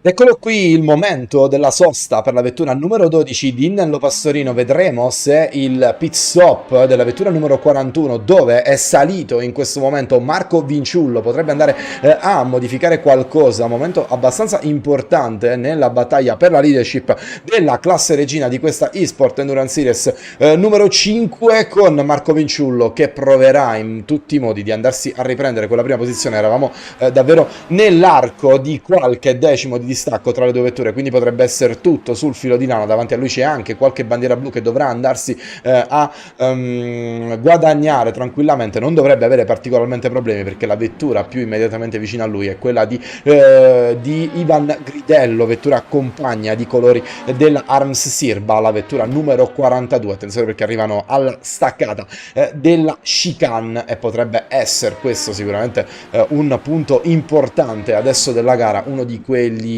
momenti sliding doors che possono decidere il proseguo di una gara. E attenzione, perché c'è una novità abbastanza importante in termini strategici, perché la vettura di Nello Pastorino è già uscita dal box, quindi qualcosa di sicuramente molto diverso in termini di strategia per la vettura numero 12, che quindi si va a prendere la seconda posizione. In testa ci è passato Zoltan Varcogni, che stava salendo a grandi passi la classifica, stava andando a chiudere anche il gap nei confronti della vettura. Attenzione, perché Zoltan Varconi si va a fermare anche lui, quindi dovrebbe immediatamente tornare in prima posizione Nello Pastorino e potrebbe andarci a dare anche la misura di quello che dovrebbe essere il gap effettivo delle prime 3 posizioni, che dovrebbero effettivamente tornare quelle precedenti al pit stop. Nello Pastorino nel settore centrale, che prova in qualche maniera a mangiare l'asfalto sotto i suoi pneumatici si ferma anche Ivan Gridello, quindi soste più o meno allineate per le vetture di classe Hypercar. Comprenderanno i nostri telespettatori se indugiamo su quello che è un momento molto interessante della gara e anche molto importante. Mika Kimi, che è a 18 secondi da Nello Pastorino e che in questo momento sta guadagnando tanto perché forse ha qualche problema il pilota, no, semplicemente una situazione di live che stava andando a modificarsi, qualche problema anche di lettura della grafica da parte mia. Si riprende la prima posizione Nello Pastorino con Mika Hakimi che torna, che rimane in seconda posizione, e Zoltan Barcogni che sta abbandonando il pit. In questo momento sarà interessante andare a vedere se guadagnerà la posizione su Marco Vinciullo. Dovrebbe probabilmente farcela Marco Vinciullo a mantenere la posizione. Attenzione, sta arrivando, anzi no, Zoltan Barcogni che va a guadagnare la posizione su Marco Vinciullo, ma attenzione perché le due vetture sono davvero molto vicine le une alle altre. Potrebbe esserci battaglia vera in questa fase. Interessante andare ad interpretare quello che potrebbe essere intervenuto strategicamente su queste vetture. Probabilmente Marco Vinciullo che è andato ad effettuare un cambio gomma, mentre le vetture di Zoltan Barcogni e Nello Pastorino no, perché il gap mi fa pensare a quello di un mancato cambio gomme per le vetture in prima e terza posizione attuale. Quindi potremmo assistere adesso ad un Marco Vinciullo arrembante, scusate, alle spalle di Zoltan Barcogni. Vedremo se sarà così. Questo primo giro è sicuramente molto interessante, molto importante per cercare di andare anche a capire quello che succede. Non so che cosa si riferisce Mario Serafim per quello che riguarda l'ultimo messaggio. Mi sembra di avere gli output dell'audio abbastanza a posto, infatti ci va immediatamente a tranquillizzare su quello che accade. Andiamo a mettere a referto un ulteriore ritiro che dovrebbe essere quello di Joshua Hamilton. Vediamo se riusciamo a capire che cosa è capitato al pilota della Into the Points Racing. Connection lost per la vettura Into the Points Racing, connection lost abbastanza evidente, connection lost che erano stati davvero una brutta piaga nel corso dell'ultima gara. Vettura che, come potete vedere in questo momento, è ferma al box. Mika Kimi si ferma e torna quindi a podio il duo composto da Barcogni e Vinciullo, con addirittura Zoltan Barcogni che va a guadagnare qualcosa. E io probabilmente ho ancora una volta mal interpretato quella che è la situazione in pista, tenendo in considerazione che mi sembra che Zoltan Barcogni sia andato a dare anche una discreta sveglia nel corso dell'ultimo giro. Primo settore assolutamente compatibile con i tempi di Nello Pastorino e addirittura un secondo e 7 più veloce di quello di Marco Vinciullo, che adesso potrebbe effettivamente avere qualche problema di guida sulla vettura. Vediamo se riuscirà a tenersi vicino alla vettura di Zoltan Barcogni, oppure se Zoltan Barcogni prenderà il largo. Barcogni che adesso ha 19 secondi di ritardo da Nello Pastorino. Gara molto bella e interessante, gap tra i primi 4 della classe Hypercar che si è normalizzato. Abbiamo i primi 4 racchiusi in 86 secondi, dopodiché c'è Juan Amaya in quinta posizione, che è la prima vettura in ritardo di un giro nei confronti della vettura immediatamente successiva e di 2 giri da parte della leadership. Vettura che però è in battaglia comunque con la vettura di Juan Amaya, che ha appena effettuato il pit stop. Pavel Andrzejewski, che si è portato complice anche quello che è il ritiro molto sfortunato da parte della Satellite Racing numero 21, si è portato in seconda posizione si è portato in prima posizione con 55 secondi di vantaggio sulla Gro Racing Team, quindi un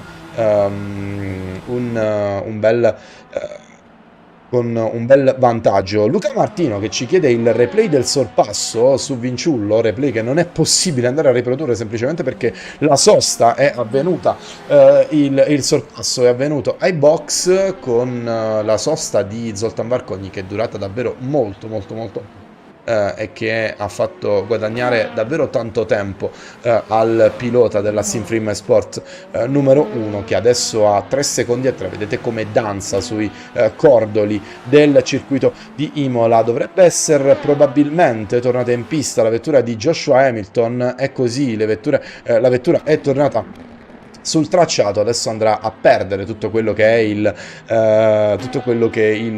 giro che non gli va ad assegnare il gioco, mentre Nicola Musio probabilmente va ad eccedere il numero di tagli concessi e va a ricevere una penalità in questo momento, penalità di drive-thru sicuramente. Gara molto difficile da questo punto di vista, circuito abbastanza poco comprensivo da questo lato interpretativo, e numero di tagli concessi davvero molto basso. Nicola Musio che comunque è in quarta posizione, ha circa 2 secondi di vantaggio sulla vettura di Marco Santoni, che quindi potrebbe vedere la propria strada spianata nei confronti della quarta posizione. E allora noi andiamo on board proprio con la Ferrari 488 numero 71, alziamo il volume, ci godiamo qualche curva in sua compagnia.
Marco Santoni che ha 4 decimi di ritardo dalla vettura di Nicola Musio, che per un verso o per l'altro dovrà abbandonare la quarta posizione a breve, tenendo in considerazione che dovrà effettuare un passaggio a velocità controllata nella pit lane, probabilmente per aver ecceduto in quello che è il punteggio massimo consentito da rFactor 2 per gli off track, con Marco Santoni che adesso è addirittura a 2 decimi, momenti di estrema probabilmente difficoltà per Nicola Musio, che quindi vede la sua quarta posizione di sicuro persa tra qualche giro, ma anche sotto attacco in pista dalla vettura MR Motorsport, che a questo punto ha davanti a sé l'enigma di doversi andare a guadagnare la posizione in pista o dover attendere il sorpasso sostanzialmente senza colpo ferire. Vedremo che cosa accadrà. Vettura di Marco Santoni, interessante notare come sia anche questa segnata da qualche colpo di troppo, specialmente nell'anteriore. Nulla di probabilmente di penalizzante, però sicuramente un qualcosa di interessante da questo punto di vista, vedere come le vetture dopo ormai 3 ore di gara quasi siano vissute da questo punto di vista. Zoltan Varconi, ultimo giro 1.29.951 contro l'1.30.260 di Nello Pastorino. Tra un po' potremo vedere anche qualche cambio pilota nelle posizioni lì davanti, quelle che contano, con Marco Santoni che adesso è molto vicino al suo avversario. Abbiamo visto un movimento da parte del pilota in quinta posizione nel tentativo di uscire dalla scia, con l'immediata risposta da parte di Nicola Musio, che però ora probabilmente mette la freccia a destra, si reca al box. C'è stata anche per qualche istante una bandiera gialla sul tracciato. Marco Santoni che quindi senza colpo ferire e con qualche piccolo patema d'animo si va a prendere la quarta posizione, mentre si stanno riavvicinando le vetture in classe LP2 Pro AM, dove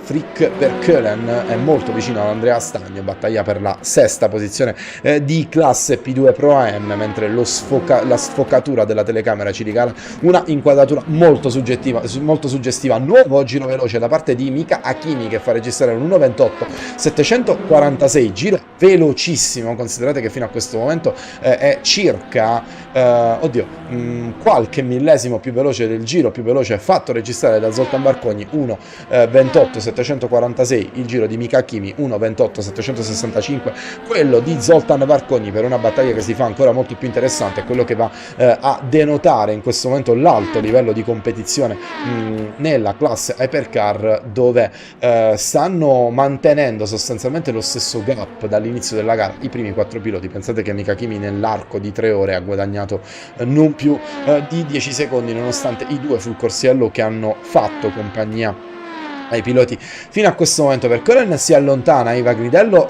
si avvicina invece, mentre Angelo Colavitto si riavvicina ad Andrea Terzi. Sono battaglie molto interessanti quelle di classe GTE, quando Andrea Terzi è di nuovo a 3 secondi e 8 dalla vettura in prima posizione. Potremmo rivedere un remake di quella battaglia delle precedenti ore di gara, laddove Edem Achiol è andato a far sudare le proverbiali e classiche 7 camicie al pilota. Attenzione a Tiago Lapa, che in questo momento mi sembra avere qualche problema. Vettura P2 Pro AM ferma prima della chicane, la vedo integra, la vedo intera. Vettura Origin che mi sembra non avere particolari problemi, numero che riprende la pista, mentre c'è probabilmente un DT per la Satellite numero 11 di Juan Amaya, che quindi dovrà passare anch'essa in velocità controllata, e sembra il sistema di penalità di rFactor 2 volerci andare a privare di qualsiasi possibile battaglia, considerando che anche qui probabilmente Ivan Gridello non potrà nemmeno andare a provare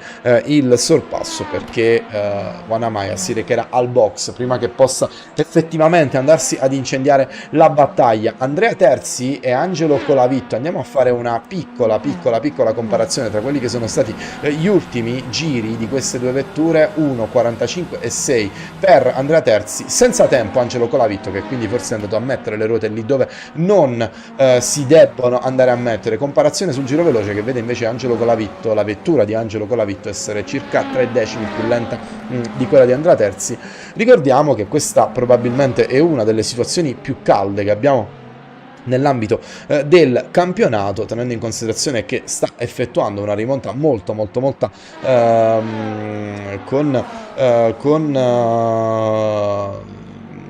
una rimonta molto interessante, una rimonta molto importante, che va avanti sostanzialmente dalla seconda gara di campionato, che è quella di esordio della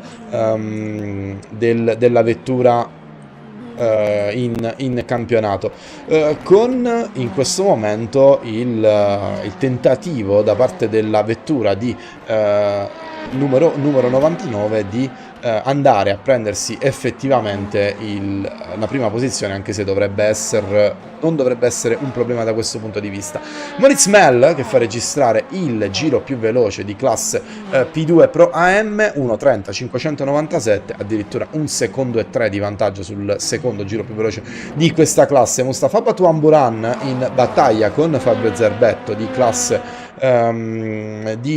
GT AM, battaglia per la prima posizione, battaglia molto interessante, battaglia molto calda. Arriva anche il doppiaggio da parte di una Hyperion eSport, dovrebbe essere quello della vettura numero 45 di Maciej Sandak, con Fabio Zerbetto, che però in questa particolare fase perde la possibilità di andare come dire, battagliare. Ha perso quei metri che sarebbero stati sicuramente molto interessanti, ma anzi li va immediatamente a recuperare con un sorpasso che ci siamo bellamente persi, ma che andremo a recuperare senza particolari difficoltà con il replay messoci a disposizione dal simulatore di casa 397. Andiamo a vedere quella che è stata la manovra sicuramente bella e interessante di Fabio Zerbetto. Forse è andato ad approfittare probabilmente di un errore da parte di Mustafa Batuamburan, con una incomprensione con un prototipo in fase di doppiaggio, perde il controllo della vettura, fortunatamente non arriva a contatto sostanzialmente con nulla e torna in pista. Ma attenzione, perché si infiamma la mia grafica dei tempi, si infiamma la mia schermata con Erdem Achiol, che va a fare un remake della famosissima scena iniziale di GTA San Andreas con il Here we go again con Andrea Terzi. Ho messo un bip che sarebbe stato quanto più doveroso possibile, con Andrea Terzi che si trova a essere di nuovo a 2 decimi. Deve essere probabilmente accaduto qualcosa alla vettura numero 75, perché aveva un vantaggio sicuramente più interessante e più importante, mentre vedo qualche piccolo colpo di lag sulla vettura. Non so se è stata una momentanea discrasia da parte del mio simulatore. Andrea Terzi, che però mi sembra essersi normalizzata la situazione, il cuore credo che sia saltato effettivamente in gola ai supporter della vettura numero 99, che adesso si riporta a 4 decimi dalla vettura numero 75, mentre ci stiamo portando verso la prima metà di gara. Stiamo andando ad attraversare quella che è la prima metà di gara di questa 6 ore di Imola, penultimo appuntamento della eSport Endurance Series, in ragione anche dell'annullamento della 6 ore di Dubai, che sarebbe stato il prossimo naturale appuntamento della quinta stagione del campionato Endurance di casa iRacing Series. Attenzione ad Andrea Terzi che prova, abbiamo visto la battaglia, io perlomeno ho visto da dietro le quinte quella che è stata la battaglia della precedente fase di gara, con Andrea Terzi che provava il sorpasso sempre nella prima fase del tracciato, trovando sempre una risposta molto pronta da parte di Erdem Machiol, che forse dalla sua aveva anche una vettura leggermente meno carica a livello aerodinamico, leggermente più veloce la sua vettura sul dritto, e quindi probabilmente Andrea Terzi ha pensato nel corso di questo giro di voler provare a sorprendere il proprio avversario in un punto nel quale non si va ad aspettare un attacco, mentre le ombre, come potete vedere, si vanno ad allungare sul circuito di Imola. Andrea Terzi che va a farsi vedere all'interno con Erdem Machiol che tiene giù le due vetture che arrivano anche al contatto. Credo che non sarà particolarmente contento il pilota della Caspia Motorsport, che però adesso potrebbe andare a sfruttare la velocità massima della sua Ferrari 488. Attenzione, perché addirittura le due vetture rischiano di arrivare al contatto, con Angelo Colavitto che è molto vicino. Potrebbe essere molto calda questa situazione, con Erdem Machiol che con una staccata assolutamente incredibile si va a ributtare dentro, andando a forzare anche fuori pista Andrea Terzi. Credo che sarà tutto materiale per il VAR, materiale per la moviola, ma attenzione perché Angelo Colavitto, senza saperne leggere né scrivere, potrebbe trovarsi effettivamente su un piatto d'argento la prima posizione, con Angelo Colavitto che qui va ad esagerare assolutamente, va a compiere il più classico degli errori di fretta. È andato probabilmente ad esagerare quello che è stato il momento nel quale andare a portare l'attacco. Vedete qui Erdem Achiol che si è gettato all'interno, anche andando a bloccare l'anteriore sinistra della sua vettura, forzando leggermente fuori dal tracciato Andrea Terzi. Poi con Angelo Colavitto che ha voluto provare immediatamente ad approfittare del momento per andarsi a prendere la prima posizione, e qui forse è andato un po' ad esagerare all'interno, andando a speronare completamente la vettura Caspian numero 75, facendogli perdere la posizione, facendogli perdere anche un po' di tempo. Credo che non saranno sicuramente contenti in casa Caspian, anche perché erano in una situazione in cui ci si gioca il campionato. Vettura Caspian numero 75 che è in prima posizione, vettura con probabilmente la vettura 99 che ringrazia. Ultimo giro 43,0 per Andrea Terzi, 42,4 per Angelo Colavitto, 43,6 per Erdem Machiol. Battaglia che sicuramente lascerà qualche strascico in questo momento. Fabio Zerbetto, che adesso era in battaglia con Peter Schoenemann, ma dal quale si libera abbastanza agevolmente, passa anche una vettura Hyperion nel frattempo. Doppiaggio che che non lascia particolari difficoltà e non lascia particolari strascichi alle sue spalle. Stava arrivando la Origin, che è andata ad aggrapparsi ai freni, mentre la vettura di Erdem sta perdendo qualcosa nel corso di questo giro. Non vorrei che ci fossero anche dei danni su questa vettura. Noi però nel frattempo andiamo a prendere il leader della classe GTA. Alziamo il volume, andiamo con Mustafa Batuan Buran.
Mustafa Batuan Buran, che controlla la classe GTE AM con 33 secondi di ritardo, con 33 secondi di vantaggio nei confronti della vettura di Lou Hartley, che comunque è ancora lì in vista podio, in vista vittoria, con una parte di gara sicuramente molto interessante, una fase di gara sicuramente decisiva. Eravamo con David Ulfim, che però ha dovuto sopportare il doppiaggio da parte di una vettura ARMS, mentre Zoltan Varcogni si sta lentamente avvicinando alla vettura di Nello Pastorino. Gap che si porta a 12 secondi dalla leadership, con Marco Vinciullo che riesce sostanzialmente a tenere il gap, mentre credo che abbia avuto qualche problema Mattia Grigolon. Non so che cosa sia successo al pilota, cerchiamo di recuperare anche qui con un replay quello che è stato il problema, l'errore o forse l'incomprensione da parte del pilota della Sinfrim Sports Junior Team numero 26. Doppiaggio lì non si è capito. Qui con la vettura numero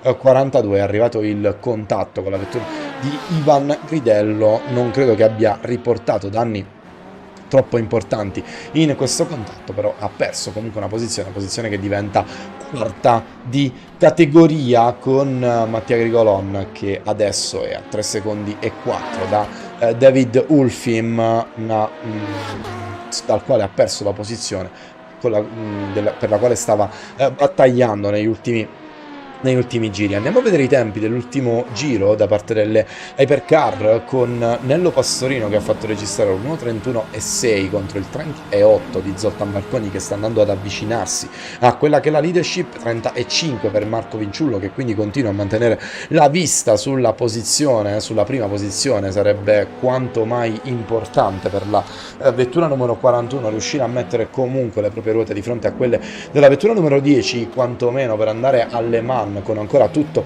da giocarsi in quella che è sicuramente la gara più complicata, la gara più particolare, più densa di romanticismo del calendario della eSport Endurance Series, e anche quella che assegna il punteggio più pesante. Sono 50 i punti che va a guadagnare il pilota che porta a casa la vittoria lì alle mani, perché no potrebbero andarsi a rimescolare le carte da questo punto di vista. 4 secondi e 3 sta perdendo ovviamente in questa fase, ma io andrei a vedere quanto sta andando a perdere invece Erdem Achiol, che è a 4 secondi e 5 da Angelo Colavitto, 42,7 nel corso dell'ultimo giro.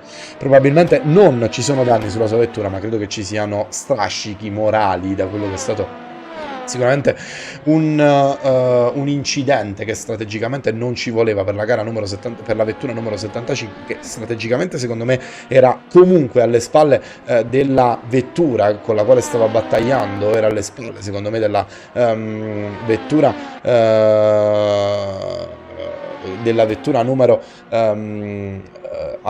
sicuramente era in un vantaggio strategico nei confronti della vettura numero 75, la vettura numero 99 aveva qualche vantaggio da questo punto di vista, però ecco, quell'errore lì con il tentativo che sicuramente avrebbe protratto la vettura numero 75 di tenere alle proprie spalle la vettura numero 99 si sarebbe potuta trasformare in una gara di nervi, oppure perché no, nel tentativo di portare di portare il proprio avversario all'errore. Sfanala Mattia Grigolon, probabilmente non molto contento di come è avvenuto il doppiaggio da parte della vettura di Pavel Andrzejewski, leader indiscusso di questa classe LMP2 Pro. Allora noi andiamo proprio con Mattia Grigolon, del quale stiamo seguendo da qualche giro a questa parte la marcia, anzi no, siamo con Chris Kakmakiewicz, non so se lo pronuncerò mai correttamente, che sta battagliando con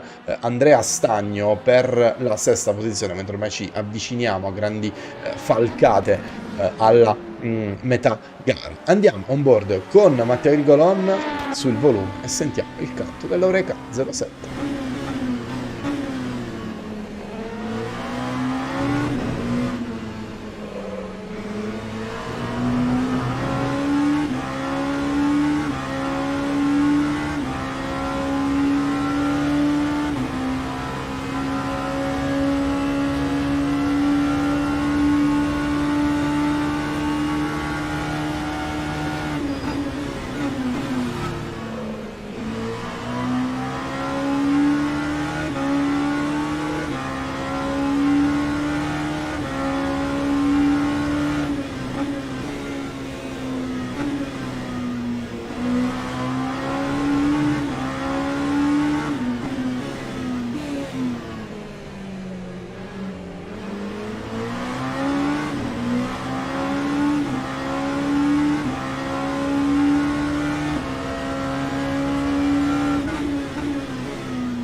Grigolon che vede in questo momento allontanarsi la possibilità di andare a battagliare per il podio, 8 secondi e 2 di ritardo nei confronti della vettura in terza posizione. Micalnizio della Future numero 5, che dopo un esordio assolutamente come dire, esplosivo nella prima gara a Spa, poi non è riuscita a mantenere il ritmo che aveva dimostrato in quelle primissime fasi del campionato dopo la promozione in Pro, vettura che si è trasformata sostanzialmente un po', è andata a perdere un po' di passo con la promozione in classe Pro, vettura che poi ha navigato nel centro del gruppone con Micalnizio, che adesso però sta comunque provando a battagliare per la sesta posizione, che poi è anche l'ultima, o meglio la penultima, l'ultima posizione attiva di questa gara, considerando che ci sono due ritiri in classe P2 Pro, che sono quelli di Herman Stocchi della Satellite Racing numero 21 e della VEM numero 33. Micalnizio, che però vede il suo tentativo di rimonta frustrato dalla presenza di una vettura, dovrebbe essere la Sunset Motorsport rimasta in pista, quella di Mustafa Batuan Buran, che continua a controllare la gara senza troppe difficoltà. Nicola Pagani, che è salito fino alla seconda posizione, rimonta assolutamente memorabile da parte della Tomelli Racing, e-Racing Team, che si trova adesso in seconda posizione a 47 secondi dalla prima bandiera gialla. Nel secondo settore bandiera gialla, che però non mi si collega a nessun evento particolare, probabilmente nulla che sia degno di essere segnalato in questo momento, e continua la battaglia tra la Sweet Force numero 37 e la Ornitorinco squadra corse numero 762, con i Caspian che vanno a subire il doppiaggio. Caspian che anche quello che nel calcio andremmo a definire linguaggio del corpo sembrano aver accusato in un certo qual modo il colpo di quel contatto avvenuto con la rFactor Racing Team, avvenuto ormai qualche minuto fa, contatto che spero non abbia lasciato strascichi in termini di danni sulla vettura, ma che ha frustrato sicuramente il morale di una vettura che stava comunque provando a battagliare per la prima posizione. Questo potrebbe essere anche un pesante passo indietro in termini di classifica. Ricordiamo che le vetture in prima, la vettura in prima e seconda posizione si passano 5 punti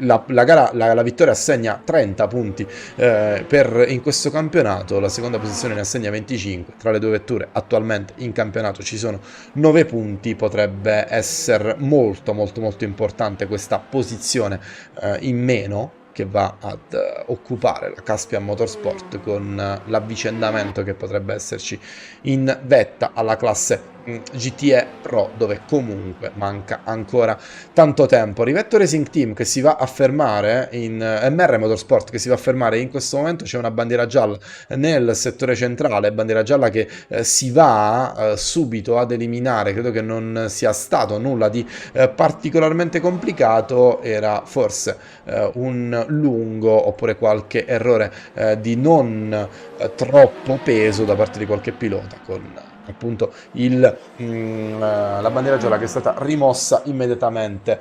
Sweet Force che ancora va a far sentire pesante il fiato sul collo della Ornitorinco Corse, con attualmente solo 2 decimi di distacco tra le due vetture. Vediamo se il rettilineo porterà la possibilità per la Sweet Force di andarsi a prendere la posizione oppure no, mentre le ombre continuano ad allungarsi sul tracciato, sul circuito di Imola. Vorrei andare magari anche a dare un'occhiata a quelle che sono le temperature in pista. Andiamo a vedere anche quella che è la situazione, con 12 gradi di temperatura dell'aria, 23 di temperatura dell'asfalto. Finalmente qualcosa che si avvicina effettivamente a quelle che potrebbero essere temperature reali, con il meteo che è e resterà probabilmente per tutta la gara abbastanza normale e senza particolari difficoltà. Non credo che porterà scossoni, non è prevista pioggia per tutta la durata di gara. Michael Nizio, che continua a essere molto vicino a Maciej Sandak, così come Andrea Stagno, poi è andato a perdere effettivamente la posizione nei confronti della Sweet Force. Magari andremo a cercare di recuperare che cosa è accaduto tra queste due vetture, mentre una molto scenografica telecamera dall'elicottero ci fa vedere una bella prospettiva dal tracciato, mentre qui ci andiamo a rivedere con l'ausilio del replay quello che è stato forse il sorpasso subito da parte di Andrea Stagno. Vedo due vetture molto vicine, un'uscita così dal tornante. Vediamo se probabilmente c'è stato un errore da parte della vettura Ornitorinco, un lungo all'arrabbiata, e lì è andato alla piratella, scusate, e ha perso il controllo e viene sorpassato da Andrea Stagno, viene sorpassato dalla vettura Sweet Force, con la sesta posizione che viene guadagnata, e poi anche il doppiaggio che mette una vettura tra le due, così da andare ad incrementare il vantaggio, anche se Andrea Stagno sembra non essersi minimamente perso d'animo. Mi sembra anche lui molto interessato a volersi andare a riprendere la posizione quando mancano 2 ore e 54 minuti al termine. Ci sono 3 vetture in corsia del box, sono quelle di Mostafa Batuan Buran, leader della classe GT AM, che dovrebbe perdere la posizione in questo momento. C'è al box anche la vettura di Nicola Musio, prende quindi la leadership Fabio Zerbetto della MR Motorsport, mentre passano molto vicino la Future e quella che dovrebbe essere un ARMS Sim Racing, non so se la 41 o la 42, con Fabio Zerbetto, che quindi si prende la prima posizione di classe GT AM con Efe Korkmazer che torna in pista. Attenzione perché esce sostanzialmente in contemporanea con Nicola Musio, quindi occhio a quello che potrebbe essere anche la ripartenza di queste due vetture. Arriva il contatto, probabilmente non si erano accorti di essere l'uno di fianco all'altro. Bacetto tra le due Ferrari 488, credo che non sia accaduto sostanzialmente nulla di degno di nota per entrambe le due vetture. Non credo che nessuno dei due abbia riportato danni tali da dover essere segnalati, mentre arriva la vettura di Mika Kimi che continua ad essere in quarta posizione. Sta continuando una rimonta che in questo stint si sta rendendo particolarmente interessante, anche se c'è sempre un minuto di ritardo nei confronti del podio, con una bandiera gialla che questa volta è stata un po' più lunga del dovuto, con Mika Kimi che è a 58 secondi da Marco Vinciullo. C'è ancora una bandiera gialla, dovrebbe essere la vettura di Juan Amaya ad avere particolari difficoltà. Si è girata ma riesce a tornare in pista senza troppi problemi. Sono 41 i secondi che la vettura Satellite Racing accusa nei confronti di Ivan Gridello, mentre attenzione perché Zoltan Varcogni adesso è a 6 secondi dalla vettura di Nello Pastorino, e tra un po' potremmo vederne delle belle in classe Hypercar, con la leadership che potrebbe andarsi a richiudere, anche se dovremmo essere vicini al prossimo pit stop, quindi potremmo magari assistere a qualche altro cambio strategico, a qualche altra novità sicuramente interessante. Rimaniamo con la vettura di Zoltan Varcogni sul volume e sentiamo il canto della Toyota, fresca vincitrice della 1000 miglia di Sebring.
Giro quasi completo che ci siamo graditi e goduti dalla prospettiva molto interessante della cofano della vettura di Zoltan Varconi, compreso anche l'errore del prototipo che sta andando a doppiare in questo momento, che dovrebbe essere la Red Speed Eagles numero 24 di Mateusz Rekas, se non vado errato, con Zoltan Varconi che è complice un po' di doppiaggi che ci siamo goduti con questa prospettiva. È andato a perdere qualcosina nel corso di questo giro, 1.31.0 il suo tempo contro 1.33. Ringrazio ovviamente Nello Pastorino che può andare a respirare per una tornata. Sono 6 i secondi che separano le due vetture. Alle sue spalle si è avvicinato anche un pochino Marco Vinciullo, che comunque continua a mantenere un gap nei confronti della prima posizione di 11 secondi e 6, gap sicuramente molto interessante quando mancano 2 ore 49 minuti e 46 secondi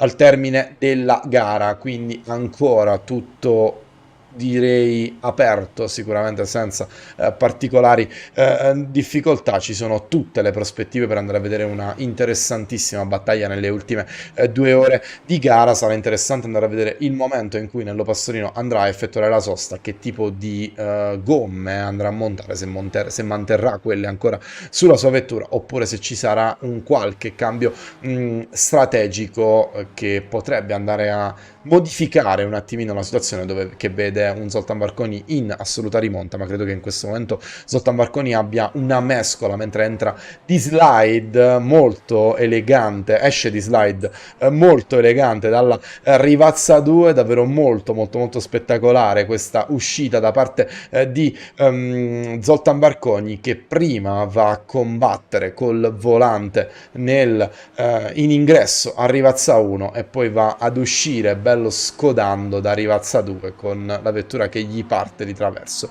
Molto molto bello questo attimo di guida reale, guida molto fisica, quella delle hypercar. C'è una bandiera gialla nel primo settore che dovrebbe essere una Fine Wond di Peter Schönemann, non dovrebbe aver subito nessuna particolare difficoltà, forse semplicemente un lungo nelle prime curve del tracciato, che sono anche poi le prime, le più complicate, quelle dove bisogna tenere un ritmo pressoché indiavolato per tenere il flow di un circuito sicuramente molto bello, è un circuito che davvero siamo molto contenti di poter avere ancora qui sulla eSport Endurance Series. Mattia Grigolano che si è ripreso il podio, ma che in questo momento vede essere minacciato dall'avvicinamento di Maximilian Pinter a 3 secondi e 4, mentre qui siamo nella ormai lunga battaglia per la quinta posizione tra Michal Nizio e Maciej Sandak, con Nick Mura della Level 1 eSport che è finito in settima posizione. Michal Nizio che adesso dovrà cercare di mettere qualcosina in più per andarsi a prendere il sorpasso. Fino ad ora non c'è stato sostanzialmente nessun tentativo effettivo, vero e reale da parte della vettura numero 5 di andarsi a prendere la posizione sulla vettura numero 45, perfette entrambe in percorrenza nella chicane. Abbiamo visto una leggera differenza di interpretazione da parte della vettura numero 45 rispetto a quella numero 5, con Maciej Sandak che mi sembrava un po' più pulito in entrata e in uscita, infatti ha guadagnato qualcosina anche lì in uscita di curva. Rettilineo del traguardo che vede il sole iniziare a dare forse qualche grattacapo ai piloti, con Michal Nizio che prova a prendersi tutta la scia possibile e immaginabile dalla GT che aveva di fronte. Si arriva alla staccata del tamburello, con Michal Nizio che vede, complice anche il doppiaggio di una vettura di classe GT che dovrebbe essere quello della Sinfrim Esports, riuscire a guadagnare nuovamente qualcosina, doppiaggio indolore sia per il prototipo che per la vettura di classe GT. Michal Nizio che sta cercando sicuramente il punto più idoneo, il punto migliore per andare a prendersi il sorpasso. C'è stato negli attimi in cui eravamo on board con il buon Zoltan Varcogni, c'è stato anche il giro più veloce di classe GT Pro, che è stato quello di Marco Santoni, quindi davvero una buona gara fino a questo momento per la vettura numero 71, la MR Motorsport, che fa registrare un giro più veloce di 1.40 e 666, sicuramente un giro molto interessante, più veloce anche di quello della vettura in prima posizione, quella di Andrea Terzi, 2 decimi dati sul giro secco da parte della vettura numero 71, che dimostra di poterci stare tranquillamente in classe Pro, anche se in questo momento accusa un giro di ritardo dalla vettura leader. Inizia un altro giro di patema d'animo e altro giro di battaglia tra Michal Nizio Maciej Sandak. Vedremo se ci saranno gli estremi per poter assistere ad una battaglia in questo momento storico, momento di calma che di solito, perlomeno per quello che è stato l'andazzo delle altre gare della eSport Endurance Series, precede un po' il momento della tempesta, potremmo andare a definirlo così. 1.34, ultimo giro di Nello Pastorino, 1.29,9 da parte di Zoltan Varcogni, gap che scende sotto i 4 secondi, 3 secondi e 9, 1.29,6 da parte di Marco Vinciullo, che quindi si porta anche lui a meno di 10 secondi dalla leadership, 1.29,9 per Mika Kimi, che continua a essere a circa un minuto da Marco Vinciullo e che comunque vuole provare a non lasciare nulla di intentato per provare a tornare quantomeno a podio. Andiamo a fare un altro onboard, questa volta andiamo con Marco Vinciullo, anzi no, perché sta rientrando al box proprio in questo momento e quindi inizia nuovamente il valzer dei pit stop delle hypercar. Marco Vinciullo che si ferma al box in questo momento. Sarà una sosta molto interessante questo giro di questa tornata di soste da parte dei piloti, perché potremmo andare a vedere quella che dovrebbe essere la strategia. Ci stiamo iniziando ad avvicinare anche alla fase decisiva della gara, quindi magari quella che potrebbe essere anche l'andazzo da qui al termine, anche se probabilmente forse ancora un po' presto per vedere i momenti decisivi. Mika Kimi dovrebbe riuscire a tornare a podio in questo particolare momento. Mika Kimi che quindi adesso passando sul traguardo dovrebbe prendersi la terza posizione. Marco Vinciullo è ancora in corsia del box, si è mosso dalla sua posizione, non credo che ci sia stato cambio gomme, passa il gruppone e Mika Kimi che si riprende la terza posizione. Se tanto mi dà tanto, a breve dovrebbe arrivare anche la sosta di Nello Pastorino e poi quella di Zoltan Varcogni, mentre in questo giro Zoltan Varcogni sta andando a recuperare ancora tanto nei confronti di Nello Pastorino, che avete visto ha dovuto effettuare un doppiaggio nell'ultima curva. Il sole si vela di qualche nuvola lì sul rettilineo di Imola. Zoltan Varcogni vedremo se avrà lo sprint in questo rettilineo per andarsi a liberare del prototipo di classe P2, mi sa di no, sono velocissime anche qui le P2 con il lungo rettilineo di Imola, 309 km orari fatti registrare da Zoltan Varcogni. P2 che è sicuramente molto veloce anche in questo caso, dovrebbe essere dal retro o una Origin o una Hyperion, da quello che riesco a vedere. Zoltan Varcogni che va a soffrire un po', non è né una Origin né una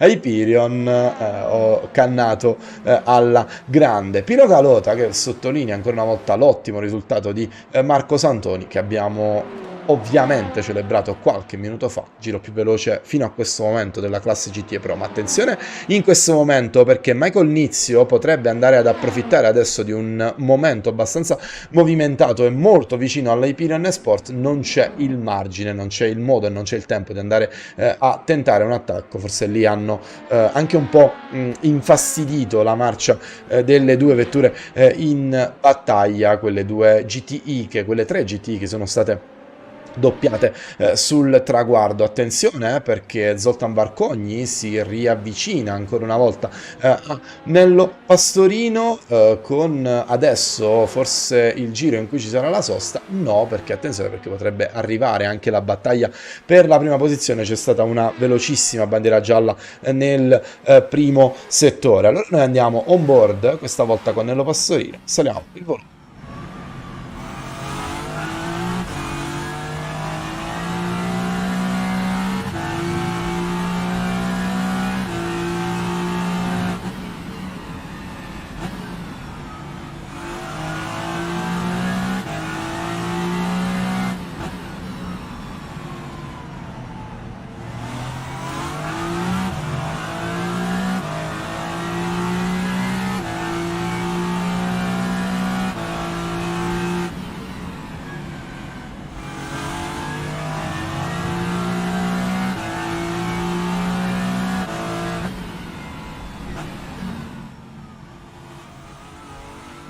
Non c'è tempo e non c'è spazio per andarci a godere la guida di Nello Pastorino, per il semplice motivo che Zoltan Varcogni adesso è davvero molto vicino al suo avversario, sta andando a cercare di raccogliere tutto quanto la pista gli mette a disposizione in questo momento. Attenzione anche alla GTI che c'è da doppiare in fondo alla Rivazza 1 e Rivazza 2, probabilmente se la troveranno proprio nel bel mezzo della doppia curva finale di questo fantastico tracciato tutto italiano. Nello Pastorino, che forse riesce a prendersela nel momento opportuno, riesce anche ad evitare di perdere tempo. Sosta per la vettura numero 12, l'avevamo chiamata, sarebbe arrivata a breve. Nello Pastorino che prende quindi la via del box dopo un primo stint molto lungo, credo che non ci sia stati mai sostituzione al volante della Toyota numero 12. Vedremo se ci sarà il cambio pilota, che tra un po' diventerà anche obbligatorio per via dei limiti stringenti del regolamento delle percentuali di gara, e quindi potrebbe esserci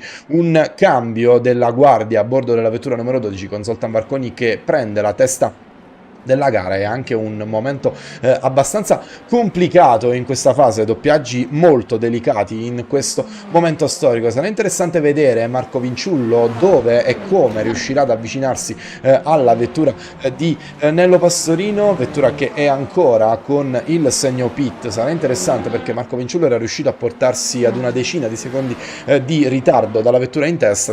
Ricordiamo che qui ci sono addirittura 3 vetture a giocarsi la leadership, vettura che è ancora al box, non si è ancora mossa, quindi realisticamente Marco Vinciullo dovrebbe andarsi a prendere la posizione con probabilmente un cambio pilota che interviene sulla vettura numero 12, e così è Risinic che prende quindi il volante dalle mani di Nello Pastorino, che può essere sicuramente molto contento di quanto fatto questo giro in pista. Marco Vinciullo che quindi si va a prendere la posizione. Attenzione adesso all'uscita di Risinic, che deve avere a che fare con un prototipo in uscita dal box. Fortunatamente c'è tempo e spazio per andarla ad affrontare molto tranquillamente. Sosta anche di Zoltan Barconi, e questo probabilmente uno dei momenti sliding doors, come avevamo avuto modo di dire un po' di tempo fa. Vedremo se ci saranno modifiche nella classifica, se Zoltan Barconi riuscirà con questo leggero con questa sosta leggermente più ritardata che gli consente di montare qualche litro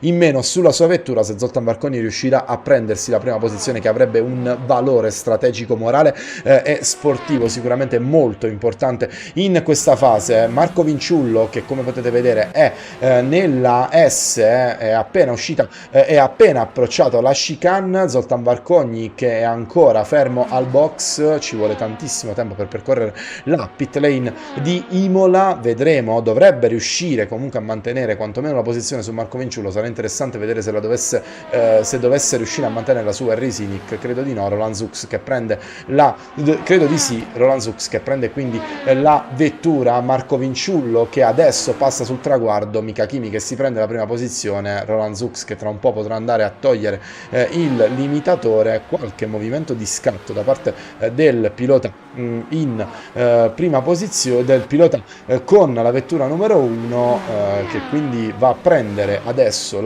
si va a mettere adesso in terza posizione virtuale. Attenzione perché si va a trovare anche un doppiaggio non proprio tranquillo in questa prima fase, potrebbe andarsi ad accendere subito la battaglia. Marco Vinciullo che quindi si prende la leadership di classe Hypercar con Risinic e Roland Zux che sono uno vicino all'altro, e questa potrebbe essere una battaglia molto bella nelle prossime fasi di gara. Sappiamo che sono anche in assoluta parità strategica in questo momento. Entrambe le vetture hanno montato il pilota che potremmo definire tra virgolette fresco in questa fase. Sosta che ci ha regalato sostanzialmente lo stesso gap di prima, anche se quel giro in più completato dalla vettura numero 1 ha avuto il suo peso, perché la vettura di Roland Zux è riuscita a passare in prima posizione. Erano a 5 decimi quando sono andate al box, sono uscite a ordine invertito, e potrebbe essere questa la battaglia, una battaglia molto importante. Potrebbero anche fare tra virgolette un po' comodo al Marco Vinciullo, che credo sia invece con gomma usata, quindi una battaglia tra queste due vetture potrebbe dare un po' di respiro alla vettura in prima posizione, mentre c'è Mika Kimi che si è fermato al box, è caricata sui cavalletti la sua vettura. Marco Vinciullo si va a prendere quindi la prima posizione con Roland Zux che adesso tiene un po' sui ferri, come dire, tiene un po' i ferri corti nei confronti di Harry Sinik. C'è una bandiera gialla nel terzo settore, bandiera gialla che va immediatamente via. Mika Kimi ancora ferma sui cavalletti, credo che interverrà in questo momento un cambio pilota a bordo della vettura numero 10, che nel corso dell'ultima gara, con un ultimo giro come dire un po' sui generis, è andato a perdere una posizione, e questo round potrebbe andare a rimescolare un po' le carte per la classe Hypercar. Bandiera gialla nel primo settore, vediamo a chi è dovuta. Thomas Sobanski ci segnala la grafica, bandiera gialla che poi va a liberarsi immediatamente. Ayman Azik che prende il volante dalle mani di Mika Kimi e torna in pista. Classifica che vede quindi in questo momento i primi tre della classe Hypercar a 6 secondi, rinchiusi in 6 secondi, con Marco Vinciullo che è a bordo e al comando della gara davanti a Roland Zux e Harry Sinik, che sono però molto arrembanti alle sue spalle. Insisto con questo arrombante quest'oggi, che è un termine che ho assolutamente coniato per l'occasione. Harry Sinik che vuole ovviamente andare ad approfittare forse di una gomma leggermente più fresca, anche se parliamo di mezzo giro, probabilmente leggermente più in temperatura, ecco, consentitemi questa considerazione. Primo giro lanciato da parte del prototipo numero 1, con forse adesso un po' di respiro che viene guadagnato da Roland Zux, fa registrare 1.30.0, 1.32 per Harry Sinik, prende un pochino di luce. Non mi va di parlare di gap perché stiamo parlando davvero di una inezia, parliamo di 2 decimi guadagnati sul giro, che però consentono di mettere un po' di aria, ecco, tra le due vetture. Ma attenzione, perché quello che più mi emoziona e che devo dire mi attira ad andare a seguire quelle che sono le prossime fasi di gara è la possibilità sicuramente molto concreta che questo duo di vetture vada a chiudere il gap nei confronti di Marco Vinciullo. Già il primo settore è il primo settore delle vetture specialmente la vettura in seconda posizione, è un programma in questo senso, perché va a registrare già 3 decimi di recupero nei confronti di Marco Vinciullo, poi addirittura 9 nel settore centrale, con Roland Zux che sta letteralmente volando e che potrebbe a questo punto effettivamente andare a chiudere molto rapidamente il gap nei confronti del suo avversario. Sta volando anche Harry Sinik, anche se ad una velocità leggermente più contenuta. Nick Moura, che a parti invertite adesso prova a prendere la posizione nei confronti di Michal Nizio. Attenzione, perché il doppiaggio potrebbe fare il gioco della vettura numero 27, così è, anzi 28, con Nick Moura che si va a prendere la posizione. Molto pulito questo sorpasso, ancorché sicuramente aiutato sicuramente in maniera involontaria da parte della GTE, che lì è andata a mettersi un po' di mezzo, è andata a mischiare un po' le carte in tavola. Vedete lì come si è poi trovata sostanzialmente tappata la vettura di Michal Nizio, con Nick Moura che ringrazia, saluta e se ne va, e si va a prendere la sesta posizione a 2 secondi da dover recuperare nei confronti di Maciej Sandak. Anche qui un bel terzetto in assoluta e piena battaglia, e quindi sicuramente molto interessante in questo momento. Nick Moura che continua la sua marcia, così come continua molto intensa anche la marcia di Roland Zux, addirittura 2 secondi e 1, l'ultimo giro quasi un secondo secco, quasi 2 secondi guadagnati da Roland Zux nei confronti di Marco Vinciullo. Roland Zux che poi va a regalarsi uno slide sicuramente non particolarmente interessante, non particolarmente utile alle gomme del pilota, con un'uscita assolutamente di traverso dalla chicane, che non avrà fatto piacere alle coperture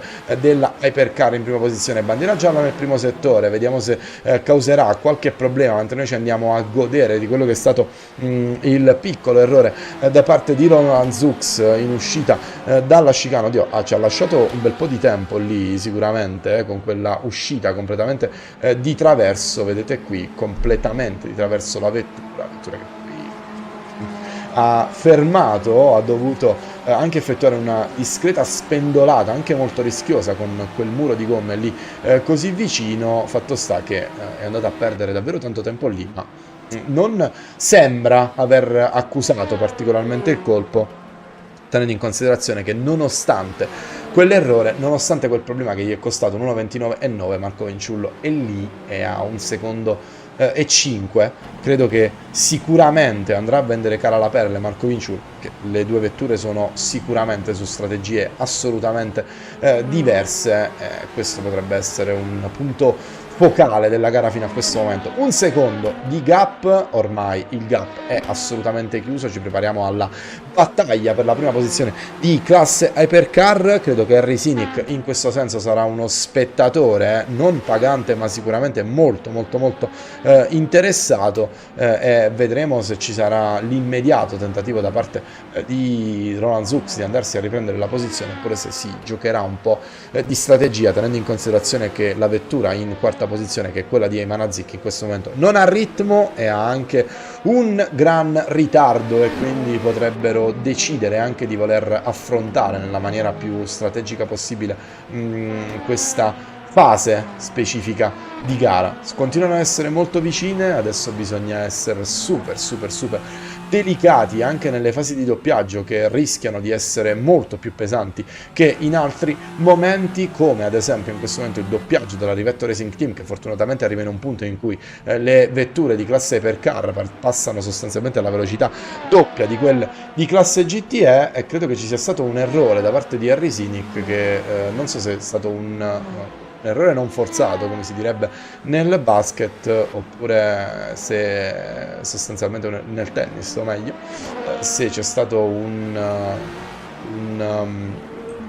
contatto con una vettura di classe GTE. Non abbiamo beccato il momento giusto, no, credo che abbia fatto tutto assolutamente da solo Harry Sinic, che ha perso il posteriore della sua vettura, andando a perdere qualcosina. Marco Vinciullo in chicane perde la posizione, ci siamo persi anche questo di avvenimento. Vediamo che cosa è successo a Marco Vinciullo, che forse è stato attaccato dalla vettura di forse hanno perso entrambe carico aerodinamico lì in staccata, non so che cosa sia accaduto effettivamente.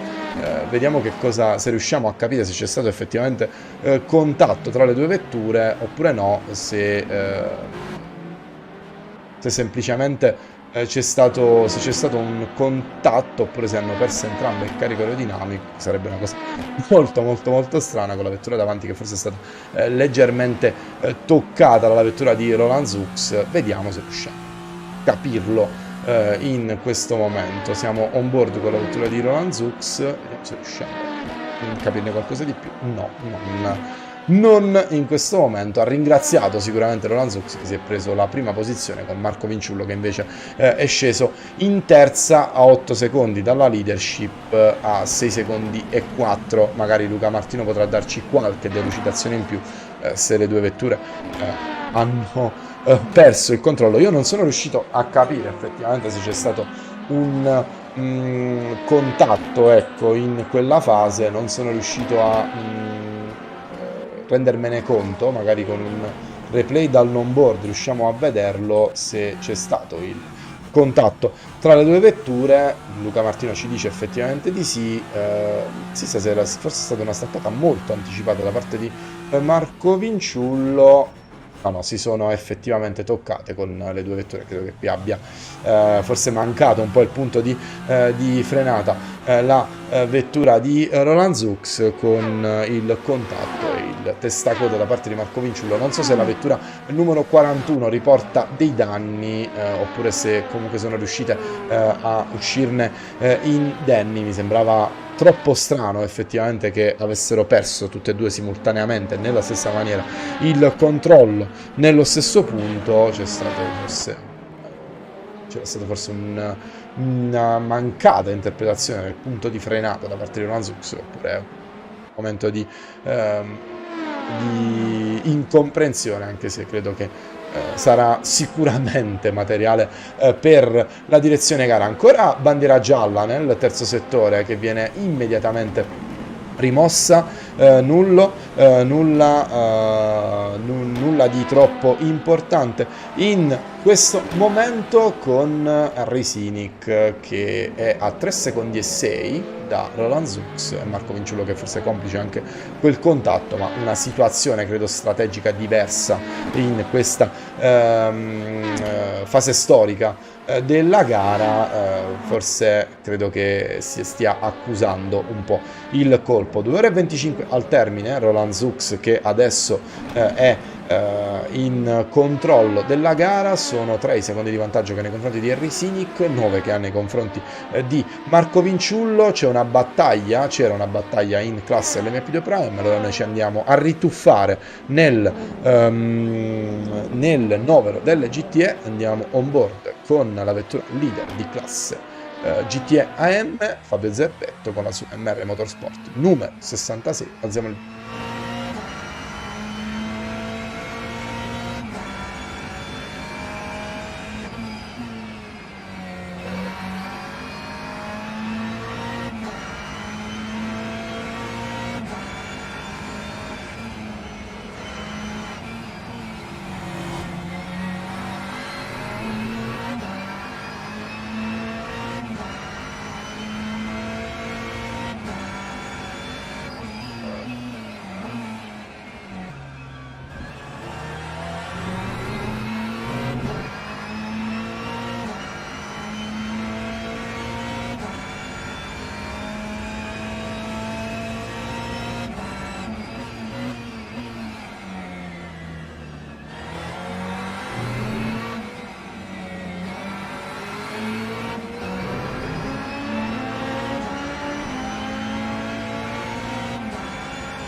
Rieccoci, ritornati live, consueta pausa per riposare un po' Lugo, che inizia a essere abbastanza stancata anche da quello che è stato una fase, una sezione di commento molto faticosa con Racinic che sta andando a chiudere un po' il gap nei confronti di Roland Zux. Forse è tornato un attimino in controllo della situazione, anche se vedo che ha un ultimo giro invalidato per tagli, quindi occhio anche a questi che potrebbero essere i dettagli decisivi in una gara così tirata, in cui, come potete vedere, i primi 3 sono nell'arco di 9 secondi e in cui tutto potrebbe fare la differenza, così come anche il singolo secondo perso nel corso di un giro. 1:30,5 è il giro fatto registrare da Roland Zux, 1:29,7 fatto registrare da Racinic, 33 da Marco Vinciullo, che quindi riesce per un attimino a tenere botta a quella che è il tentativo di fuga di Roland Zux, che comunque sembra essere tenuto abbastanza sotto controllo dal passo e dalla marcia che sta tenendo Racinic in questo momento. C'è anche da tenere in considerazione il passo di Ayman Azic a 1 minuto dalla vettura di Marco Vinciullo, anche se in questo momento con una gara che potrebbe avere qualche cosa di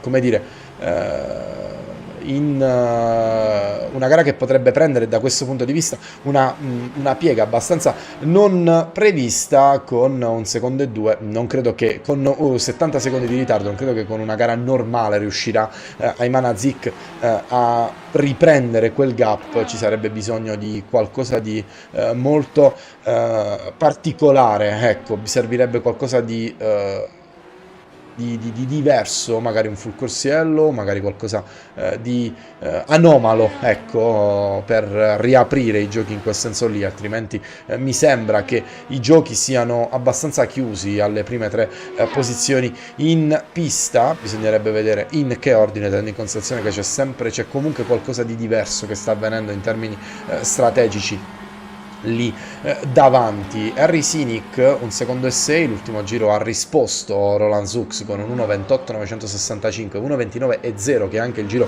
più veloce della vettura numero 12 fatto registrare da Harry Sinic, 32 da Marco Vinciullo che sta provando a tenere il ritmo in questo momento, anche se ha qualcosa in meno in termini di passo, probabilmente dovuto anche ad una diversa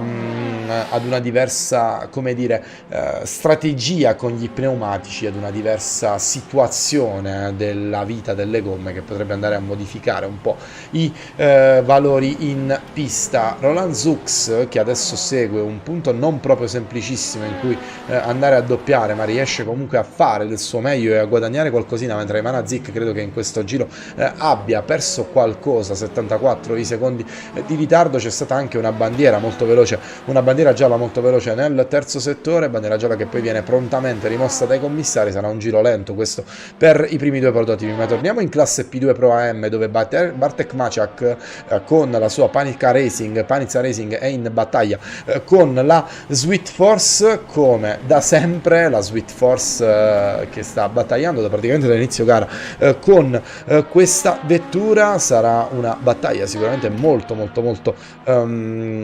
stretta e molto infiammata in questa particolare fase di gara, con Chris Kacmarkiewicz che però riesce a prendersi la posizione con una manovra sicuramente molto interessante, una manovra anche molto intelligente, con il più classico degli incroci di traiettorie. Si è andato a prendere la posizione sfruttando un'uscita claudicante da parte della vettura numero 76, che non è stata sicuramente perfetta nell'interpretazione della chicane lì, sorpasso che comunque vale la quinta posizione alla Sweet Force. Attenzione, perché Harry Sinic si è riportato sotto a secondo di distacco. È vitale per queste due vetture rimanere nell'arco di un gap così chiuso per riuscire in qualche modo a lasciare alle ultime fasi di gara l'ultima parola per la vittoria, con le ombre che continuano ad allungarsi, e probabilmente nell'ultima ora di gara avremo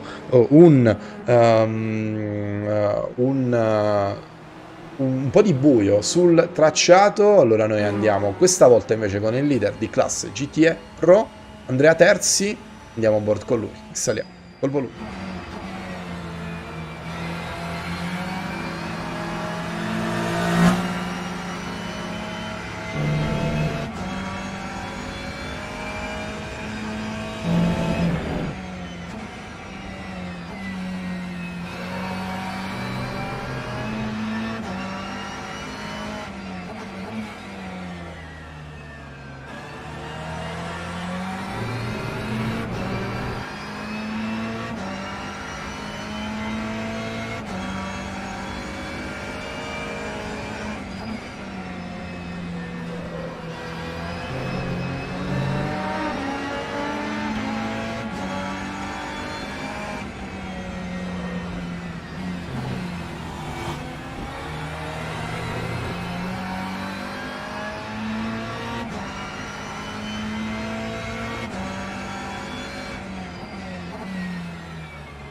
Andrea Terzi, che mette la freccia a destra e si reca al box, dovrebbe andare a cedere la prima posizione a Erden Machiol, che entra di traverso nell'ultima curva del tracciato di Imola. Harry Sinic che continua a tenersi nel secondo di ritardo dalla vettura di Roland Zux. Ultimo giro 34 per Roland Zux, 30 per Harry Sinic, 32 per Marco Vinciullo, che comunque continua a non mollare. È un leone Marco Vinciullo quando è in battaglia. 13 secondi di ritardo dalla vettura di Harry Sinic, 14 dalla leadership, però mantiene quel minuto di vantaggio nei confronti dei Manazik, che andando a dare uno sguardo un po' più lungimirante a quelle che sono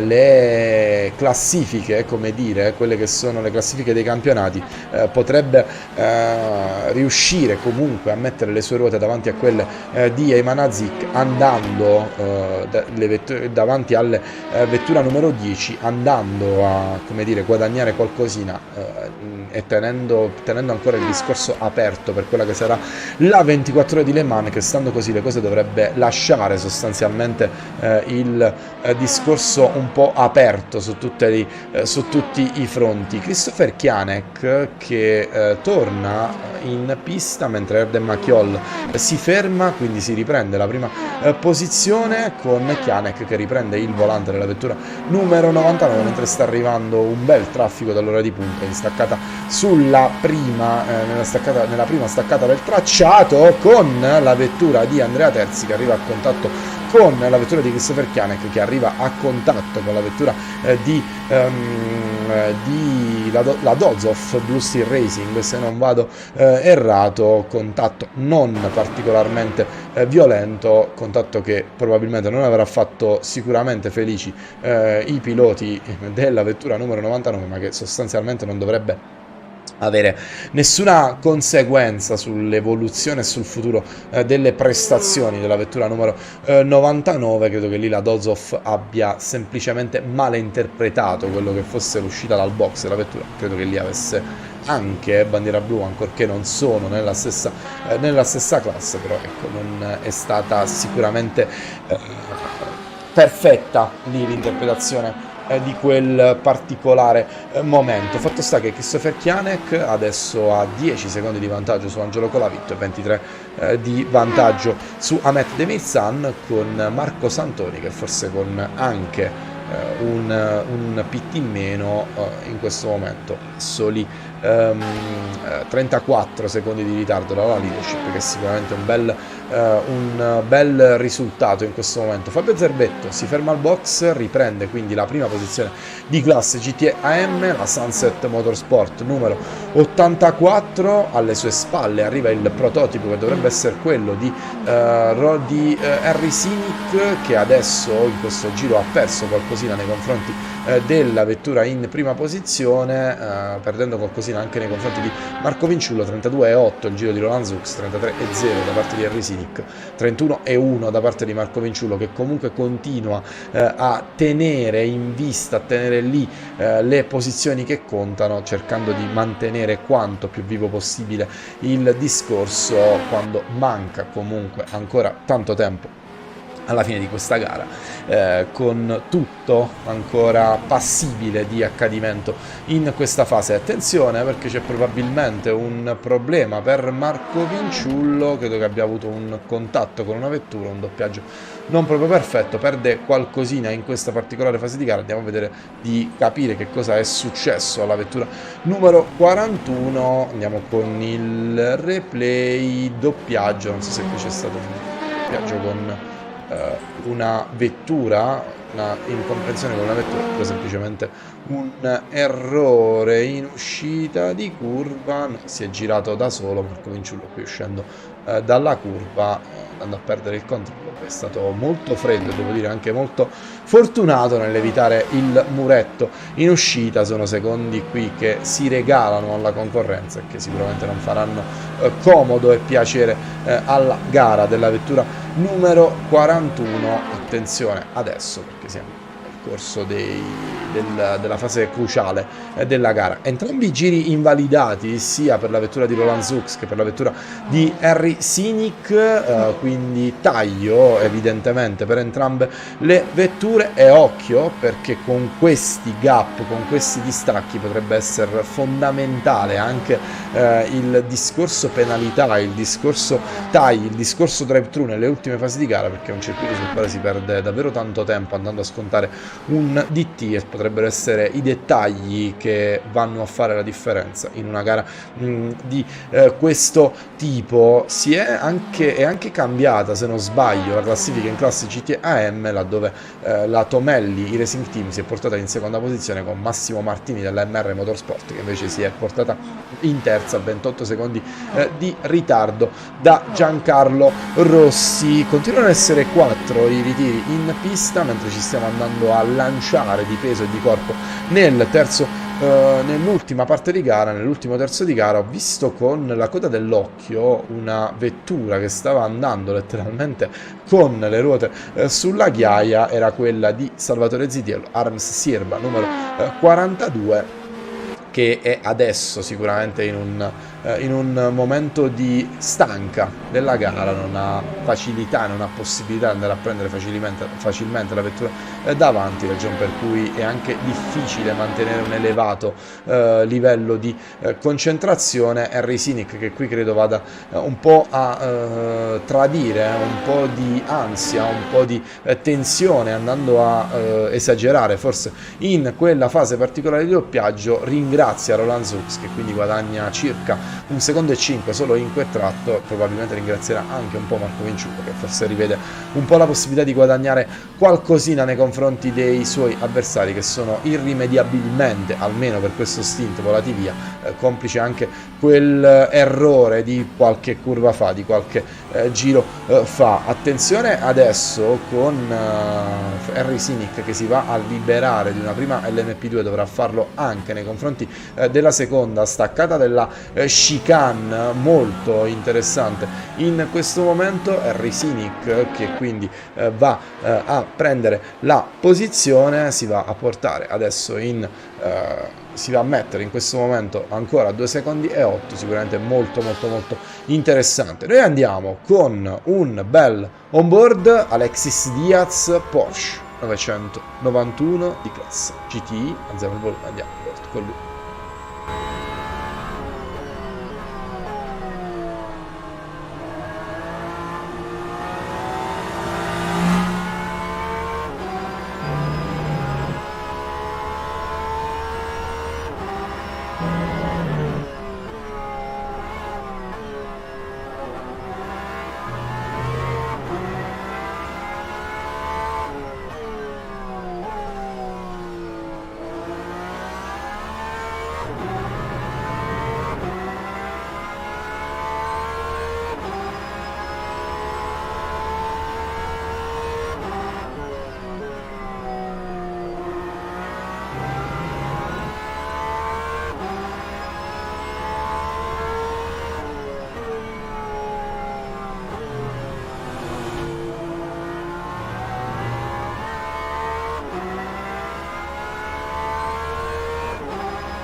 Alexis Diaz, con il sole del circuito di Imola negli occhi, non sarà particolarmente piacevole questa fase di guida per i piloti, con James Magasgale che ha 15 secondi di vantaggio nei confronti dell'inquadrato Alexis Diaz. Battaglia nella classe GTAM, che sicuramente è interessante in questa fase, ancorché non particolarmente accesa. Abbiamo in prima posizione Efe Korkmazer con 50 50 secondi di vantaggio nei confronti di Giancarlo Rossi, e Massimo Martin che invece è a podio con 83 secondi di ritardo nei confronti della prima posizione, 32 secondi di ritardo nei confronti della vettura immediatamente antecedente. Tra un po', tra una decina di minuti circa, andremo a lasciare come dire, il controllo delle operazioni ai nostri amici per il commento in inglese che ci accompagneranno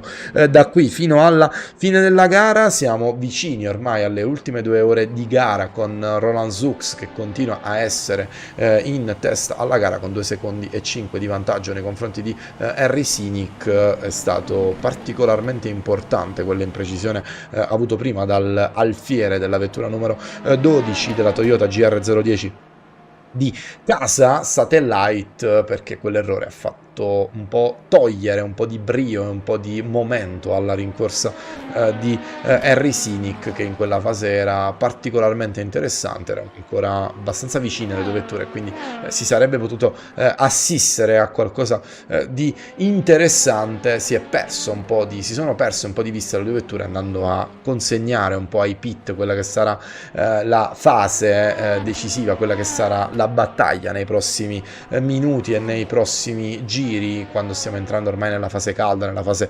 decisiva della 6 ore di Imola, sesto appuntamento di questa eSport Endurance Series, quinta stagione. Come potete vedere è ormai il penultimo appuntamento del campionato, poi andremo diritti e lanciati verso la 24 ore di Le Mans tra esattamente 2 mesi, quindi davvero fra tanto tempo ci rivedremo in pista, con il doppio appuntamento il 13 di maggio con le qualifiche, e poi il 20 di maggio con la 24 ore vera e propria, che sarà un momento sicuramente molto bello, un momento emozionante. È la seconda volta che questo portale riesce ad entrare tra i pochi. Me ne prendo assolutamente l'orgoglio di quei portali che riescono ad organizzare una 24 ore di Le Mans. Sarà la seconda edizione della 24 ore di Le Mans by eRacing Series, sarà sicuramente il pinnacolo di quello che è stato un campionato molto bello, interessante, combattuto. Credo che dovremmo arrivare sostanzialmente con tutti i campionati ancora aperti a Le Mans, e questo potrebbe essere molto interessante per lo spettacolo. Bartek Maciak, che pilota, che va a commettere probabilmente un errore nella prima parte del circuito, bandiera gialla dovuta a lui, che però mi sembra procedere senza particolari difficoltà, senza particolari patemi d'animo, e quindi un semplice forse lungo per lui che non causa nessuna conseguenza. 29,9 è l'ultimo giro di Roland Zux, 1.30.4 l'ultimo giro di Henry Sinic. C'è il lungo della Carloni, quindi perde addirittura mezzo secondo nel corso di questa tornata. 36 da parte di Marco Vinciullo, che ormai scende a 27 secondi. Sarà molto complicato sicuramente andare a tenere vivo questa battaglia per la vittoria per Marco Vinciullo, che sicuramente con quel contatto che abbiamo visto in live con la vettura numero 1 è andato a pagare probabilmente le spese più pesanti e più possenti, ecco,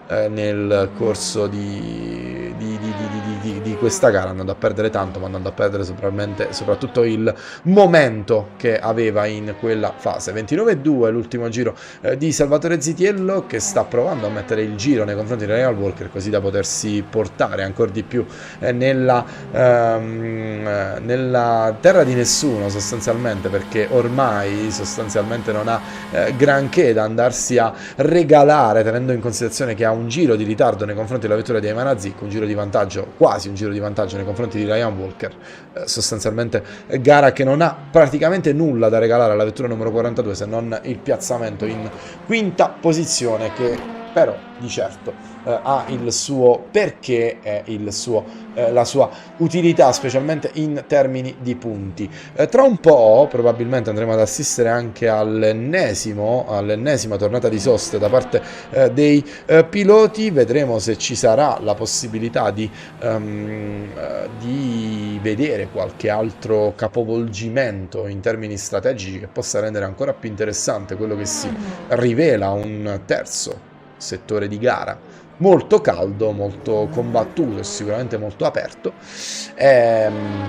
Ci potrà essere qualche novità con Angelo Colavit, che adesso sta comunque tenendo alta la tensione nei confronti di Christopher Kianek, la tensione e anche l'attenzione, tenendo in considerazione che siamo soli 4 secondi e mezzo di vantaggio nei confronti della vettura di Christopher Kianek, che forse ha anche qualche problemino dovuto a quel contatto con la Dozov che non avrà probabilmente fatto bene alla vettura numero 99. Credo che forse ci siano dei danni con cui dover andare a fare i conti. 3 secondi e 8 il gap di Harry Sinic nei confronti di Roland Zux, 29,3 l'ultima tornata da parte di Roland Zux, 1,30 e 0 da parte di Harry Sinic, mentre Mattia Grigolon passa in seconda posizione di class LMP2 Pro, complice il pit stop da parte della vettura del Grow Racing Team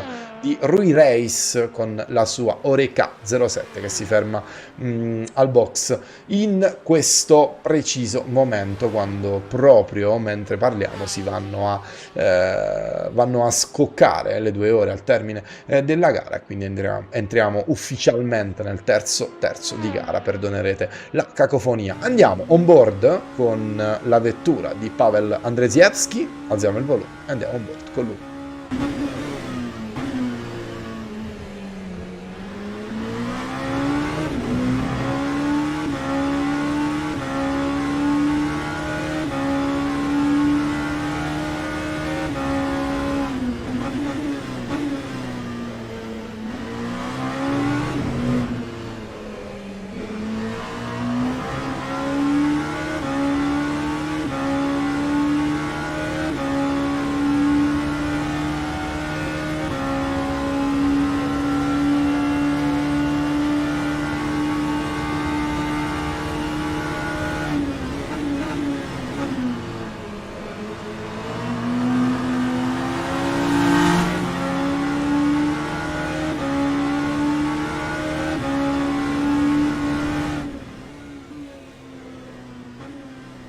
Pavel Andrzejewski, qualche problemino nel doppiaggio di una vettura che dovrebbe essere la Origin probabilmente, mentre ci sono Ricardo Santos e Tiago Monteiro in battaglia, con anche una bandiera gialla che fa brevemente capolino nel primo settore. Nulla di particolarmente importante. Marco Vinciullo, che probabilmente ha avuto un altro problema nel corso di questo giro, perché fa registrare un gap di 35 secondi, forse non proprio dei doppiaggi assolutamente perfetti. 24,2 il primo settore, segno che forse c'è stato effettivamente qualche problemino lì, con attenzione il gap nei confronti di Ayman Azik che scende a 32 secondi, e quello potrebbe diventare effettivamente un problema, con Ayman Azik che sta provando a recuperare quantomeno il podio, che sarebbe fondamentale in termini anche di campionato, con le 2 vetture che sono, se non sbaglio, anche le prime 2 in classifica, quindi sarà molto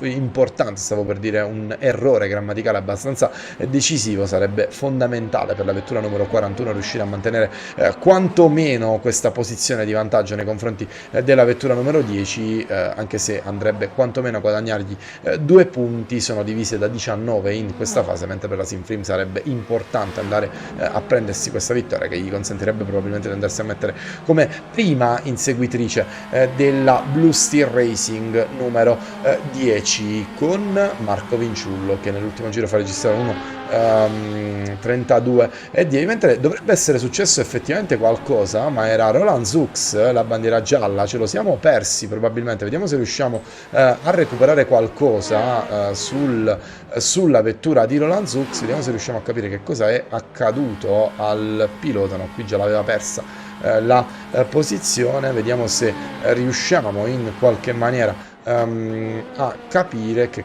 cosa è successo, se c'è stato un errore, una imprecisione, errore, attenzione alle acque minerali per Roland Zux, dove è andato a perdere il possesso della sua vettura, andando a anche perdere la prima posizione. Sarebbe molto molto molto interessante andare a vedere se ci sono stati dei danni da questo punto di vista, se ci sono stati dei problemi alle gomme. Ragion per cui noi siamo sostanzialmente pronti per andare live con il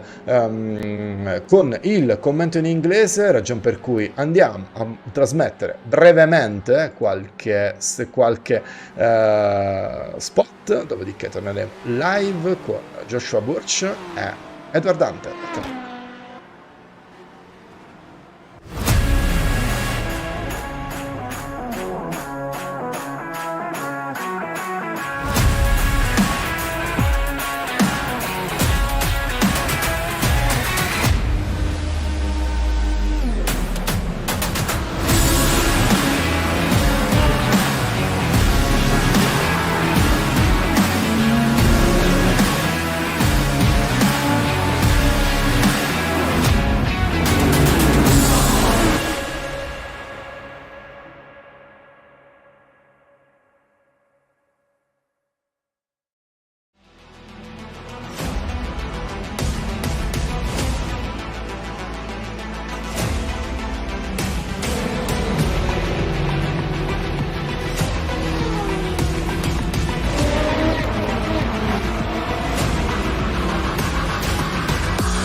Hello and welcome back to Imola for the 6 hours of Imola, the 6th round of the 2022-2023 e-racing series on rFactor 2. My name is Edward Hunter. Alongside me is not Amir Hazik, as it was during the first 2 hours. It is Joshua Birch, of course, who you may recognize from the many other series that me and Joshua stream on, including, but not limited to, EERC. I think, what else have we done? Billions of things. Also lots of real life racing as well. Yeah. So anyway, thank you very much for joining me, Joshua, for what promises to be a very climactic 2 hours as we see the sun stream through into the camera at Piratella. This is looks like Roland Zux, of course, second in the hypercar class, negotiating the GT runners as he chases down Henry Sinek from Satellite Racing number 12. These two have been at it for quite a while. There was a controversial moment a bit earlier on when Mariano was commentating in Italian, where Roland Zux tapped the back of Marco Vinciulo, who was leading the race for Arms Cerbera number 41 at the Variante Alto, and Vinciulo spun around and Zook sort of took the lead from him, and there's a slight controversial moment. Cynic in Satellite Racing number 12, who were controlling the race at one stage, now back in charge, but under a lot of pressure behind. And we've also got the championship leaders in Hypercar in the form of Ayman Hazik for Hydrotech BSR, or Blue Steel Racing, as they're actually called. Hydrotech's just the sponsor. As into the pits comes Henry Cynic for Satellite Racing number 12, which very much changes the picture entirely.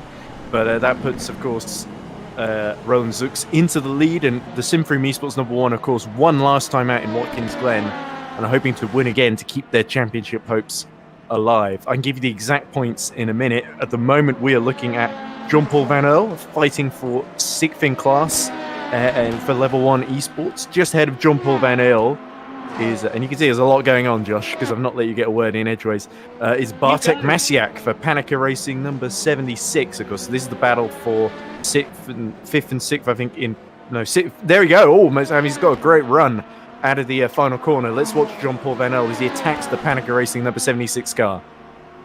So try and push the outside line on my screen as well. It's going to come on, push. You've got to gaggle the cars away. You've got to thread both needles here, don't you? Wow! Oh, and on the grass is one of the GT cars as well, and taking the escape route as well. Side by side alongside one of the Ferraris as well coming through. My good. Well, that's certainly one way to make through on the inside line, isn't it? We've seen that a lot here in Imola. It's a very small, tight track, and we've seen previous endurance races here as well. Overtaking is quite tricky here. It's an old school style circuit. They can't modify it that much, and it's been really well replicated on rFactor as well.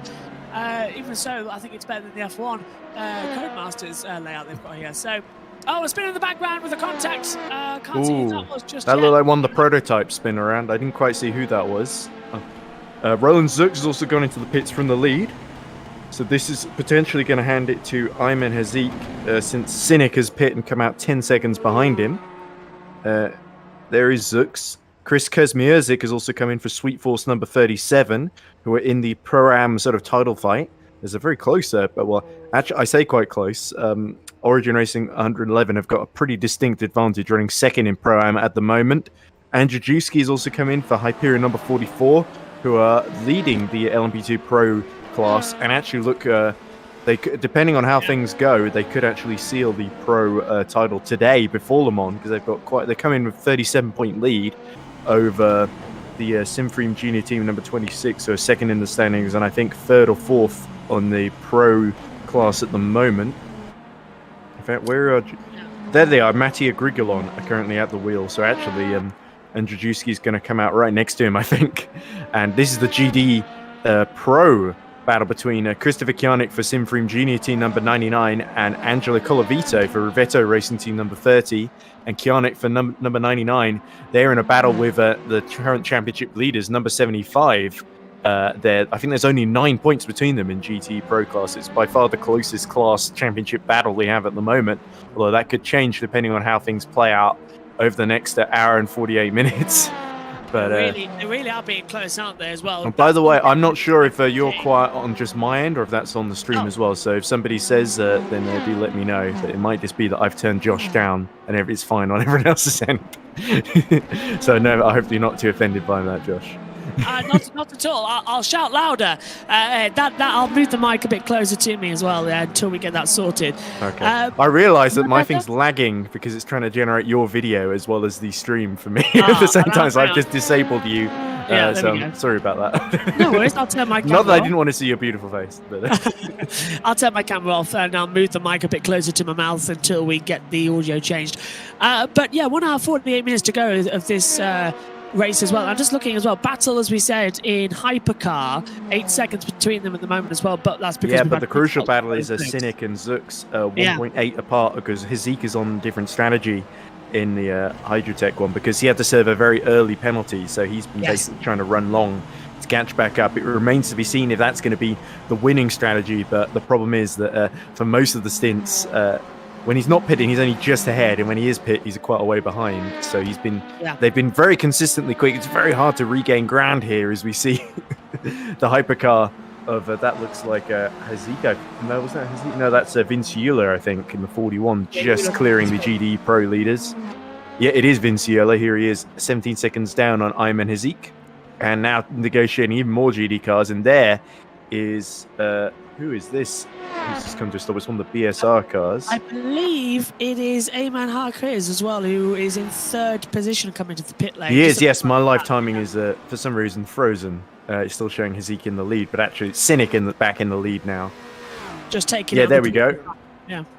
You're correct there, Josh. So this is why I have you around. But anyway, there we go. So a place gain for Vinciulo, but it really is still kind of a 3 or more likely a 2-horse race with Cynic and Zux a second apart, as we can see.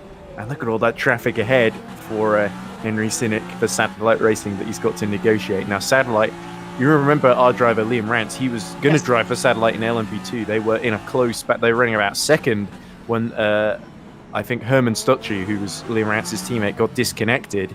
And or something happened to him. And Liam Rance was like, oh, I'm away at the moment, so I didn't know what happened. But I did offer him to come into the comms box to talk to us. But yeah, it was a big shame for Satellite. But they are still in the mix and currently leading the race with Henry Cynic and his teammates doing a fantastic job. Also, a little, I know Into the Points, who are also doing very well. We know quite well from ERC. They were running in, I think, 4th in GT Pro, if I remember correctly. Yeah, and they are actually 3rd in the GT Pro Championship as well. And they got disconnected as well, and they had to rejoin, thankfully. They were able to continue, but Joshua Hamilton, I said, oh no, that's rotten luck. And Joshua Hamilton has just got back to me saying, it's not ideal. Dropped all the way down. Yeah, 22 laps down, Ed, as well. And they've dropped to 33rd overall as well into the points in the 47 car. If that's the one that ran into problems as well. And, yeah, it is considering one in the field. Yeah, Michael Steffel back at the wheel at the moment. 48 seconds down on the neck. Quite a lot of the GTM and GT Pro field a little bit mixed up. But it is, they are sort of, I think they might actually be the last of the GT Pro runners. So it's turned into what was looking like a quite promising race. It's turned into a similar one to Watkins Glen, where they got again disconnected, although a bit earlier on that occasion, and then just sort of had to muddle through to the end and get as many points as they could. As Rossi sets the fastest lap of the race. That's not Rassi. That's the Future 05 driver. It's Rossi is the driver of, he's the GT, isn't he somewhere in GT field? Let me have a look. Giancarlo Rossi, of course, in the championship leading ERT that's running 3rd in the AN class at the moment and doing a great damage limitation job. Currently ahead of them, their championship rivals, the 66, who are, if I remember correctly, and in fact I can have a check of the standings of GT AM. Yes, so Tamelli ERT number 69, 134 points. They're 21 ahead of MR Motorsport team number 66 with CR Black 88, who I'm not sure are still in the race or not. I think they're down near the very back. So they're not going to get too many points. They're about 36 points behind. But so that is another one. I'd love to think Finavon 445 could be a factor. But currently 445 is Peter Schumann at the wheel. They're just behind Rossi by about 24 seconds. So they're not really going to gain on the championship leader. They are about 40 points behind with 60, I think, up for grabs at Le Mans. So they could technically be in the hunt, but I think it's really between MR Motorsport and ERT Tamelli. I'd agree with you there as well. I'd defer to you on that one. But I was just looking at the timing screens as well and trying to work out where we're going to see some close battles. Cynic has pulled out another second to Roland Zux as this traffic battle's getting worse as well. It's now 2.886 at the moment. So they're going to have a lot of work to do in the final hour, 43 minutes as well. It's getting interesting. Very entertaining as well. And I don't suppose Nick Homewood's here, is he? If he's in this one as well. I don't think so. But all the other... Pascal Eggert was driving earlier for the course. So and so there's all the old favourites are out there, including, of course, the Into the Points crew of Joshua Hamilton, the reigning ERC Formula E champion. Double champion, isn't he? Because he won last time as well. Well, technically, because it was a shared title in 2022. But anyway... I saw the stream come up, Ed, on... Hamilton's on when I was commentating for Formula One on the qualifying session. So I thought he might be competing as well, and I hoped he would. And he wasn't just watching the race and commentating or doing some engineering work, as we know many people in his chats do. Yeah, so I've just been desperately trying to figure out what the permutations are with the 60 points up for grabs. I've sort of figured out hypercar class at the moment. If it finishes as is, with Satellite Racing number 12 winning, Simfreem second, Arms Super 41 third, and Hydrotech BSR fourth, it would be Hydrotech BSR number 10, on 157 points. Arms Zebra number 14 is a yellow in the third sector, which clears now. Just as I checked with, there's Felix Neuberger, another great ERC favourite for Aztec Racing. Teammate, of course, to Louis Hartley, 4th in the AM class in GTE, as we see someone going very wide ahead of them. It's one of the GTs. Corvette's hit some difficulties there.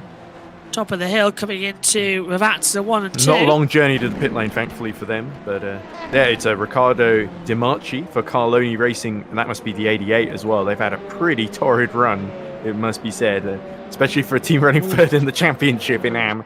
There we go. The steering looks all kinds of out of whack as Colavito hits from the pro class.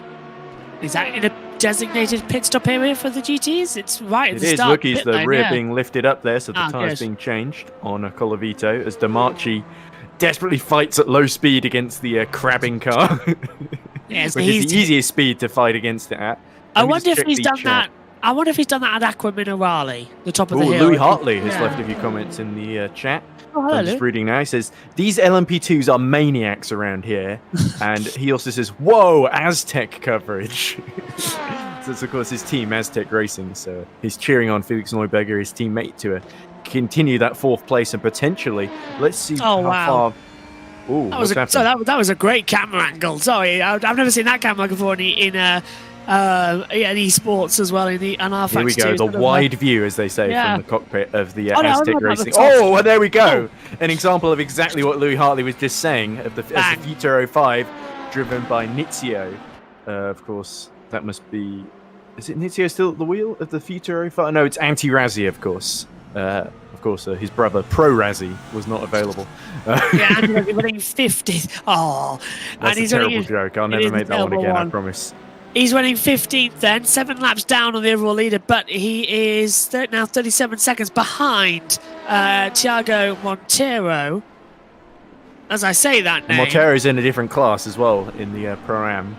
So he's 37 seconds behind Montero, but the next pro car is Matthias Gazowski for Hyperion Esports number 45, who's only about 44 seconds behind Rokon. And remember, Rokon is the crucial one because he's trying to keep that battle with the Hyperion 44 alive. So if Gazowski can catch up to Rokon, and last lap was 135, Rokon's last lap 133, so not looking too good at the moment. But if Gazowski can do that, then Rokon could be under a lot of pressure then, because if he finishes 6th or lower, it's over, especially with Hyperion 44 with Patrick Swakowski currently quite a long way in the lead from all the other pro cars, looking likely to win the pro class here. He could take the championship if, but at the moment it's Mura 2nd, Santos 3rd, Pascal 4th, Rokon 5th. So yeah, Gazowski's in that crucial position where he needs to get past Rokon and Sinfrun Junior Team number 26 to help his teammates win the championship in LMP2 Pro. Thiago Montero, it's not the same Thiago Montero, is it? No, we've had that conversation. Yeah. They're both Portuguese, but this Thiago is eSports exclusively, and the name, it's just coincidence apparently. That's a massive coincidence, and both Portuguese as well. That took me for a second to think. We have to explain this to every new commentator, apparently. Yeah, I just literally thought it as well. It's like, really? No. But 22 seconds off the pace of Mateus as well in 13th position in the Hyperion Esports 45. But the battle at the front increasing, actually. Roland Zook's now dropping 3.3 seconds back to Henry Sinnick. It was 4 seconds just a moment ago. Last lap, 129.5 for Zook's. Henry Sinnick set a 130.5. So yeah, Satellite are doing what they need to do at the moment, but Zooks is pretty relentless, and I think a lot is going to hinge on whether Zooks gets a penalty for hitting the back of Ayman Haziq earlier in the race at the chicane. I heard his teammate was still, no, it wasn't Haziq, it was Vinchulo, sorry, in the Serp. I remember one of his teammates was in the chat, and I was like, oh, did he hit him? And he's like, yeah, it was pretty obvious. Garden in the chat says, we've been reporting a lagging car for laps, and it has now destroyed one of ours. Oh. Okay, so that's pretty brutal there. I'm not sure who that could be. Last retirement we got on there, it must be someone who's still going. His last retirement was Herman Stocci, who retired quite a while ago in the race, like several hours ago. So I'm trying to figure out who the wounded warrior is. But since Garden, I don't recognize the logo next to Garden's name in chat. But Louis Hartley says rest in peace.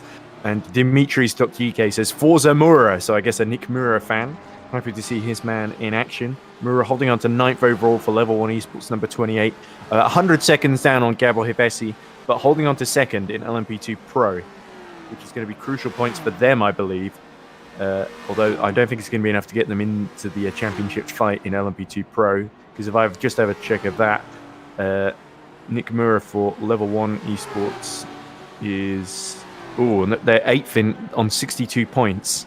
So they're quite a way down on Hyperion 44, who are about 88 points ahead of them. So I don't think it's realistic that they're going to be in the hunt going into Le Mans unless something very dramatic happens between now and the end of the race. 24 Hours of Le Mans coming up in May on the 20th. Gardens has hit the 88, so the 88 that we saw being wounded got taken out by a lagging car. That's what we're being told here. That's Carloni Racing, of course.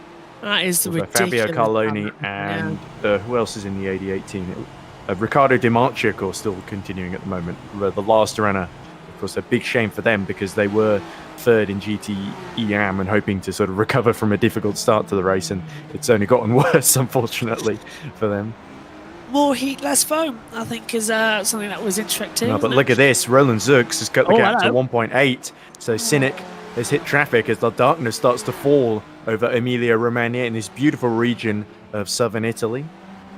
I love it is this southern part. Italy, right? Yes, yeah. Yeah, there we go. I've remembered all the marketing brochures correctly. And look at that. That's Cynic being held up a little bit by the GT car. Here we go. The Sunset Racing 84, leader in GT-AM. Roland's Zux is going to be a bit far back, I think. Unless he's got loads of power in reserve down this straight. They're both in the Toyotas, and they're one of the fastest. I mean, we saw yesterday winning the WEC 1,000 miles of Sebring as well. The hypercars are just owned by a Toyota. They had so much development time, and it's reflected well in esports as well about how dominant they are. And I'm really looking forward to when we get the Ferraris in as well, and the Van Walls when they come to the haven't they got the Peugeot in as well? Yeah, and the Peugeot, yeah, good point there. The Peugeot coming in. I'm looking forward to that. And then Peugeot, I understand, not the most reliable car in the real-life field at the moment. And Paul di Resta drives it, so pretty much. But Paul. I'm really looking forward to that because it's going to make esports even better because we're going to have a split in the cars. I think it's going to be fantastic, and I'm really it's going to be like the GT field as well. Yeah, you see so much differentiation. We've gone for EIC. We've gone for the Aston Martin, which won the championship last season, but has been, from what I understand, in the last update from like a week or two ago. Look at Zux getting the over rotation. Yeah. You can tell he's got a very twitchy car that sort of relies on a very, very strong front end to make the corners there. Yeah, take a look at it again. Cynic was looking a little bit vulnerable through Piratella as well. Look at how, but look at the entry for Zux here. He almost turns it a little bit too early, mounts the curb, and is sent almost airborne there before crashing back down to earth. And you see the 3 hypercars. That's the sister satellite car, I think, about to be lapped in front of him. And Zux gets the turn and just about makes the corner. But that was a little bit of a hairy moment there. Here we are, the battle continues, 1.4 between them. And how great is it, Josh, that after nearly 5 hours of racing, or 4.5 to be precise, we've got the 2 leaders within about a second of each other. And they're such different teams, brilliant drivers in both of them, but they've really put on a fantastic show. And it was, until not too long ago, a 3-horse race. I don't think we can completely count out Vinciula and Hazik for Arm Subra and the championship leaders Hydrocheck BSR. We're still just about clawing onto the lead lap, I think. Fast, that was a 1:28.74. I think that was actually Hazik trying not to be lapped just in front of these two. He's 89 seconds down on the lead, and it's a 90-second lap. There he is, in front of them, So that's the LMP2 just ahead of them, I think. Oh, we're going to see another replay then. Okay, let's see what happens here then. On board with Zux. So this is all the traffic ahead of them, and look, that's the 445, and he flashes his lights and has to make a last-minute decision to go to the inside there, and that was a bit hairy. I think the 445 might get a reprimand for that. Who's driving at the moment? Please tell me it's not Peter Schumann. It's Milan Evers, of course. 6 seconds down on Marco Macagno. Lovely name in the Carloni Racing Red in number 82, which is currently in the top 4. This traffic is now hitting Roland Zux well because the gap was less than a second. Now it's 1.1, but they're dealing with it quite quickly. But Henry Cynic as well, he's just going to be enjoying the traffic because it's actually less pressure than him, but they were in open air, which I think they might just be in now. He's going to be, no, there's still a couple of cars ahead, but it's actually more vulnerable in open air because you haven't got a slipstream to anybody else. So Roland Zux can just cruise up and get past as he goes off the track. Well, as long as he doesn't do that too many times. And look at that, lost 4 or 5 tenths already coming into Tosa up the hill towards Piratella. So he's losing. Look at the way the rear was in a hurry to get around that corner because it was slipping out the back there. And so that shows Roland Zux really in a hurry and pushing as much as he can. And through Piratella again, the rear gets loose and the sparks fly underneath as well in the middle of the night. So into Acqua Minerale up the hill once again before the Variante Alta. I'm not sure if you saw, by the way, speaking of Acqua Minerale, the end of the GPVWC Academy race that I was commentating on. I still got a lovely camera shot that shows the different technique between Cynic and Zux through the chicane there, where Cynic just getting it, the apex is spot on, and Zux kind of monstering the curbs just after him, it seems. But yeah. So Cynic, very precise, very clinical, and Zux just very aggressive, just like carrying as much speed as he can for every corner. And you see the techniques, they both have their advantages here. And it really is a matter of Cynic just building the gap, making sure that Zux can't sort of get the magnet on and just close him in down the straights. 1.8 now, so now they're going to hit traffic again. So Cynic's now in a big worry. Actually, which one are we looking at here? This is, so what's happened there for Roland Zux dropped so many times, so many places as well. Look at this, 1.6 at the line. Marco Eames looking third in the arms. Kaiba 41, 73 seconds back. I think Amin Hazard is now going to be lapped. I think just getting out of the way there in front of us yet. So a lap down. This is the closest battle on track, by the way, although Evers... Oh, 2 tenths now. Roland Zux has taken the lead. What's happened there? Oh dear.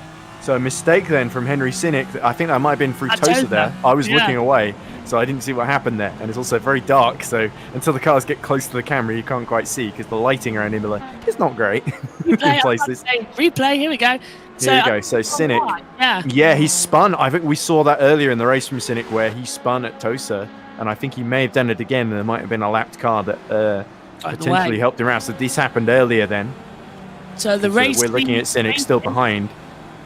But a big crucial mistake for Satellite Racing, and there's another issue. I think the replay is desperately trying to catch back up to the thing, so to the incident.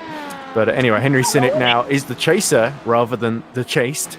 And there's another issue I think coming down as well because down into Tamburello coming in. Here we go. So this is the replay. So he's approaching the back of the Finovon. And then we go back to live. I think that was the problem. So we had traffic coming in, lost the time. Yeah, and then I think that might have even been the 444 of Joop Laarhoven now. Here we go. This is the replay now. So this is coming up the 444 into the Villeneuve chicane. Gets he ahead. clears it. Goes a little bit back onto line through Villeneuve. Looks neat and tidy so far. And then it's Tosa where the problem starts. He gets a little bit too far to the outside, maybe? Turns. No, just too much speed. He was trying to get on the power too early.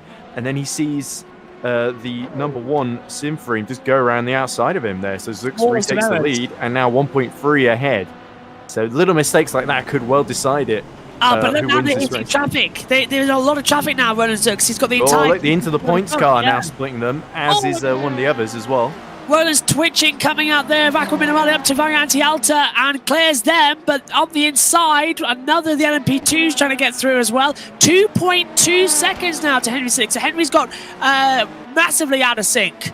Flashing lights everywhere. Henry's got massively out of sync. Yeah, nice little pun on his last name there. I didn't realise that until I said it. That's brilliant. Here we go. Look at the chocolate Sweet Force livery car, which is one of my favourites, number 37, which is actually in the... I believe in the hunt for the LMP2 AM championship.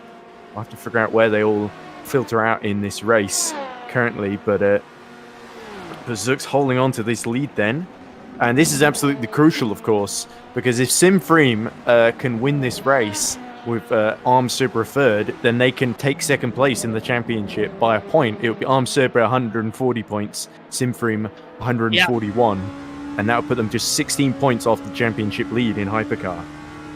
So much drama as we now see a battle on the track as well as Christian Pascal passes Richard Santos as well coming to turn number 1, and I hope that was a move that we've just seen in the LMP2 changeover.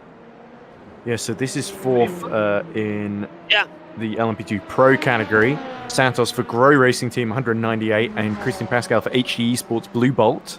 And can the Bolt from the blue in the form of Pascal, who we've seen sort of in a lot of fights today, having a great little stint. He loves to look up the inside into Tosa, and Santos just acts like he's not even there and turns across. And the Grow Racing Team desperately trying to hold on to that podium position here in the Pro class. But neither of these two really in the championship fight in Pro. But they are currently, I think, are they ahead or behind the number 26? I think 26 might be second at the moment. This is absolutely insane. Look how close they're. Rokon is actually behind these two, about 13 seconds behind at the moment. Oh, here we go. Pascal's going to look on the inside. Nope, decides better of it, but he'll get a great run out of the variante Alta down towards rFactor. Not that good. Santos got good traction on the exit, actually, Josh. It's really going to come down to which of these two is faster in a straight line. And we saw this for a couple of battles in GTE, actually, earlier. It was a great fight between the 75 and the 99, the two title protagonists. And the 75 was really quick down the straights, but the 99 had so much more grip in the corners. And this 75 with Team Acol was able to just keep him at bay. But here we go. Pascal has got the run, and now there's the Aztec racing car just in front of them, which they're both about to clear. It's going to affect them going to turn one at Tamburello, isn't it? Because they can't get an overtake unless Pascal dives for it. Oh, and look how confident Christian Pascal is on the brakes there as well. So this is actually the fight for second in class now, not third. I think someone ahead might have just pit. Yes, Nick Mura for Level 1 Esports number 28 has pit in LMP2 Pro. This is getting a little bit more interesting, isn't it? They're all just deciding when and where to push the power. As up the inside. Oh, Pascal thought about That's his favourite corner, isn't it? Oh, and he might do it. Forced out Santos, and so he's going to take drag race then to Piratella with Pascal on the inside. Oh, here we go. And there we go. Nothing that poor Ricardo Santos could do there once he got shuffled to the outside, but he gave it his level best. And that was brilliantly judged from the HD Esports of Christian Pascal. But now he's just got to hold on then. So let's see a replay of how he did it then.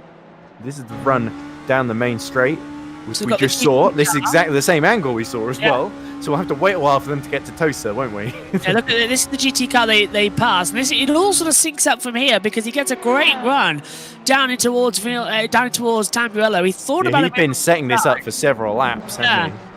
And I think he decides to go for it at Villeneuve, doesn't he? This is like because he has a poor exit at Tamburello, then into Villeneuve, he gets a great run. Then he's alongside already before coming into Tosa. Look, great exit, misses almost a curb, sticks right on the back. Santos was very conservative, wasn't he? And here we go. Oh, there almost wasn't enough room there.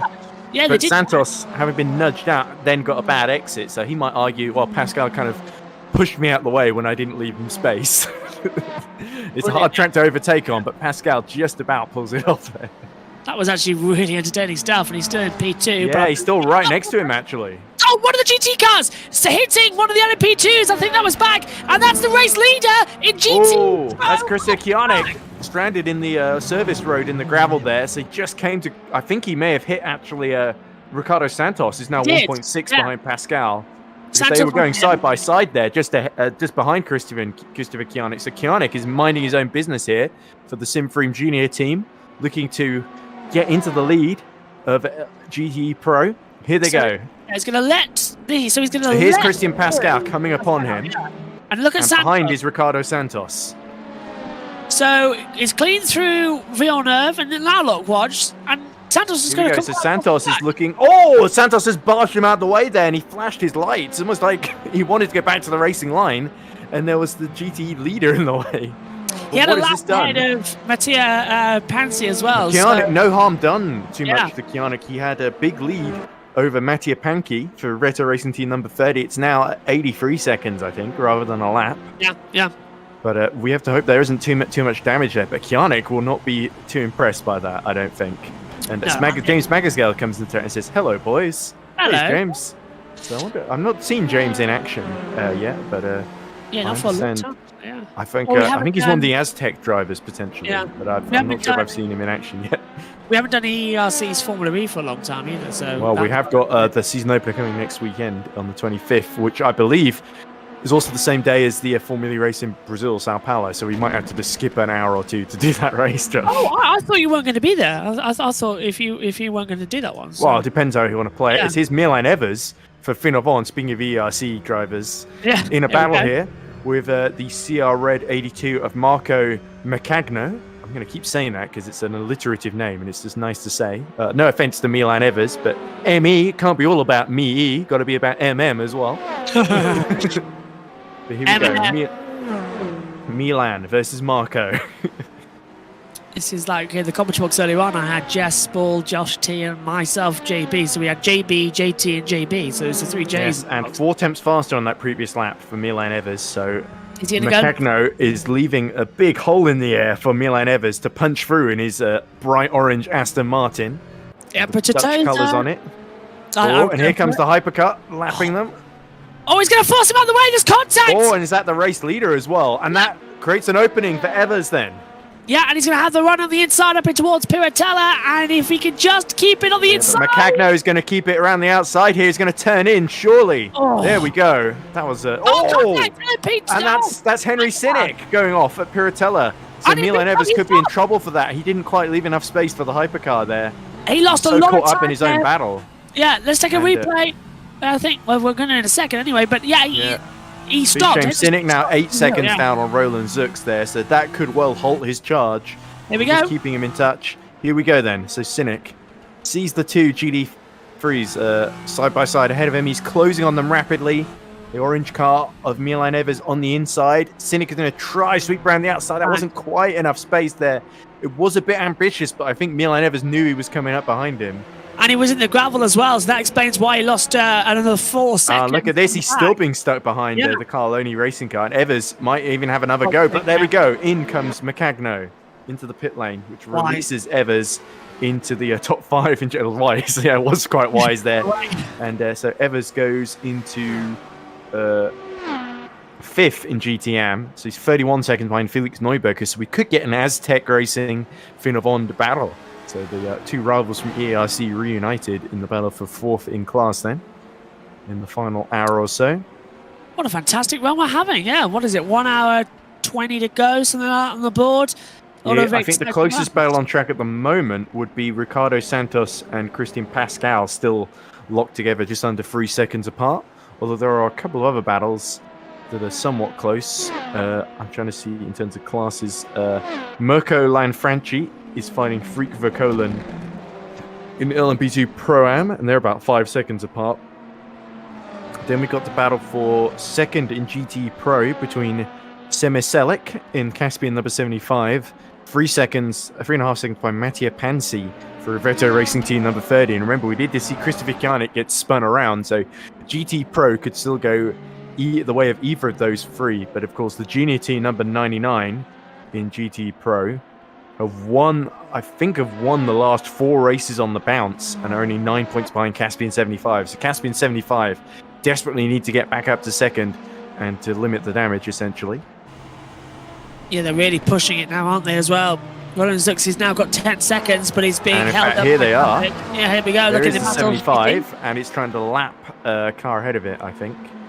Because this is, 2 seconds now behind Mattia Pansi. They've been catching them by about over a second a lap then last time round. 1:43.0 for Pansi, and Selix at a 1:41.8. So that really shows the difference in pace here. And Semiselik flying out there in the number 75. And this is a car set up to have a very good straight line speed. And there you go. You just see the Porsche there, I think, just went out of shot 2 seconds ahead of them.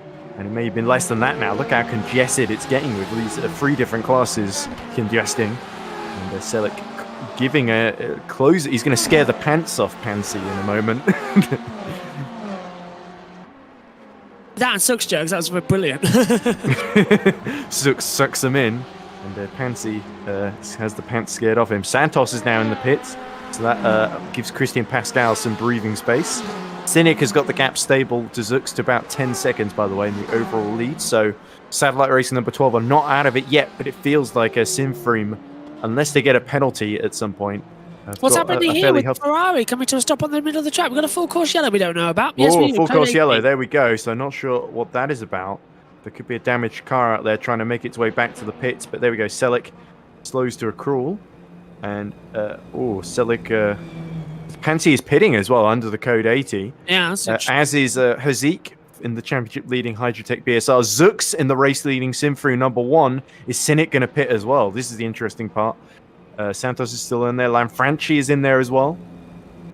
I'm trying to figure out who the damaged car is. We might see it on screen. Here's Zitello in the server number 42. Don't think it's Zitello there. It's the ERT is coming in. Oh, he's crabbing. Look. And the race director goes into the eyes of Salvatore Zitello to say, hey, look at the steering wheel. It's not facing the right way down the straight.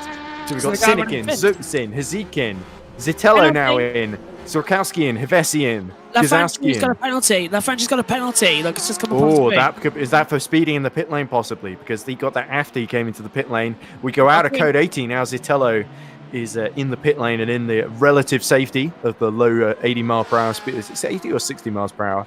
But anyway, here we go then. So the lead potentially changing hands then. As actually, I think Cynic following Zux in means Zux is going to come out ahead then of the pit lane. All eyes then. Having a look. Then this potentially puts Vinciulo back in the picture. 37 seconds down. Zux exits the pits. Cynic is going to be about where he was then, about 7 seconds behind. No, actually more than that, because he's still in the pits then. And in fact, right behind Gabo Hevesi as he comes out. Look at Marco Vinciulio, who's running in 3rd position in the 41 car.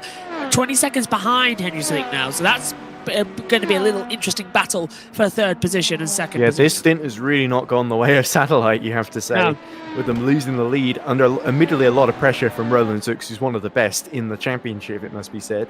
Remember, he is, of course, the reigning, back in Mugen, he's the reigning 2 times LMP2 champion in ERC endurance with Mugen, number 21.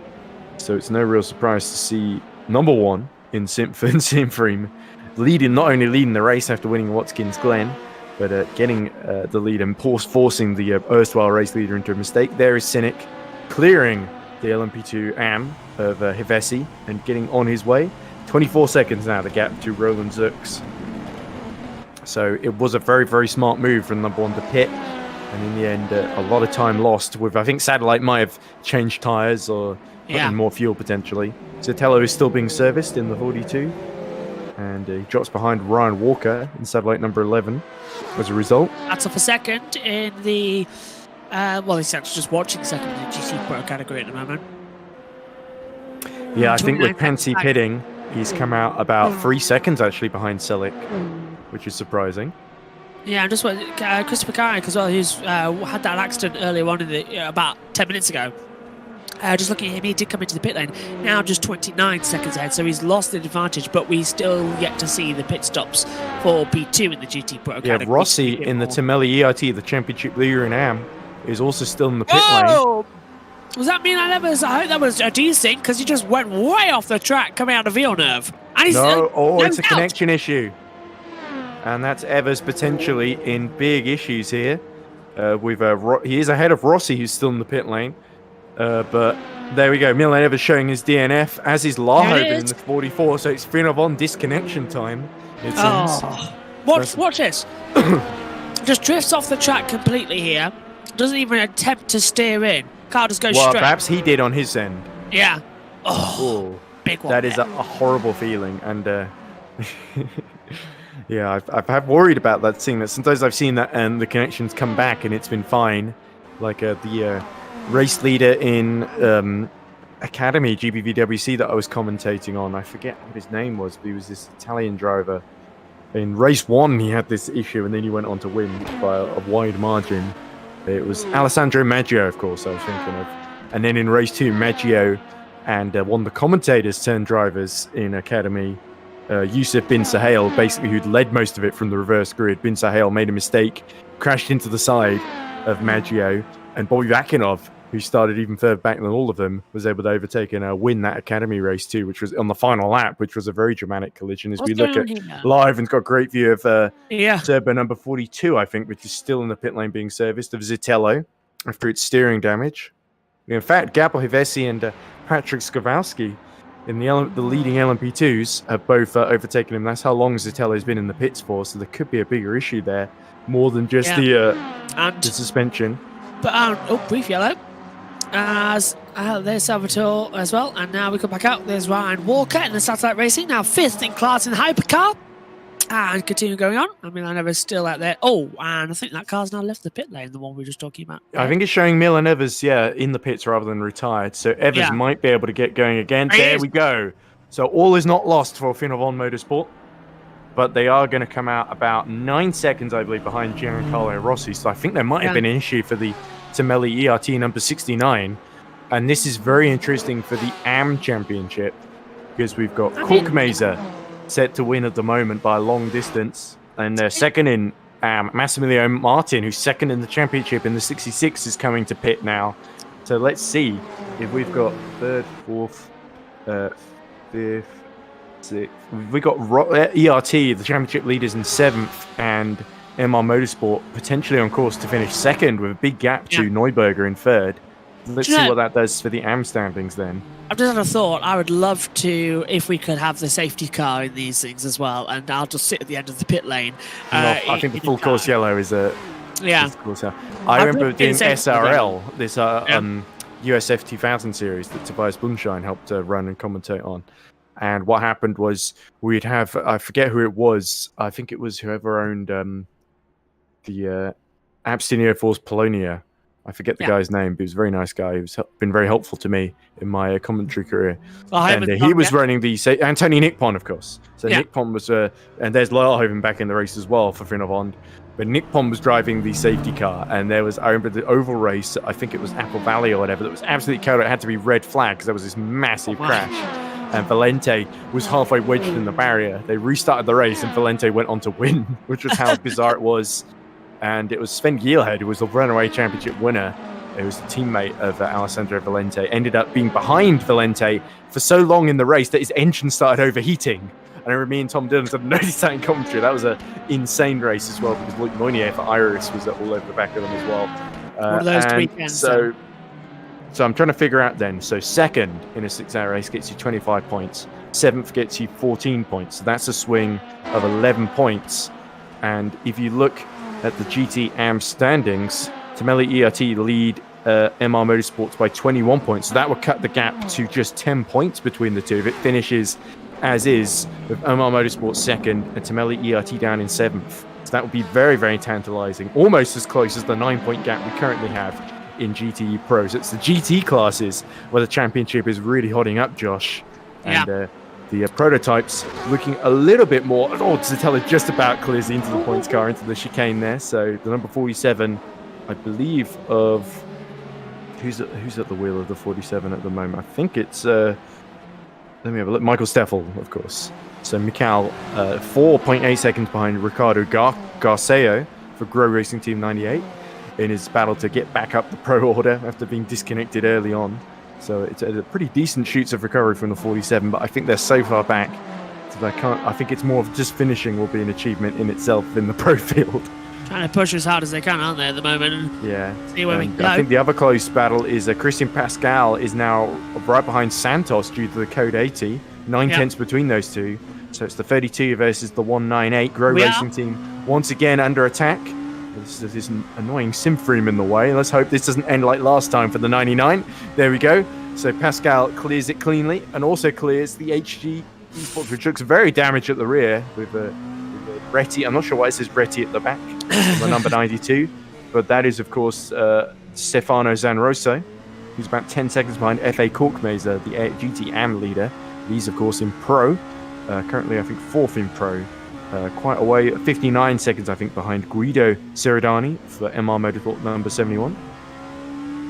Keeping it together then as we go forward.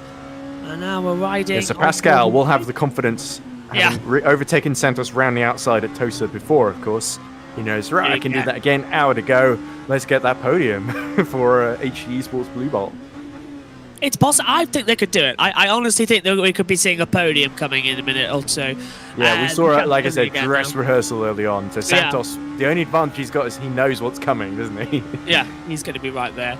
I'm just, by the way, on one of the other screens in the commentary box, well, you know it, there's multiple in here, the ending of the Peroni versus Villeneuve Sky F1 documentary is on, and I'm trying not to look up at the screen because I'm watching that after this broadcast. Sure thing. I listened to a behind-the-scenes interview, and it was interesting because originally it was started off apparently as this documentary just about Gilles Villeneuve. Yeah. And they ended up deciding, let's do it a two-hander thing because then it's a bit more interesting. And they sort of, the guy who did it as director, who did, I think, a mountain climbing documentary, is, this looks like hello. Is this Massiac? Panica Racing. He's made a little mistake out of Piratella and dropped a long way behind Mirko Lanfranchi. But behind Massiac, he's actually the last car on the road in LMP2 Pro-Am, which is a shame because Panica 76 were in the fight for the podium earlier on. Here we go. This is what happened to Massiac. I think he might have had a problem earlier on, which is why he's near so far now in the back. Into Piratella he goes, onto the curb, and just loses it, and very nearly hits the wall. Does a good save there. Oh, and in fact, he does very slowly hit the wall just after he arrests the slide. So that's not going to help him catch Lanfranchi. But still, Vinciulo now comes into the pits from 29 seconds down on the lead in Hypercar. I mean, he was mega. Piotr Migilski is also pitting in the Sweet Force number 37, the chocolate car. So that is going to give Thomas Golab a bit of breathing space and let Freak Verkoelen through into the another position in Pro-Am. And in fact, I think that puts Verkoelen into the overall top 4, I think, in Pro-Am. Because Gavavesi's got that big lead, so I keep thinking, Montero's in the lead, isn't he? No, it's Avesi. Almost a shame that Go Team didn't do more races, or finish more races at least, because they would be right in the hunt with Origin Racing number 11. I've been trying to wait for a free moment in this race to sort of work out what the standings are going to be as a result of all of this. It's not happening though, is it? It's constant. Yeah, I tried. I had an attempt. The attempt was made earlier, and then things changed. So I'm not sure of anything that I said earlier, apart from maybe Hypercar, where I think Zux, Dinnick, we got Simfru number 1, Satellite 12, BSR number 10, and Zebra number 41 are all. That's the top 4. I think that looks somewhat solid at the moment, but things could still change if there's any little mistake. So I think at the moment, projected standings, BSR number 10, 157, ARMS Cerber number 41, 140. Oh no, I think I've got Satellite and Simfru in the wrong way around. So I think it would be 141 for that Simfru at the moment. So that does put them second, 16 points down on the lead. And Satellite Racing, 25 instead of 30 points. That would put them on 117. Oh, here we go. One of the GT cars was straight lining the chicane there at Variante Alta. Here we go. Oh, it must be Macagno. Yeah, it was. Just going straight on. Didn't even made an attempt to take the corner as he didn't want to interfere with the battle with the LMPs. And that could be another issue for Carlini Racing in the number 82, which is a big shame because the 88 we already saw in difficulties. And now Macagno holding on to 5th in AM. So he's only about 37 seconds ahead of ERT, the championship leaders.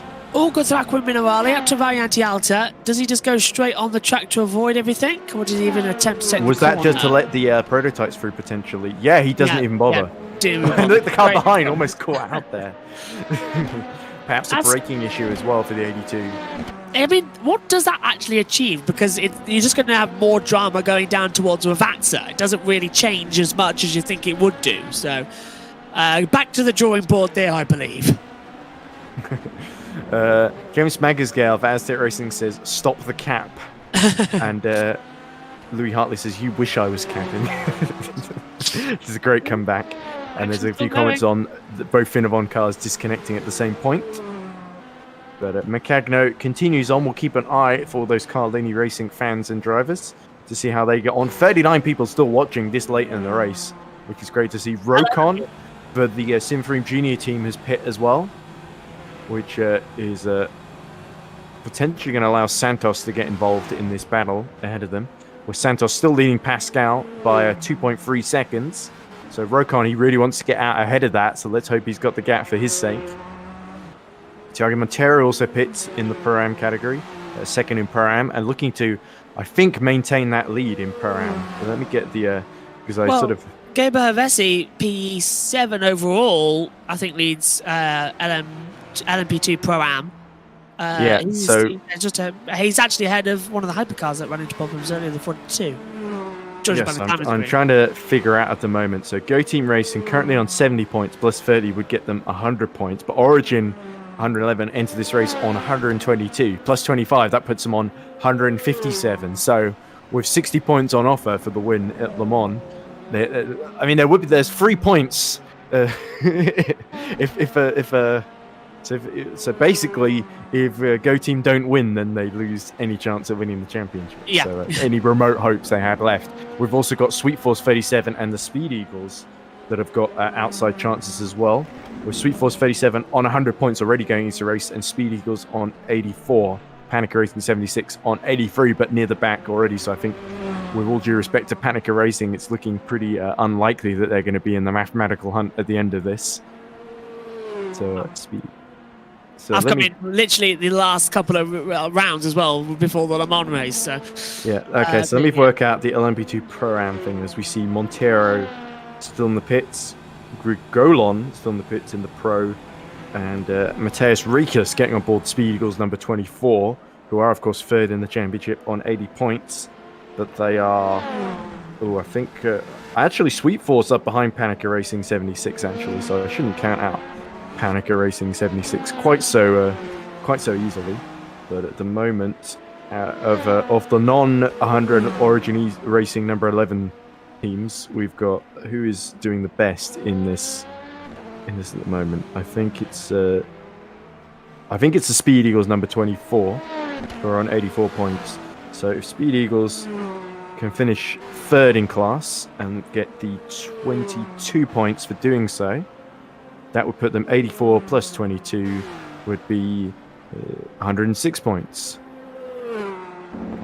I trust your math. I believe yes, but if Sweet Force 37, where are they at the moment on 100 points? Sweet Force 37, they are down behind Panica 76 and behind Level 1 Esports, so that from 4th, 5th, 6th at the moment as things stand, which will get them 16 points. So 100 plus 16 is of course 116. So I think correct to me, yeah? So I think it's Origin Racing 111, 157. Sweet Force 37, 116 at the moment. Speed Eagles 24, 106. Go Team Racing 17, 100. Yeah. So looking pretty good for Origin Racing going into Le Mans, but not mathematically done. Whereas I think Hyperion 44 are at the moment they've got a 37-point gap. That's the way things stand at the moment with Simfreem Junior Team who've just done their pit stop. Of course, Mattia Grigolon still second in class, so looking good to get 25 points, which will be 114 plus 25 is 119, 139, wouldn't it?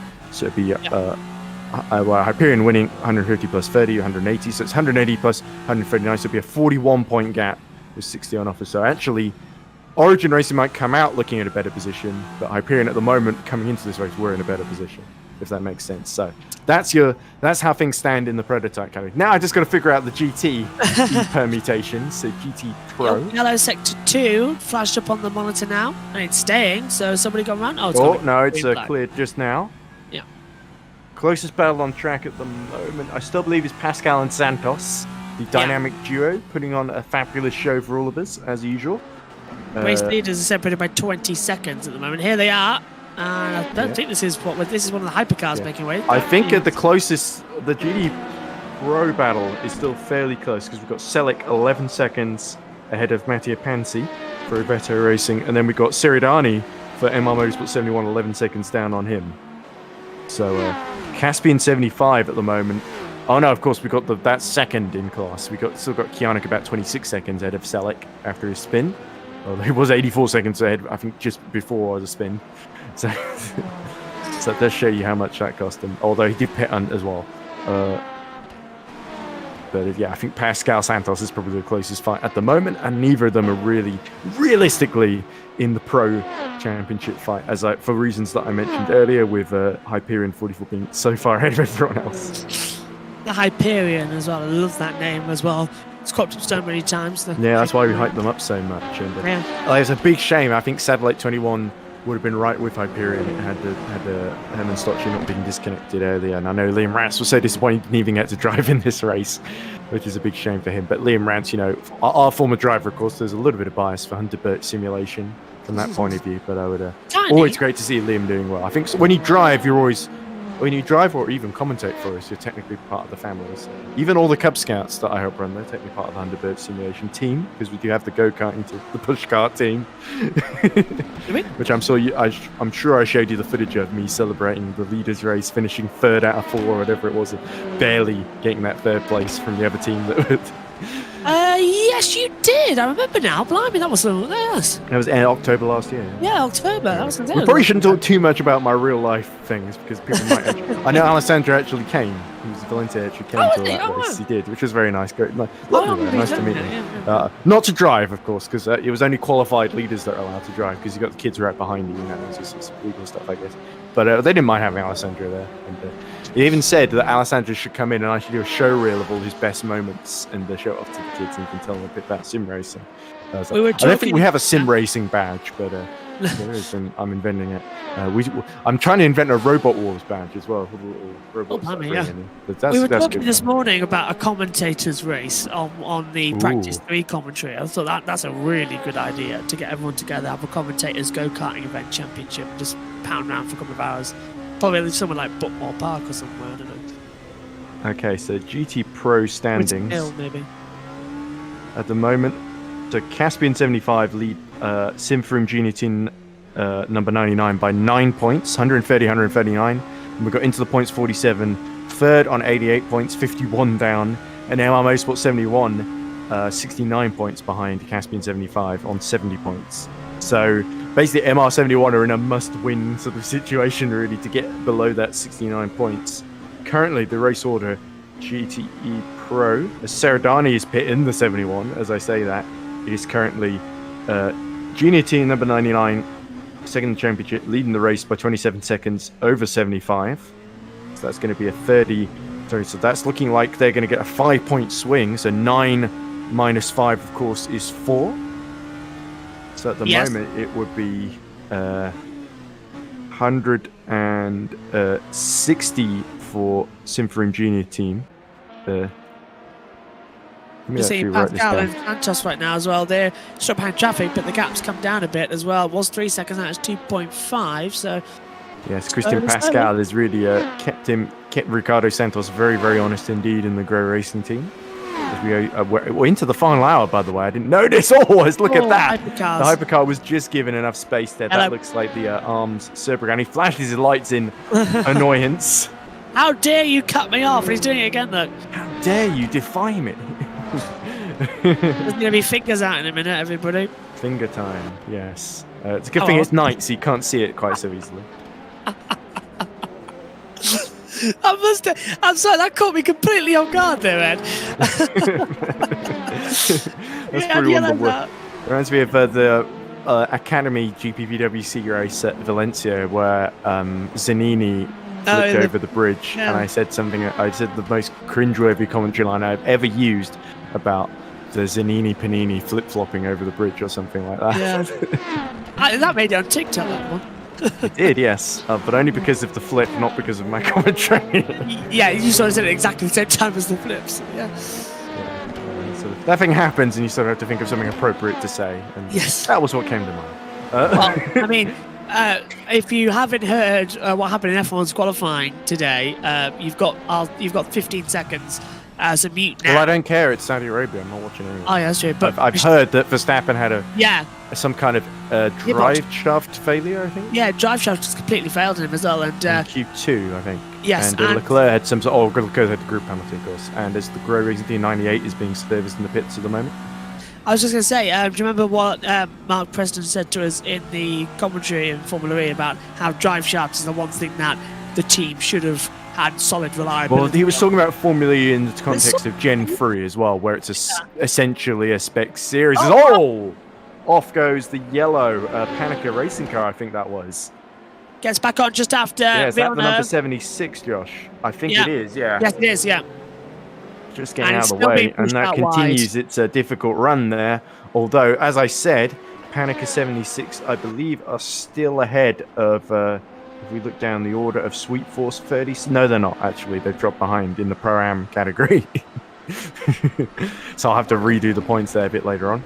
Ryan Walker for Satellite 11 is also in the pits. Lead, Cynic has got the gap down to Zux to 18 seconds, actually, so he's cut a little bit of time out. But at the moment, you have to say Zux looks pretty in command and in control. Although last lap for Henry Cynic, 129.8, 130.7 for Zux. So that explains why the gap has gone down a bit. Just taking a look at it as they come back through as well. It's a very difficult couple of corners. Now, the last hour, everyone starts to get a bit tired. Everyone starts to think, oh, am I making a mistake here? What about here?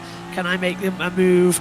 Don't want to damage the car. Don't want to lose any time. So they've got to be really careful with it as well, and to sort of bring the cars home as quickly and as safely as possible.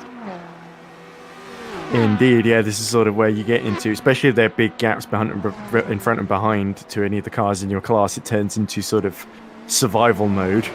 Where it's sort of not, I don't want to say cruise and collect because you are still going at quite high speed, but it does, and there's all these classes to negotiate overtaking and in your way as well, if you're in a much faster car. Or indeed, in GD, you might find the AM guys, you have to lap them as well, which can be a bit of a challenge. It's when you're in, and also the other thing is that the hypercars aren't significantly faster than the LMP2s here. If you look at the lap times, let's look at the very best lap time by Hazik in the Hydrotech BSR number 10, 128.7. Best of the LMP2 Pro class, I believe, is, let me have a look. Or in fact, the Pro-Ams as well are pretty quick because they've actually set a 130.5. So that's only about just under 2 seconds slower, considering the difference here. And I think actually Hevesi set the fastest of all, despite being Pro-Am, he's set the fastest in for Go Team Racing number 17 of all the LMP2s, which really puts them all to shame, really. He's second overall in LMP2, despite being an AM class. Getting very close as we see. Look at this, the battle for second. Santos and Pascal. Yeah, Santos has clearly been delayed a little bit as the Simfream 99 again being lapped by these guys and mercifully avoiding contact. There's Sunset 84, the AM leader as well. So it's the two Pro and AM leaders about to lap each other. Come on on the inside. No, not Tambuello. I reckon it'll be Tozer if they make a move from Pascal, who's planning this for a long time. There's a yellow in the third sector. Hopefully that disappears quickly. Yeah, doesn't seem to be anything too concerning. Look, he's got very close to Villeneuve. Nope, nothing there. I'm not going to go for moving to Tozer. Paulo Viegas says more people should make like on the broadcast. Oh, right, okay. They're saying we should do a call to action to get people to press the like button. 28 people have done it so far. There are 38 watching, so that means at least 10 people haven't liked the stream who are watching. You might be listening to us while they do something else here as the darkness falls. We've only got 49 minutes left in the race as the Carloni racing car is dispensed with by Christian Pascal through Acre Minerale, and he continues his pursuit, his relentless chase of Ricardo Santos as they go to Variante Alta. Oh, they're a bit sideways there with Santos as well as we ride with Pascal. Pretty similar, I'd say. Pretty similar. I guess this is where Santos was a little weaker early on. You're right to remember that, Josh. But Santos, I think, has learned a few tricks since then. So I'm not saying it's going to be Santos is going to be able to hold him up for like the rest of the night, 49 minutes. But I think Pascal isn't going to be able to breeze through like he did before. I think he's going to have to time it really, really well and catch Santos out where he's not expecting it. Yeah, I've just had a tweet come through as well. One of them I named Didier, the other I named Gilles. Was the closing monologue there, I think. Of course, because that's what Didier Peroni's widow. His name escapes me, but it's almost certainly in the documentary that she named her two kids after Gilles and Didier. Yes. And I don't know. It's interesting. I always feel like Didier Peroni gets a really bad rap for Imola 82. He does, doesn't he? That's really unfair. And it's interesting if you compare it to, say, the way we think about Sebastian Vettel after Multi 21 from the 2013 Malaysian Grand Prix, or a couple other times like it feels a little bit like where if the sort of thing happened today, we would say, oh well, it was just a race. The other, there's a lot of kind of things about the way it's framed from the Villeneuve camp, and that's been the sort of dominant narrative because everyone bloody loves Gilles Villeneuve. Yeah, you can't which say is anything against understandable because he was a charismatic personality. There's something about the Gilles Villeneuve never say die sort of attitude that is appealing, and it's interesting. I remember, I'm pretty sure I made it. There was a Reddit thread, and I'm pretty sure my comment on it has been downvoted to death at this point. But they were saying who was the greatest Williams driver ever, and without any trace of irony, I went, "Oh, as we see, that's a Ricardo Garceau for Grow Racing Team in difficulties, and he's crabbing. There might be some damage there on that Porsche." So who's he hit? Let's take a look at the replay. Or what has he hit? Or what has he hit? Yeah, coming down. Oh no, it's who? I reckon one of the Porsches. For Ricardo Garceau, and a lot of people are really wondering if Ricardo is really GTM material. Fairly short debate there, Ed. Oh, here we go. He turns in on who is that behind him in the Italian liveried car? There we go. The Grow Racing Team finds itself beached in the gravel and almost hits the into the points as he rejoins. So there we go. A perfectly timed Murrayism there, I think. and is that who's gone into the pits there to retire? Is that Sunset 84? Oh no, it's Mattia Pansi for Rivetto Racing Team number 30, the car that was running second in GT Pro. And that's a big shame for Rivetto because they were doing so well. They were only and Selleck has now passed them. So that even if Pansi can get back in the race, that's going to be quite a lot of ground lost. Oh, there he is now. Did he get out? This is the replay then. Instantly disconnected, so it wasn't a gradual thing like we saw with Finn Avon. They were instantly. There was no drifting off into the gravel trap. Yeah. It was a pretty abrupt, and then good night, Rivetto Racing Team. Well, that's a big shame in their home race. I think the podium was up for grabs there. Does open a door for Seredani. Like I said, the 71, 69 points down on the 75 ahead of them. So I think it's not going to be. This disconnection hasn't come in time to keep them in the championship hunt, but it's certainly. I think it's firmly a two-horse race then between. It is. That's to say, unless the 47 can do something amazing, but I think they're very, very far down as Michael Steffel comes into the pits. But there we go. It's Selleck 30 seconds behind Christopher Kianek at the moment. Then it's a coincidence. I think that we were just talking about Gilles Villeneuve and Didier Pironi. Imola, yeah, of course, yes. And we're in Imola, yeah. Where it all transpired. That's poetic timing for the commentaries. Yes, I don't know. I don't know. I would view it as a great racing shame, of course, because both of them swore that they'd never speak to each other again, and Villeneuve said, "I'll never speak." Yeah, that is the really sad thing about it, and I guess a lot of it has those sort of shades of what happened to Prost and Senna as well. Yes, that also began essentially with an agreement pre-race at Imola that, well, obviously because there was a restart, and Senna sort of thought, well, if we're restarting after red flag, then the previous agreement is null and void, and Prost clearly wasn't on the same page. And felt Senna had, again, that word betrayed him. Whereas, and that was the thing that I remember listening to this sort of behind the scenes thing. But I think the Race or something did a podcast that were talking to the contributors and the director and stuff. That Pironi's widow felt very upset that the Gilles Villeneuve's family and his wife and stuff basically said Pironi betrayed him, and basically there was the pre-race agreement from what the Villeneuve camp seems to say is that basically they would put on a show, but they wouldn't actually race each other, and they were going to let Gilles win. Because in that race, there was a boycott from the majority of the... because of the FISA FOCA team, so a lot of the British teams, Williams, McLaren, weren't really in the picture, so all the DFV Cosworth-powered cars weren't really there. It was mainly just Alfa Romeo, who weren't particularly quick at the time, and then Renault, who were very quick but were not reliable, and Ferrari. And Renault and Ferrari basically did a agreement that they wouldn't push each other too hard pre-race. And I think that was the only agreement, actually, because the Villeneuve camp says they assumed that stretched to, well, the Ferrari cars won't race each other. But I think it was a team thing that the teams wouldn't race each other, essentially. They would sort of bank the points they were running up front after the first couple of laps. And just because it was a unique opportunity. And the other thing as well is that there's a lot of dissent about what the slow signal from Ferrari meant. I think it's indisputable that Ferrari managed the situation pretty horrendously, as they are wont to do when it comes to team orders.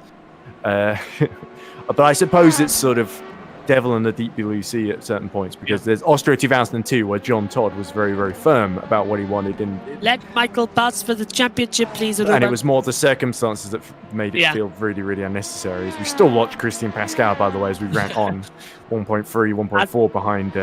Another factor is that anything dramatic that has ever happened in Formula One's history usually happens at Imola. Well, for better or worse sometimes, yes. But the thing was that I think the story goes, as far as I know, that Villeneuve was supposedly leading midway through the race, and then he went off. Yeah, he went off he went off. I forget where. I think it might have been Aquamanera, and that let Pironi through. And that was like Ferrari put out the slow signals, as in don't overtake and fight each other positions, preserve fuel and tyres for the end. Yeah. And that was where it sort of started, because Pironi crossed the line ahead and thought, right, I'm in the lead. And then Villeneuve was like, oh, well, clearly that was meant for me and I made a mistake, so I'm just going to go back in front. And then it was sort of, well, actually, no, they said I'm going to win the race. There's no real pit to car community. It was very primitive back in those days, and clearly not working very well, because I remember Williams were pioneering it at the time. And as we see Pascal now 0.5 behind, as we see on the screen. There he is. So here we go, he's closed back up again. And this time, you got to think Ricardo Santos is, and we remember Riccardo Rocon, who is in a pretty important position in the championship, 15 seconds down, is going to be trying to overtake one or both of these guys for that crucial in the pro class. That would be, of course, third place. It's up for grabs here. And I'm just thinking as well. Second, actually, isn't it? Yeah. Obviously, the next race, of course, at Zolder in Belgium, when Villeneuve crashed during qualifying and was tragically killed as well, thrown into the catch fencing as well. He never talked to him, did he, during that weekend? And, it was actually being discussed at the time by Ferrari. Is that all right? Well, that's an interesting thing, because there are different accounts of it, obviously, where some people say the media made it into a bigger thing than it was, and Pironi sort of assumed it would blow over. And Ferrari's thinking, which one are we going to have to get rid of, because they're not going to work together. So it was like a situation. Well, in the end, sadly, they didn't really have to get rid of either of them, because they both ended up in these horrific accidents. In Pironi's case, at least, he did survive his own one. And it's interesting. I'm not sure if the documentary covers it. I haven't seen it. But the Hockenheim 82 crash in practice, where it was really rainy and misty, as we see Pascal close right onto the back of Ricardo Santos, who's now once again under real pressure for Grow Racing Team. So Santos v Pascal. Here's some traffic ahead. Are we going to see Pascal jump out behind? Here we go. Rear camera. Wow. Beautiful direction here from Mariano, I think. And we see the HG Esports Blue Bolt. And there's the Fin Avant fading into the background. Another GD3 of Sunset 84 is dealt with.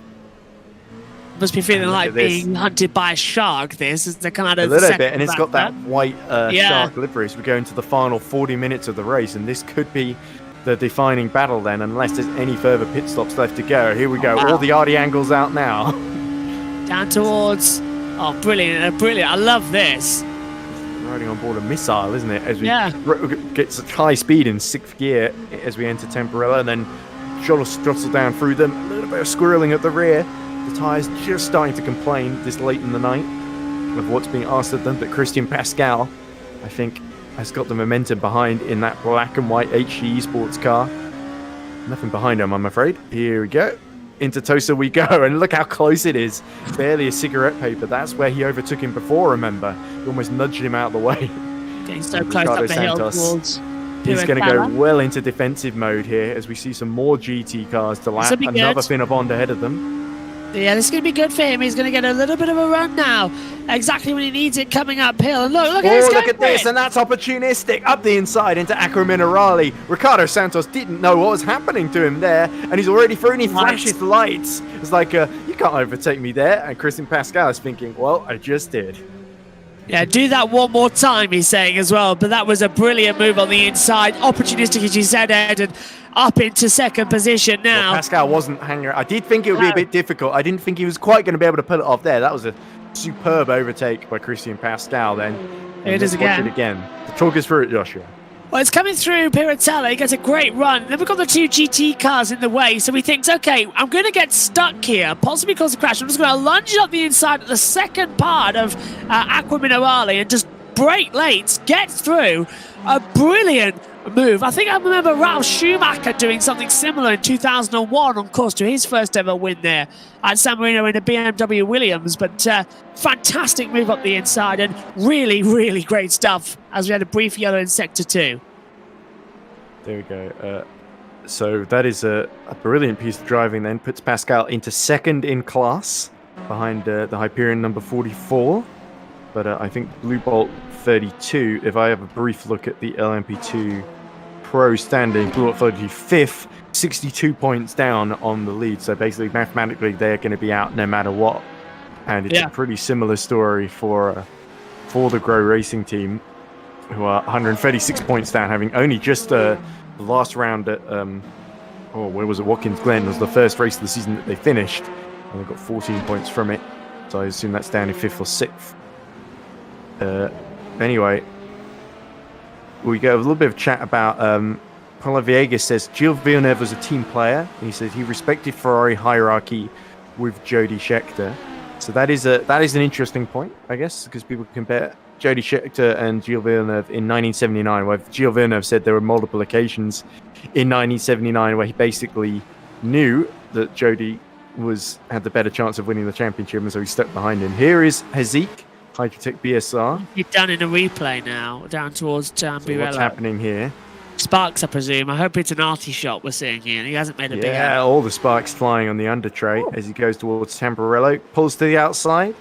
Still third in class. Over the chicane he goes. And spins! Yeah, that's what happened. And just about collects itself up and almost hits the other hypercar coming through there. So I don't think that cost the Hydrotech any positions, because they're still about 24 seconds of Vinculo. So it drops them off the back, because they were about 60 seconds behind Cynic, and now they're about 88 seconds behind now, and a lap down on the race lead of Roland Zook. So it's turning well and truly into a 2-horse race. Yeah, there's the race leader going through on to lap him as we were looking at board with Roland Zook's there. 7:20, however, coming from the others. Yes, the saving grace really for BSR, Blue Steel Racing, is that they're definitely on course to put themselves in the strongest possible championship winning position. At the moment, they would be 16 points ahead of Simframe number 1. So that's still if this result gets repeated, then Simframe could overhaul them, because I'm pretty sure in a 24-hour race, the difference between first, which is 50 points actually, not 60, I've misremembered it, and third is 30 points. That'd be 20 points. If they're going 16 points apart, then that would be a dramatic turnaround actually for Simframe, who only took their first win at Watkins Glen, winning all the remaining races. So it could happen, but we've still got another 35 minutes left in this race, and then a whole 24 hours really for them to overhaul. As we look at Ricardo Garçal, who's got Nur Shazlahin right behind him now. So Garçal, I think, has made another mistake. All right, here we go. This is Shazlahin closing on the back of him for Dozov Racing, which had a really early disconnection, has really fought well to get back behind into the top 6. Or is this going to be a collision between the two? It is a replay. Down towards Tambirello. So Shazlahin to the outside. Is that Garçal in Grow Racing Team 98? I hope it's a move. It looks like a move. Yeah. Here we go. It's just a move then. So that was probably for position then. Since Shazlahin finally getting through. And good for Shazlahin, because he's done so well at previous races, but never quite got the GTM result that they really deserve. They are 76 seconds down on Milan Evers, so I don't quite see that gap being overhauled.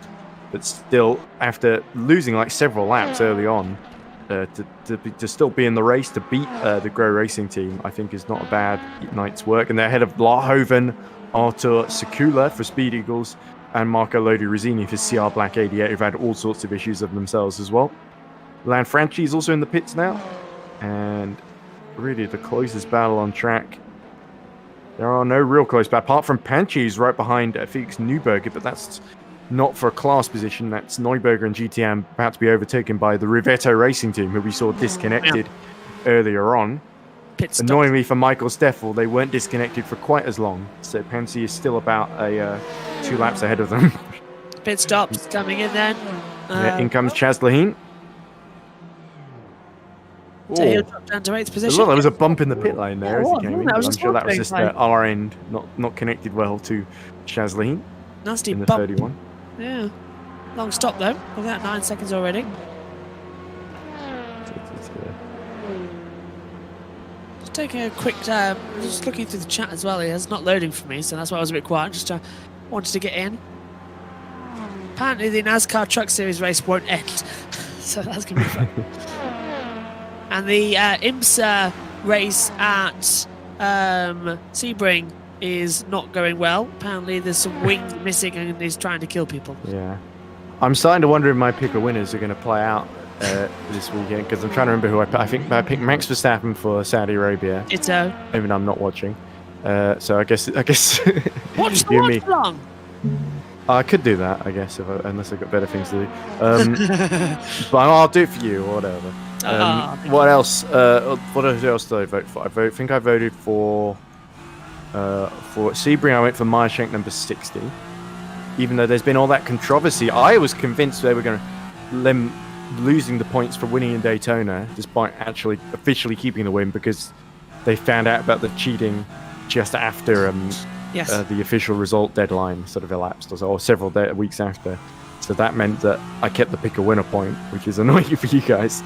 And then we had the V8 Supercars where you guys all voted for Shane Van Gisbergen and he got lost it. disqualified. Yes, exactly. So To say hate is a strong word in the pick a winner situations. yeah, I'm trying to remember who else I went for now. I can actually check. That might be an easy way to figure out. Well, you're on 7, that's all I know. Yeah, 7 overall so far. I wish I get points for qualifying. Here we go, right, because Grid Network liked it, thankfully. So I went for Max Verstappen, Saudi Arabia, Meyershank number 60 to win Sebring, so that's the Tom Blomqvist car. Ross Chastain to win at Atlanta, and Thierry Neuville to win Rally Mexico. So interesting picks there. I'm pretty sure at least 2 of those will be wrong. But they could all be wrong. That's what you guys You'll are be hoping. right. There is a bonus point if you get all 4 right. I'm not feeling too lucky, especially with Verstappen having that grid penalty. Yeah, but he won 15th back in Spa last year, and he starts 15th. Spa, a very different circuit. Yes, Although a lot of high speed, there are plenty of opportunities to overtake, and Verstappen has won there before as well. As we look, here we go, battle for 6th between O'Traber and the Panica Racing number 76 and Mirko Lanfranchi for VMS Squadra Ornitoronico. Whoa! And that's Henry Sinek Wowzers. spinning at Tosa. So that's Race, going to allow and he's the only gap got 30 to balloon seconds, up. Ned. Only 30 seconds to Henry Sink. Yeah, that's 30 seconds. The gap balloons another 10 seconds then. And thankfully for him, Hydrotech BSR number 10, 80 seconds down. So this at the moment is looking like it's going to be the same hypercar podium as we saw in Watkins Glen last time out. Albeit, Hydrotech BSR held second for a lot of that race and then pushing really hard to catch Roland Zux at the end. I'm pretty sure Mika Hakimi blew the engine, and that allowed Satellite Racing 12 to inherit second position. Yeah, second spin as well for Henry Sink. I think it's third, actually. I've been keeping track. Oh, is it? Early. Yeah, yes, early on in Zux the race. pits. So that could be his final pit stop then, with 29 minutes left to go in the race. And Hazik is May as coming well in pit. as well.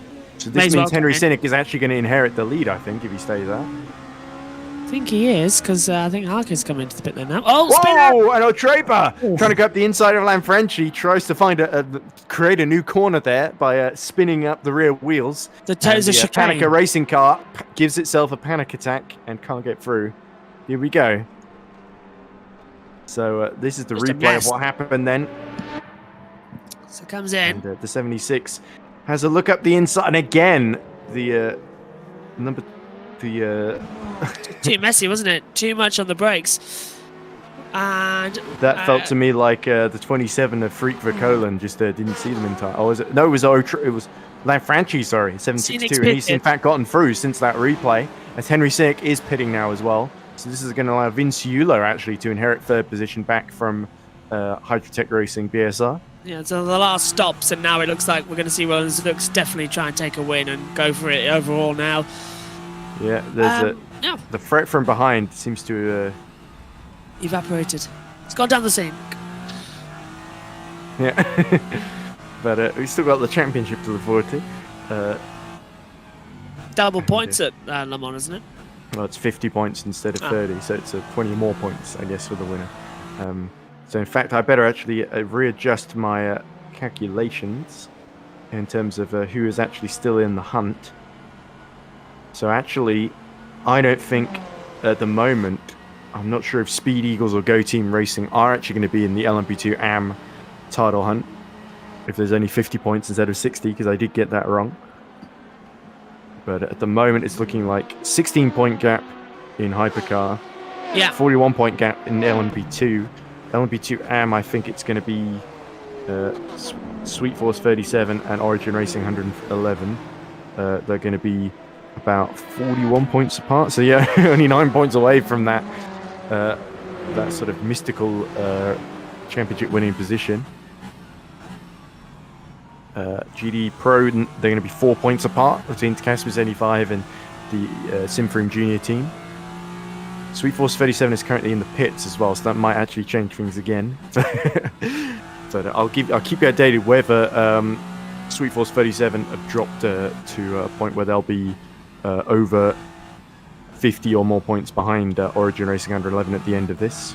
But Origin Racing 111 still on course to second place. Sweet Force 37 in LMP2 Pro Am are currently, let's see, third is the Speed Eagles, fourth is Level 1, and they're fifth in class at the moment, which would be, of course, let's see, I think fourth is 20 points, so we'd be getting 18 points actually. So actually they're doing better than when I last checked. So even better than when you worked out like 30 minutes ago, so... Yeah, I'm still trying to figure out changing what on earth drastically. is going on in GTM. It's just changing every single second. It's fantastic. Yes, Tamelli ERT number 69, 21 points ahead of MR Motorsports.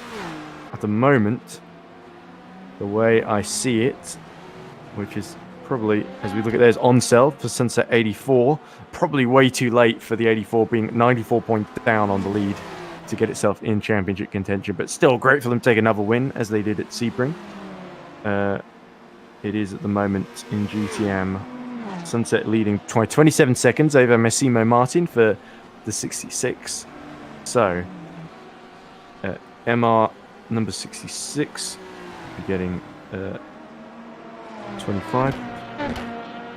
So it would be, let's see. This is live maths, ladies and gents. So 113. So we get the end of the race, isn't it? Live mathematics, trying to get everything sorted. 113 plus 25, which of course would be 117, 137. Tamelli ERT are currently, let's have a look, down behind the beautifully named Marco Macagno, down in, second, third, fourth, fifth in class. So fifth in a 6-hour race gets you Looking at the arms now. 18 points. So It's it would be getting to me- 134 plus 18. So we're looking at Onsil now, the leader in the GTE AM category. Watching on.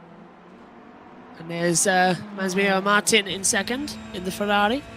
And now back to the race leader with Onsil, down into the Lavazza. And there's P3, Felix Newbar. And we know Felix as well. Seen him a couple of times around in Yeah, LA. the old bottling motorsport driver. Yeah. Great to see him in Aztec Racing on course for the podium. Don't think they're quite going to be able to challenge the current second place car in AM, which is, as we see, Giancarlo Rossi actually pits, which could allow Michael Steffel through, but it's not for position in class, sadly, for them. So Neuberger, of course, is 2 seconds by Mattia Pansi, who's in the pro class. And it's Martin about 55 seconds up the road from both of them, who is second for MR Motorsport 66, and crucially keeping the title fight somewhat alive. But number 69, ERT, as we see Rossi come out 6 seconds ahead of Michael Steffel anyway, in fifth, which, definitely 18 points, so it would be 134 plus 18, which is, of course, let's see, 40. Or it would be Take your maths on this. 42. Yeah. 152, I think. So 152 minus 137. That, by the way, 15. Rodenzick's only 28 seconds ahead of Henry Scenic now. I'm just wondering, with the time remaining, if it might be possible to have a little bit of a battle if one of them makes a mistake, like if Roden makes a mistake. So Yeah, we have 23 minutes left. So, I mean, in theory, if something, the most dramatic thing happened is a disconnection. You see Lapper for Origin Racing 111, the current championship leaders in LMP2 Pro-Am, pitting. So they are quite a distance away from the next car. We're getting into the last pit stop cycles for the LMP cars. GT should be good. Yeah, I do not see Cynic really making a challenge, but I think second was probably about the best they could have done today because, let's face it, Rodenzick, Zoltan, Varconi, such a fearsome combination. They could even well snatch a championship from under the nose of Hydrotech BSR number 10. Swiping through at the end, there's Mika Hakmini as well. Or is that Hakimi? It's Hakimi. Mika Hakimi, who makes a big point of virtual Le Mans. He set the fastest lap. I need my glasses on to see on the small screen. I'm looking at this one. Yes, I'm trying to figure out the rest, if anyone else is actually in the GTM, mathematically in the GTM. I think CR Black 88 is way far down, as is the 445. How is the 445 doing in this race? Still in. Milan Evers, with this disconnection really cost them in AM, because they are 6th behind ERT. So that would get them... Ooh. Traffic. A lot of traffic in front now. At Rayanti, That's not ideal for Kimi. But I think 52 it's going to really rely on the pit strategy here, but Hakimi just about negotiates it. And the Finavond is going to try and follow. The Finavonds are both together on track now, which is interesting. 16 points then for the 445. A lot of action then coming through already, so I'm liking this. A lot of good fun. I think we're pretty much a lot of action, but sadly it's not for too many positions. I think it's all quieted down now, as it does at the end of E-races. Which Ricardo Santos, though, was one of the stars we were looking at earlier as well, with that great... Well, he was in that battle with, Christian, wasn't it? Christian Pascal, wasn't it? Yeah. Dropped off now. Blue Bolt. So, Finavon 445 are on 94 points. 94 plus 16 equals... 110, wouldn't it? 110. 52 minus 110 is about 48, I think. So they are technically in it. 445 still. But I think it's essentially a 3-horse race, even if you look at GTM mathematically. And I think currently the gap's 21, and MMO Sport 66 are going to close it to 15 points on Tamelli ERT at the moment, unless Tamelli ERT can gain another place here, with them being about 6 seconds behind Marco Macagno now. So that is actually going to get quite exciting. I think that's actually one of the closer battles, apart from, of course, Santos, who's right behind Michele Rocon. And Rocon has actually, in the past couple of laps, gotten past both Santos and Pascal, which is good news for his championship in LMP2 Pro, because it means he's going to be second in Pro. Which means, it's still going to be a 41-point gap rather than a bigger gap than that. So that means Symphony Junior team keeping their chances alive, then doing what they need to do. But if they finished 6th or lower, then they would be out of it already before we even get to Le Mans. Le Mans coming up then, it's a month, 2-month break basically, isn't it? Because we don't run in... Because the 29th of April round was going to be in Dubai, and that got cancelled, I think. So it's 20th of May is the next one.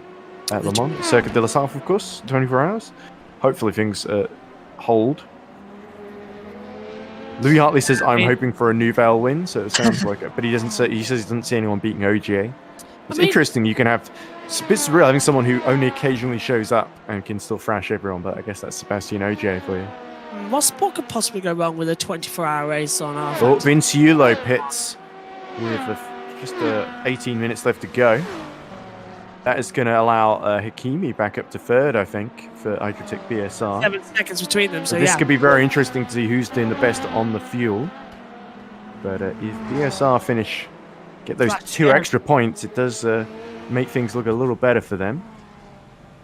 It'll be flat out to the end, though. I think it was a splash and dash there, Ed, to be fair. No tyres, just a bit of fuel. And away.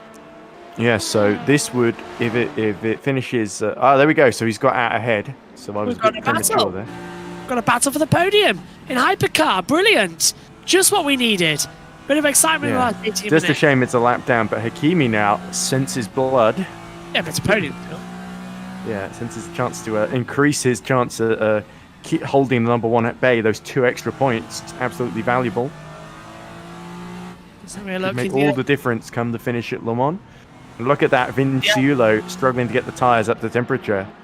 It could be a very, very narrow window here as Santos trying to fight back against Michele Rocon. This is crucial for Rocon, keeping his chances alive into Le Mans. He needs to keep Ricardo Santos at bay here for third. I'm not sure quite what's happened to Pascal. He must be another 19 seconds back, so I think Pascal's had to pit, which has maybe put him out of sequence with these guys. Here comes Here we Santos. go, Ricardo Santos. Great run down the start-finish straight, right in the slipstream of the Simfream Junior team, number 26. Santos is going to stick to the inside. Will he swing to the outside? Rocon holds the middle of the road, controls Santos's line. Santos sets himself up. Oh, this is a sort of...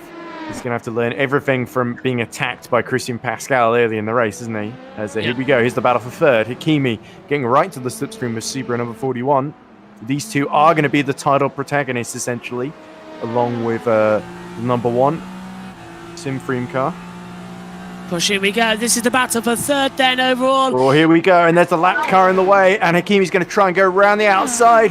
Who is going to emerge? Oh, and he's going to try and go through the middle. This is a bit tight. And they both make it through somehow. So the VEM card, you rather let them through there. Or was that VEM? Future number 5, I think. Cabrera's Here's not Santos just and Rocon still in close proximity to one another. And another lapped car in the way. That's the GT car. That's another Simfream entry, actually. Around the outside, they both go. And Hakimi gets a little bit delayed, but not much. better traction actually. Look at that. He's got some great run now. Hakimi looks very, very fired up in these last 15 minutes. So this race has suddenly decided to wake up. So never mind the championship standings. So Here we they're all go. calculations out the window there, Ed. Oh, look at this. Rocon versus Santos now in a battle. They've got another GT car in the way. And look at this still. I think Santos is about to get another run on him. Let's see.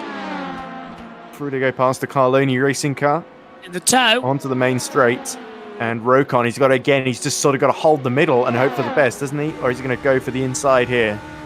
He's going to go for He's going to inside. stick to the racing line, actually. He's blocked it. Oh, and now we're looking at a different picture as well with Acunio and I'll keep an eye on the timing screen to let you know if Rocon is overtaken.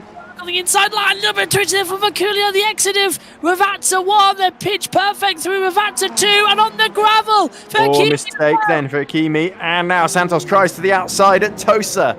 And Rocon, well, he's seen Double that one traffic. coming. Yeah, double traffic there as well. Look at that. They've lost a lot of tenths there with the GT car in the way. Now we swap back as Rocon stays ahead of Santos, but a load of traffic in the way. It's brought the gap down to just 4 tenths as we come through Piratella. Yeah, they clear it quickly, thankfully. Meanwhile, there they are, Hakimi and Vinciulo. And the Serbian number 41 fighting tooth and nail to hold on to that podium.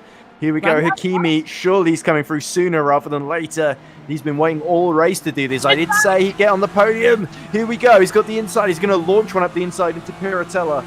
Meanwhile, Santos is 6 tenths now behind Rocon. Vakilio shut the Here door. we go. Here's the opportunity. Up the inside into Acrominarai, but now he's going to be on the outside, Hakimi. Vinciulo, will he defend the inside? They bang wheels. Side by side they go. The armed Cerber car spins out of control, and Hakimi is through. No, he cuts the chicane. And he Look at flashes that. his lights saying, that's no fair. I had you. You have to let me through now. And Very indeed he nice. does.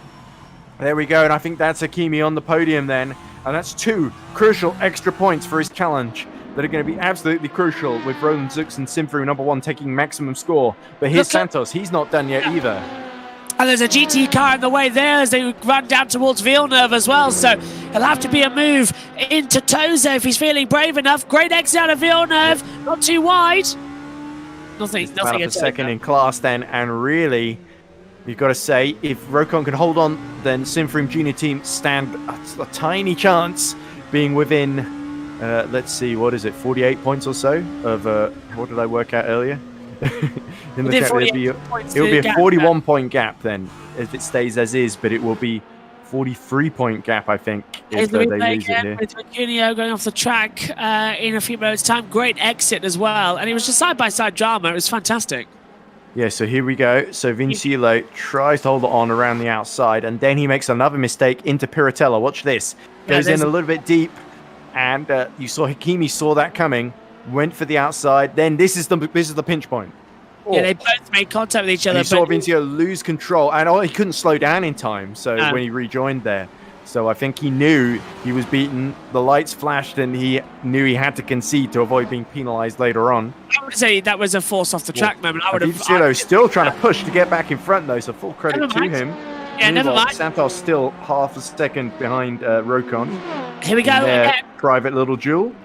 But cars in the way. So Rokon has started to recover a bit, and Santos is starting to lose ground. So his best opportunity might be behind him. Is look at the Aztec car all over the road in the way, but he clears him now. Clear air now between the two of them, so that gap of 1.2 will come back down to 8/10. Smagazelle says he says we think P2 have to pit again and we don't. So we're talking. I believe that's Aztec Racing talking there.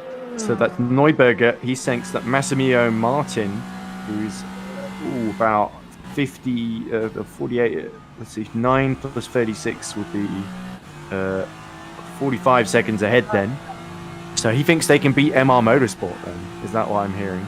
That's a brave call. I'd love to see that. That's interesting for the championships. MR really need that second place. So we'll keep an eye on that. But here we go, and that's indeed Martin coming into the pits then for MR Motorsports, exactly as James Magasgale predicted. And that could allow Felix Neuberger 32, 31, 30 seconds down. We have 11 minutes left to go. So that could be very, very close indeed. Here they come. Here comes Neuberger, and he'll know that the chance has opened up. He has to let the hypercar through. But as Martin lies stationary in the pit lane, the opportunities open up. Pansy is going to come through for Revetto Racing number 30, but that's the pro class. It's Neuberger that's the important one here. With all due respect in terms of the AM class. Here he comes. And Martin is still stationary in the pits. I think he's just been released now. Here he is. So Martin is going to come out. Is he going to come out ahead? Yes, he is. So there we go. The gap now down to 8 seconds. It hasn't stabilised just yet. I think, yeah, there we go. So 8 seconds it's stabilised at. That is So MR Motorsport, a crucial stop there. If that had been any longer, they could have been in serious trouble then. Splash and dash, 10 minutes of fuel. Out you go.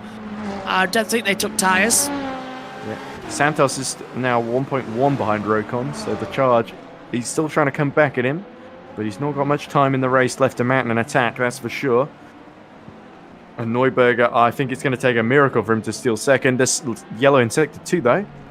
Not sure what that was about. But somebody clearly going a little bit off track at the back of the pack. A bit worried about how long it was staying on for.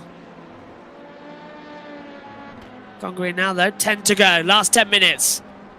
Flown by. Yeah, so Vinciello now 2 seconds down on Hakimi, so I think we can safely say that Hydrotech BSR are probably going to come out on top here. So I think the standings going into Le Mans at the moment are going to look like this. So it is going to be Hydrotech BSR 137 plus 22, so that's 159 points. So they will be, I think, 18 points ahead of Simfroom number 1, 111 plus 30, which is 141. Then it is ARMS Cerber number 41, 118 plus 20, which gives them 138 points. And Satellite Racing 12 in second. Oh! That's a replay. Santos has spun, so the battle for second in LMP2 is done. There we go. Well, sigh of relief then for Simfroom Junior team. And a careless mistake from Santos on the exit there. That's a, I don't want to say Yuki Tsunoda sort of error, because I think I remember him crashing there. Actually, Yuki Tsunoda made a bigger error than that. I was just a too much wheel spin at the rear kind of error. That's the sort of thing that happens sometimes. He's 6 seconds out of Christian Pascal, his old friend. So, so that could well heat up again. But there you go. So I think it is going to be. I'm not sure if Satellite Racing number 12 are going to be within 50 points. Now they will be, because 159 minus 117 is definitely less than 50. So they're within about 42 points, I think. Battling. But certainly, I think the 18-point gap, between Simfream and Hydrotech, that's the one to watch, really. With Serbo number 41 3 points behind them. Then in LMP2, Hyperion number 44 winning. They're going to give themselves a 41-point gap to Simfream Junior team, as long as the 26 can hold on to that second position. LMP2 AM, Origin Racing, I think, is still set for second. Are the Speed Eagles still set for third in class? With let's have a look. Kruzak about 65 seconds out of level 1 eSports. Sweet Force looking good for 5th.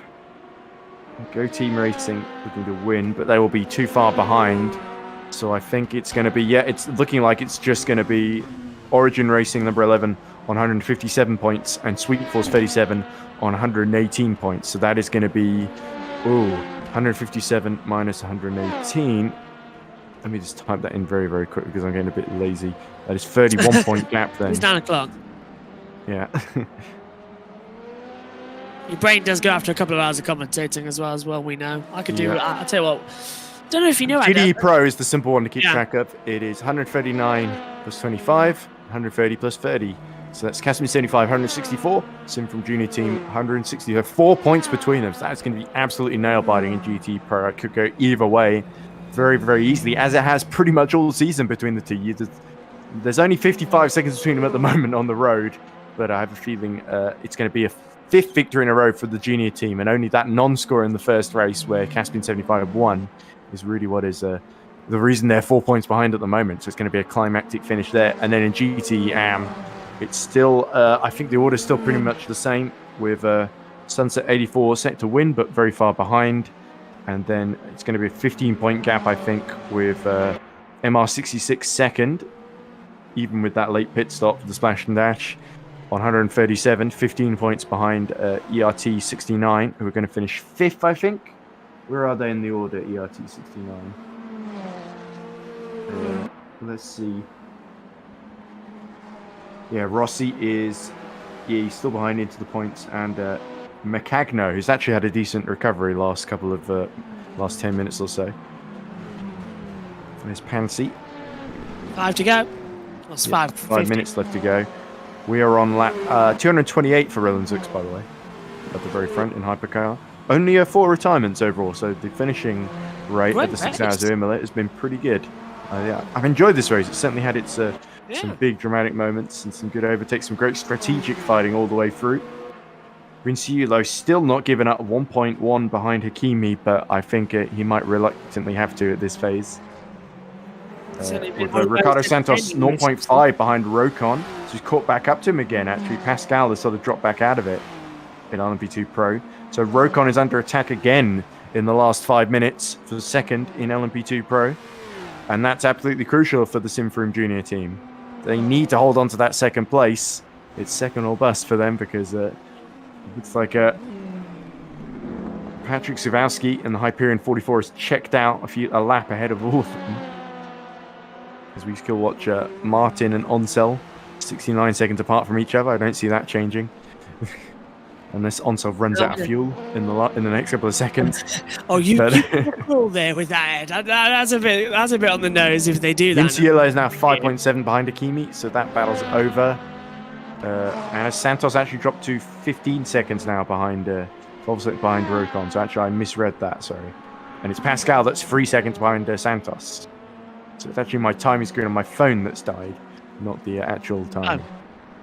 So there we go. I'll refresh that, see if it gives me a slightly more accurate picture. Yeah, 3 seconds then, the gap between Pascal and Santos in the battle for third. He's going to have to overtake him a third time, surely. There they are. With that looks like the LMP, that's the pro leader that's just lapped him.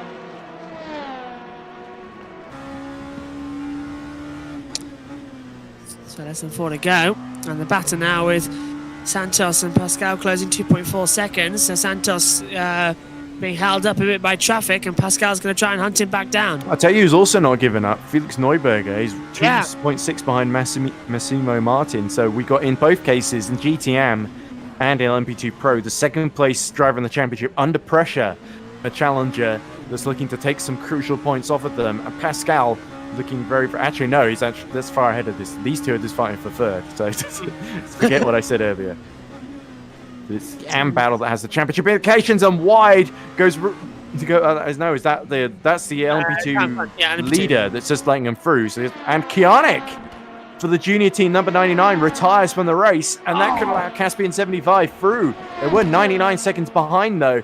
3 minutes left to go. That's absolute heartbreak for the Simfroom junior team after being hit and spun and leading by such a wide margin and building up the gap. It's all evaporating now. With 2.5 minutes left to go, can Semiselic snatch the win in GTE Pro and extend out the gap in the championship? There's enough time left, so it can happen. But that's a bit disappointment, unless Christopher Kai can get back out there as well. If it's this is where every corner has got to count for Selic, because if he gets lapped and gets held up here in the last 2 minutes, I think he's going to do it. Oh, look at the computer. It looks like it's already changed him over with... Unless Kionic can get back out in front. Well, the computer changed him over, so has that already happened? Well, potentially. I think this computer's calculating that because he's retired... Yeah. Because he's on the same lap, it's marking him behind him, I think, because he's in the pit lane, not going anywhere. Here we go, 40. That's the gap now, 40 seconds. A yellow flag in sector 2. Not sure what that is about. I'll have a look, but let's have a look. This must be what happened to poor Christopher Kionic. Yeah, it was an instant teleportation back to the pit lane, and the gap now less than 30 seconds, I think, between the two of them. And I think Selic is going to come through on the final lap of the race then to snatch the win. And that nobody wants to see a motor race end like that. But you've got to say, a sigh of relief then for Caspian Motorsport. I've had to wait so long for this. But heartbreak for Simfroom Junior Team and Christopher Kionic, who we've seen before. Such a brilliant driver in anything you put him in. As Pascal continues to challenge Santos. And there we go. The lead changes hands then. And Kionic, he is at least, will he even hold on to second in class from Seridani in the 71? 69 with 1:13 to go, plus the end of the lap. Seridani's going to be pushing like crazy then. But Selic now, it's really a case of coast at home, and it's an inherited win, but a win nonetheless, it looks like. And this completely changes the nature of the championship. 9 points apart going in. Instead, it was going to be 4 points apart going out. Now it is going to be, let's see, 30 points and potentially 25 or maybe even 22 points for the 99 team. So that's going to be 130 plus 25 is going to be 55, and it's going to be 39. It's going to be 169. So there we go, 155 to 169. That is. It's going to be 14 points. Instead of 4 points, 14 points. And it looks like 20 seconds left in the race. So, and that's Santos who has to let Pascal through. So that decides the third place battle then, with Santos making a mistake right at the death there. Sorry we missed that. But here we go again. Zux is going to come through. Contact. Oh, there was contact there. As they were negotiating the lap car. Pascal could be in trouble for that one. I wondered why there was a car going straight on. I just noticed it at the bottom of the screen. But the checkered flag is out. Here we go. Then. There we go, and has Roland Zux crossed the line to win? I think he has. There we go, checkered flag, and it's second win in a row for Simfroom number 1. What a fantastic race by them to beat Satellite Racing number 12 by 37 seconds. And you've got to say, Zux Varconi did not put a foot wrong all 6 hours. And this puts them right in the center of a title tilt. Hakimi finishes third from Vinciulo, and Ryan Walker, Patrick Zawalski will... and Patrick Zawalski is going to win LMP2 Pro to get one hand on the LMP2 Pro Championship with just Le Mans left to go. And Michele Rocon, is he going to be able to hold on to second in class? Looks like he will, as Pascal and Santos now across the line, 1.9 apart. That's the battle for third. And LMP2 Pro decided. Has Gavavesi crossed the line? Yes, he's won the LMP2 Pro Am class. And then let's look at the GD field. It's going to be, I think, Selic that inherits the GD Pro victory from Seridani. So, it's showing Kionic actually down in 4th in class. So Zan Rosso got up to 3rd in the end as well. So that's late disconnection was so costly. And your heart has to go out for the Simfroom Junior team, doesn't it, Josh? Because it really does. They went from winning the race to down in 4th. And big shout out as well to Onsel, who wins GTE Am. But it is going to be Felix Massimiliano Martin that just beats Felix Neuberger by a second there. So Aztec Racing put in a great effort to take third place there, nearly snatched second from MR Motorsports. So that's like leading the entire race, having a yellow flag come out and letting some other guy on soft tyres go through and take the championship. And here's Onsell. Is he crossing the line to finish the race, or is he going to do donut here? Donut. Come on, do the donut. Here we go. Oh, Here we go. Sunset takes their second win of the season. They won in Sebring. They won in Imola. And even though they're mathematically out of the championship hunt, you've got to say Sunset 84. Superb drive there. So anyway, shall I go through? We alternate please, classes. I've got no voice. Let's alternate classes. Oh no, I've got no voice. You do it. I've got no voice. All right, I'll do all of them. So Roland Zux takes victory to close in the lead of the championship to just 18 points in hypercar, beating Henry Sinek, who put in a superb spirited drive but couldn't quite keep up with the Sim Freem entry, who takes their second win of the season in a row. In fact, Mika Hakimi gets the Hydrotech BSR, recovers to third after early issues, put them almost a lap down, actually. So you got to say, in fact, they did finish a lap down. But they did beat Cerbra 41 that led some of the early phases of the race on their alternate strategy. It looks like Sunset 84 has run out of fuel in the background on the way to the pits because they did an extra lap of the race. And oh no, they haven't. They're still going. They're just show betting. That is your top four, but it is Ryan Walker, Marco Vinciulo that finishes fourth. Ryan Walker finishes fifth. And Salvador Zitello, who finishes sixth in hypercar to round out the class. Then it is going to be in, this is LMP2 Pro, Patrick Zawalski, who builds a 41-point gap there over Michele Rocon, who just held off the advances of Christian Pascal and Ricardo Santos. Pascal getting that third from Santos on the final lap of the race. Guzowski finishes fifth for Hyperion. Couldn't really help their teammates out too much today, but first and fifth will be a great result for Hyperion. Then it is David Ulfelheim, who takes a Level 1 Esports, number 27, is it? Home in sixth in class. 28, sorry, not 27. Then it is Thomas Golab for Future 05, who takes seventh. Herman Stocci retired along with Gennaro Delois for VEM. Big disappointment for Satellite and VEM. I think they could have got a lot out of this race. But there we go. Only two horses left in LMP2 Pro in the championship. Then LMP2 AM. Let's have a look at the results there. It is, of course, who else but Go Team Racing number 17 with Gabor Hevesi at the wheel. Not quite enough to get them in the championship in Pro Am, but it is fairly wide open, of course, with 111 still leading it by 31 points after finishing second. With Thiago Lapa bringing it home for Origin Racing. Matthias Pruzak finishes third for Speed Eagles, but I believe Speed Eagles are more than 50 points behind now. And is Freak Verkolen takes fourth for Level 1 Esports. Brilliant drive by number 28. And Peter Smigielski for Sweet Force. They are the main, pretty much only challengers. 31 points down, I believe, on Origin Racing 111. Then it is Arcadius Otrebo brings the Panica Racing 76 down in a somewhat disappointing sixth position ahead of Mirko Lanfranchi, who gets the car home for VMR Squadura. Then the GDE Pro field, Semir Selek inheriting that win right at the end. And sort of you've got to feel for junior team, Simfrum junior team. Guido Seridani also inherits second position. That might actually technically keep that team in the total hunt. I'll have to work out afterwards. Stefano Zanrosso takes third for HG Esports Blue Bolt to get another podium for those guys after the LMP2 Pro podium. Christopher Kianik takes fourth. They're leading so much of this race. He had it in the palm of his hand, and the disconnection took it away from him. Mattia Panki takes fifth for Iveto Racing Team, and Michael Steffel for Into the Points. Their title challenge pretty much ends, but still they got to the end, and third is looking pretty good for them in the LMP2 Pro, GDE Pro points. So that's one more class to go then, and that's GT Am, which we can see on our screen at the moment. Ogus Onsel wins for Sunset Motorsport 84 to take their total 100 points. Massimo Martin takes second to close on the championship leaders ERT. Felix Neuberger takes third, just missing out by a second on second place in the Ferrari in a closely matched duel. Marco Macagno holds on to fourth for Carloni Racing. Great recovery from them to beat the championship leaders, and Rossi will be under pressure then.